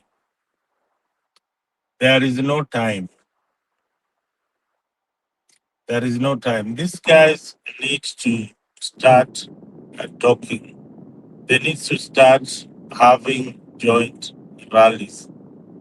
Elections is about perception. How you perceive your candidates. The way Mary you're saying that is what you see. That is the perception you have. It cannot be measured. It will only be measured on the ballot on 2027, on August 2027 when the results are out. So, as Kenyans are perceiving right now, it is time for the opposition to unite and have one candidate and a running mate, so that this candidate can sell their agenda, they can have their slogan, they can have the manifesto, what they want to do for the country. But if you have Matiang'i running, everybody is running on different agenda. Now it is time for them to bring everything that they have on their various political parties and they merge them together and they choose one candidate, which will be a very hard task. There must be a formula to choose that candidate. Is it going to be through a polling? Is it going to be through delegates? There has to be a formula. There has to be a secretariat that is going to talk to these candidates, polish them, give them talking points so that they can have a slogan that is selling amongst all Kenya. So if we do all that I'm saying in good time, then challenging Kasongo will be very, very, very easy. But if they are saying that we are going to go this way until next year, around January is when they are coming up with a candidate. Some of the people in the opposition, there might be voices in the opposition. We need to get them out very, very fast. Get them out there so that if you are disgruntled with whoever the opposition or Kenyans have chosen, then you can move on and we know who you are in good time. That is what I am seeing. That is also my fear that if they don't unite in good time, they might not have time to sell the candidates. It might be the most popular one, but perception, that perception about the candidate. Huyu ni Nyiro, lakini ningepatia ule mwingine, unajua. So that kind of feeling is what happens, na ndio unaanza pata watu sasa wanaanza kugawanyika. So there needs to be somebody talking to them, somebody who is above them. There should be somebody who is above Gachagua, somebody who is above Sifuna, somebody who is above all these opposition players who can put them together and tell them, hey, this is what you need to do at this. And it should be a secretariat that is guiding them at the moment. That is my feeling.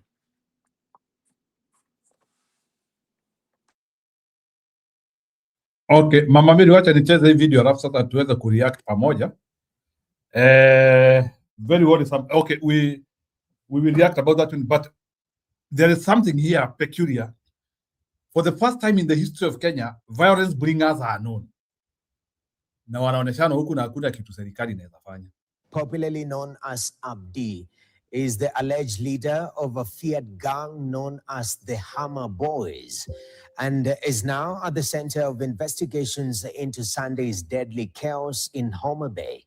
Abdi is said to have close links to senior political and government figures, including Homa Bay Governor Gladys Wanga and the Interior Principal Secretary Raymond Omolo.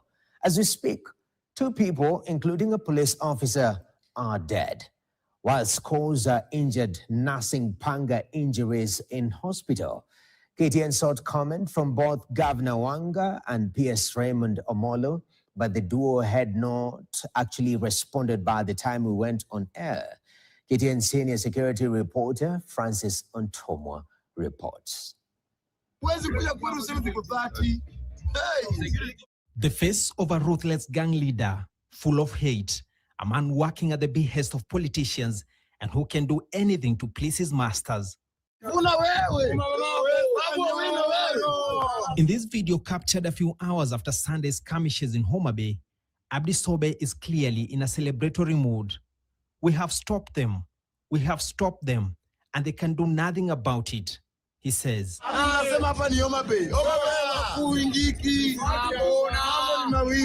Investigators have narrowed in on this gang leader and his men, said to number in the tens. Abdi allegedly works for Governor Gladys Wanga. Last Thursday, wakakamatwa 7 of them. Police were working professionally. When they got intelligence that that gang is working on to disrupt mkutano ya leader mwananchi, wakakamatwa. Gladys Wanga akatafuta Kasongo. Akamwambia ile watu zategemea hii weekend wamekamatwa. Then Kasongo akapigia huyu Mohamed Amin, the DCI, very notorious in covering up and subverting the rule of law. Then DCI akapigia huko, akaambiwa waachiliwe. The police were very demoralized. Evidence that Abdi works closely with top politicians in the region is captured in this video, where he's addressing a gathering attended by none other than Interior PS Raymond Omolo. Koro Dr. PS Raymond, akuai, kende wajo niki kachaka timu makosa, okade timu. Togimbe kuergi, kikibi niki anja tendwa. Insiders have told KTN that Abdi coordinates the goons from various parts of Homa Bay County for various political operations. Once the operation is complete, he's charged with paying his members the amount of money they had agreed upon. Every goon was supposed to be paid 10,000. The goons are crying, they were shortchanged, wakanyolewa 6, wakapewa 4. Hii wizi Kasongo amefundisha mpaka watu yake. Wanaiba mpaka pesa ya goons. On Sunday, goons took control of Homa Bay town from as early as 6 a.m. to scatter the Linda Mwananchi meeting. They barricaded roads leading into town, frustrating their entry into CBD. Who exactly is Abdi Sebo, and who gave him the power to mobilize dozens of young men and effectively take control of parts of Homa Bay? Reports have also previously linked him to the late Kasipul MP Ongondo Were. Just how can citizens trust the country's security apparatus when individuals alleged to be involved in political violence are seen in the company of senior government officials? Francis Ontomwa, KTN.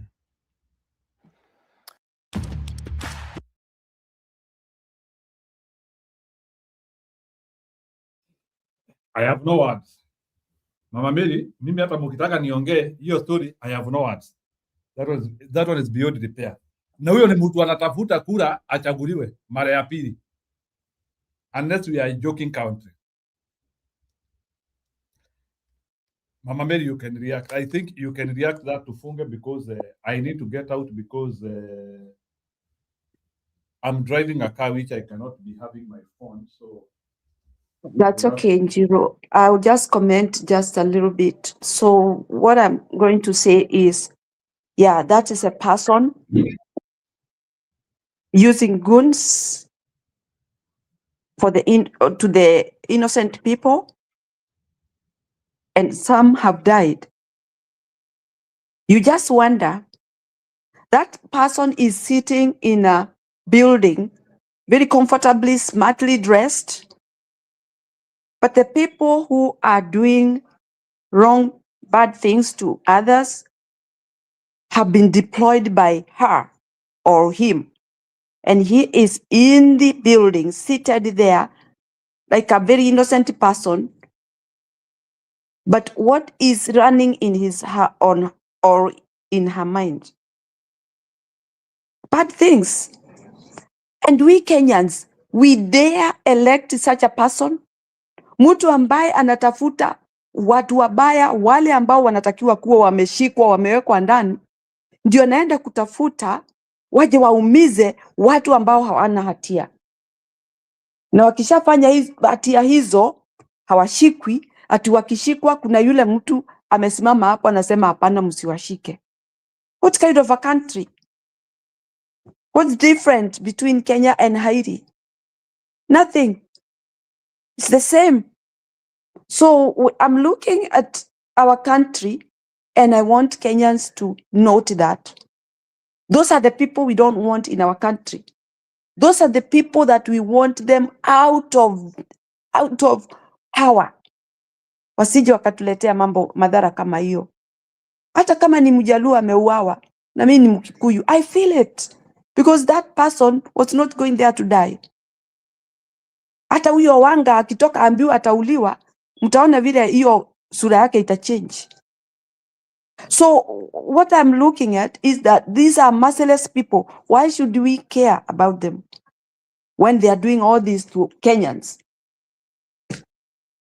So we don't care who they are. They have made others the crooks to get a chance to butcher others. And so we are saying no to them. And they are not going to be in those offices on our behalf. Labda wajenge zao huko manyumbani mwao, wakae huko. But we are not going to elect anybody who have been involved. Tuache huruma. Kwa sababu ni huruma gani unahurumia mtu ambaye amekutendea kitendo kama hicho cha kukuondolea mtoto wako uhai? Why should you forgive? Wewe humuui, wewe humuumizi, hata humguzi, lakini kile kitendo ambacho alitenda akiwa kwa ofisi ambayo wewe ulimuweka, umumalizie, umwambie hapana, songa kando. You cannot deal with us. You cannot work for us. We are just suffering because of your behavior. So for me, I would say those goons should be arrested, should be taken to court, they should be jailed. Actually, not even be given a bail. They should be jailed direct if they are found guilty of those people who died. You have no right to kill. You have no right to take somebody's life just because you can. Just because you have got Godfather somewhere who tells you, go kill, I'll stand for you. And remember, Nyiro and our Kenyan people, there is no difference between that goon and Kasongo. Look, think about that. There's no difference between that Kasongo and that goon. They are the same. And that is why we are angry. That is why we don't want anything to do with this regime. All of them should go. We start afresh. Our Kenya deserves better. Kenya deserves respect and people who have empathy to let people live their life in full. Asante Nyiro. Noma sana. So maybe Bwana Afrik, you can finish up na hiyo story yao magoons who are now coming live on camera na wanaonekana kana nini kidogo. Wacha tu nikumute dakika moja. Na you can see them with Raymond Omoro, and it was even reported they are working with Gladys Wanga. What is that in 21st century? Na si hata Wanga siku hizi ati anaitwa Suluhu. Go ahead. I mean, that, whatever, I come from Homa Bay, and whatever happened in Homa Bay is a shame. It's a disgrace. It's something that you don't want to be associated with. And when you see leaders like Kaluma, leaders like Gladys Wanga, and now Raymond Omola, and some of these guys, I even trained them when they were very young. I trained them in basketball in school and all that. So when I see them change to something else, I'm really saddened. And I think the state is just using them. And very soon they're going to be dumped, just like any other job that you are appointed by the head of state. That you can be sacked anytime when they have really used you. So for me, Gladys Wanga and Kaluma should be behind bars. I don't even see the reason why they are still out there. A police officer, I understand, died. About 2 people died in those fracas. More than 50 people were injured. Properties damaged. In some video, you should hear Kaluma saying in vernacular, for those youths, since they have been paid well, they need to go and look for any hotel that is having visitors who are one term, to whisk them out, you know. So there's an hotel in Homa Bay that was raided and property stolen, so many things. People lost a lot of valuables. Journalists lost cameras, IDs, phones. People lost a lot of things. Now, just as Gashagwa, and credit to Gashagwa, I don't know where he gets his intelligence, but that guy is spot on when it comes to information. Whatever he said is very accurate. These guys were arrested, 8 of them. They were in police custody. Then all of a sudden, they are now free to cause the mayhem. A lot of money was used. You can imagine in a county like Homa Bay, mobilizing all those youths. How much do you think was used in that particular mobilization? It is a lot of money, and it must have come from State House. Yeah, it is a lot of money. Giving each and every youth 4,000 Kenya shillings. And from And that crowd, they were to be given 10,000. can you imagine they were to be given, they were still short change, they were to be given 10,000. And Gachagua said somewhere that ile pesa ilikuwa imetolewa ya kupanga hiyo violence yote, it was 60 million. So I don't know what else was being paid in that violence. Hiyo sio 60 million. Hiyo pesa ni mingi. 60 million ni pesa kidogo. Hiyo pesa the ni amount mingi. of money which was used to plan that violence. Yeah, that's a lot of money. That cannot be 60 million. Hiyo ni pesa mingi. We are talking of kitu kama 60 million si pesa inatosha haki kujenga wadi mzima haki ili tujue. Hiyo pesa, we are talking of something like 300 million ndio ilitolewa hapo. I don't think Now Africa, because I can see you have a crowd here na sitaki kuwafungia show na mko nini, wewe ndio utaendelea na show sasa, but nitakuwa naingiza watu because I need to go home, otherwise I will not be able to. Unaona msimamo wako hapa, is that okay? mimi niko na wewe ndio utakuwa unaingiza watu, lakini mimi niko na nini. Wewe maliza tu show kwa sababu I'm also winding up. I don't think I've got much to say. The show has been very good. Yeah.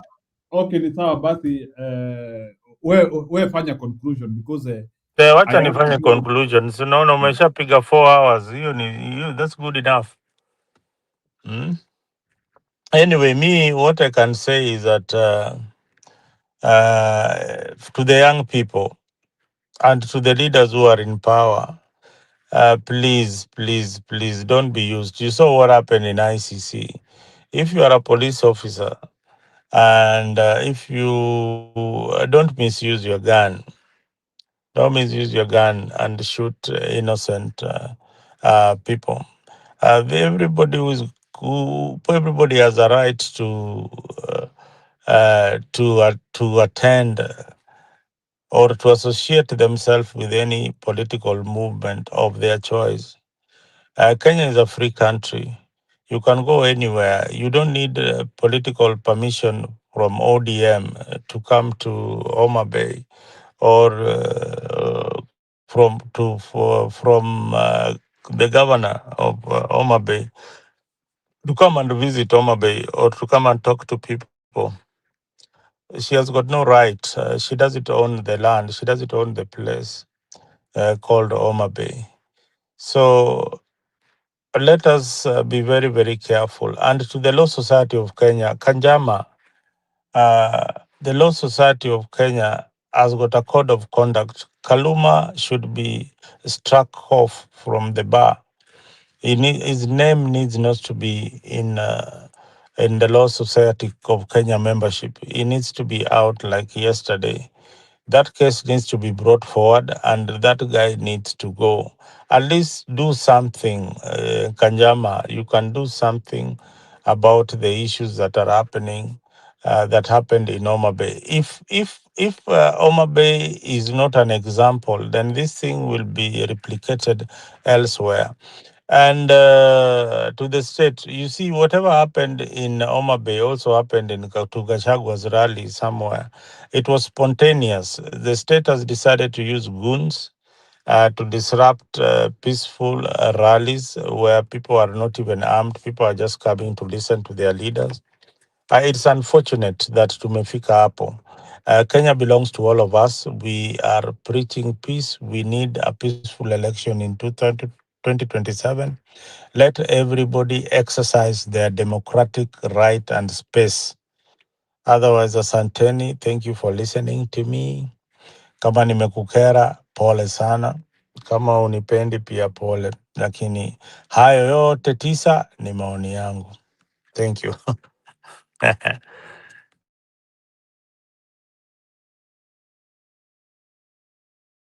So yeah, thank you Bwana Afrik for that.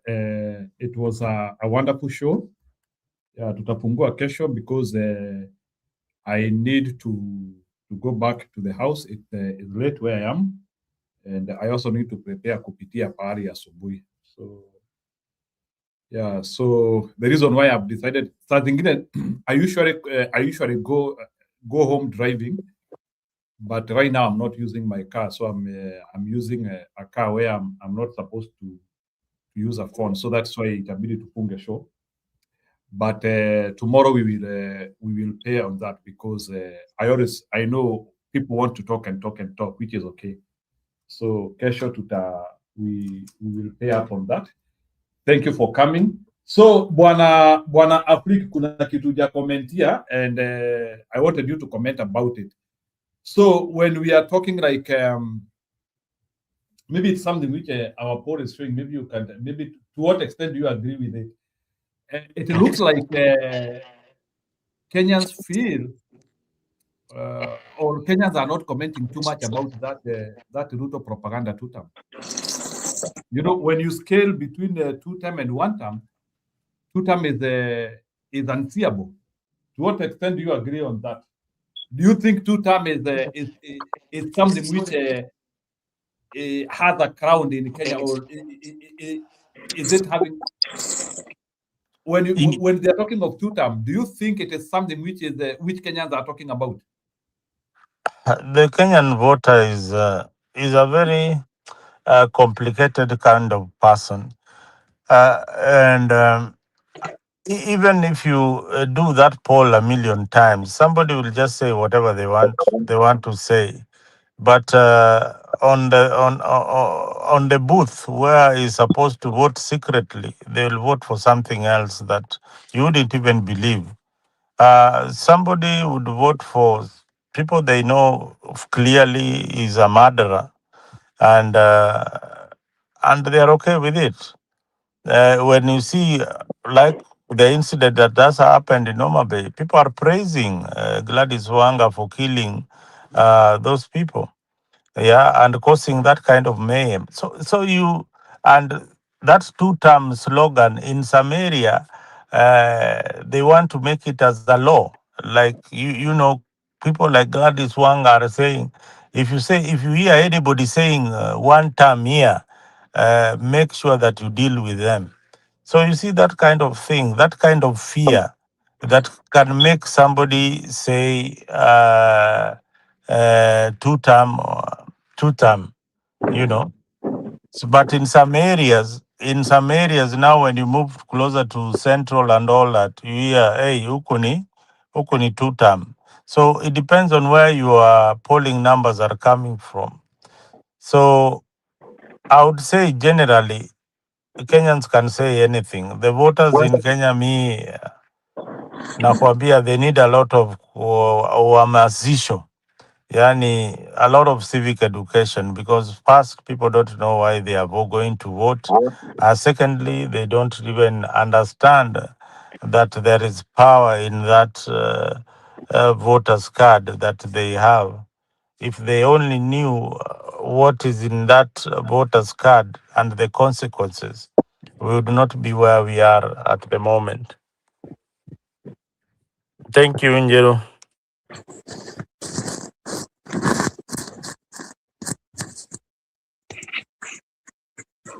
Thank you, Freak 24, for letting me know that Kaluma is a lawyer.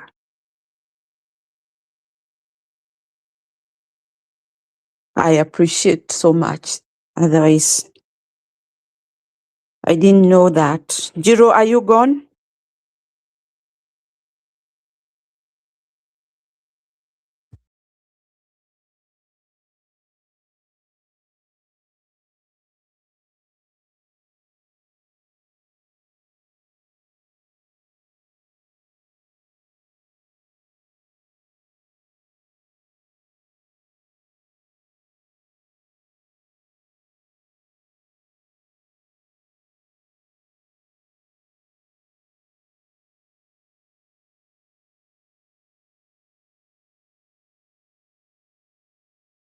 Okay, sawa, ladies and gentlemen, tutafunga sasa. Ya, tutaonana. Yeah, please. So we will close. We will meet tomorrow. Yeah, God willing. Have a nice evening. Yeah, it's unfortunate nimefunga tukiwa wengi hivyo, but there is nothing else we can do. Yeah, because I have to leave. Thank you very much and appreciate it. Share our show widely. Subscribe, like the video. If you feel we are doing something nice, the only way in which you can bless us is make sure that the video is known. Thank you and blessings. Asante.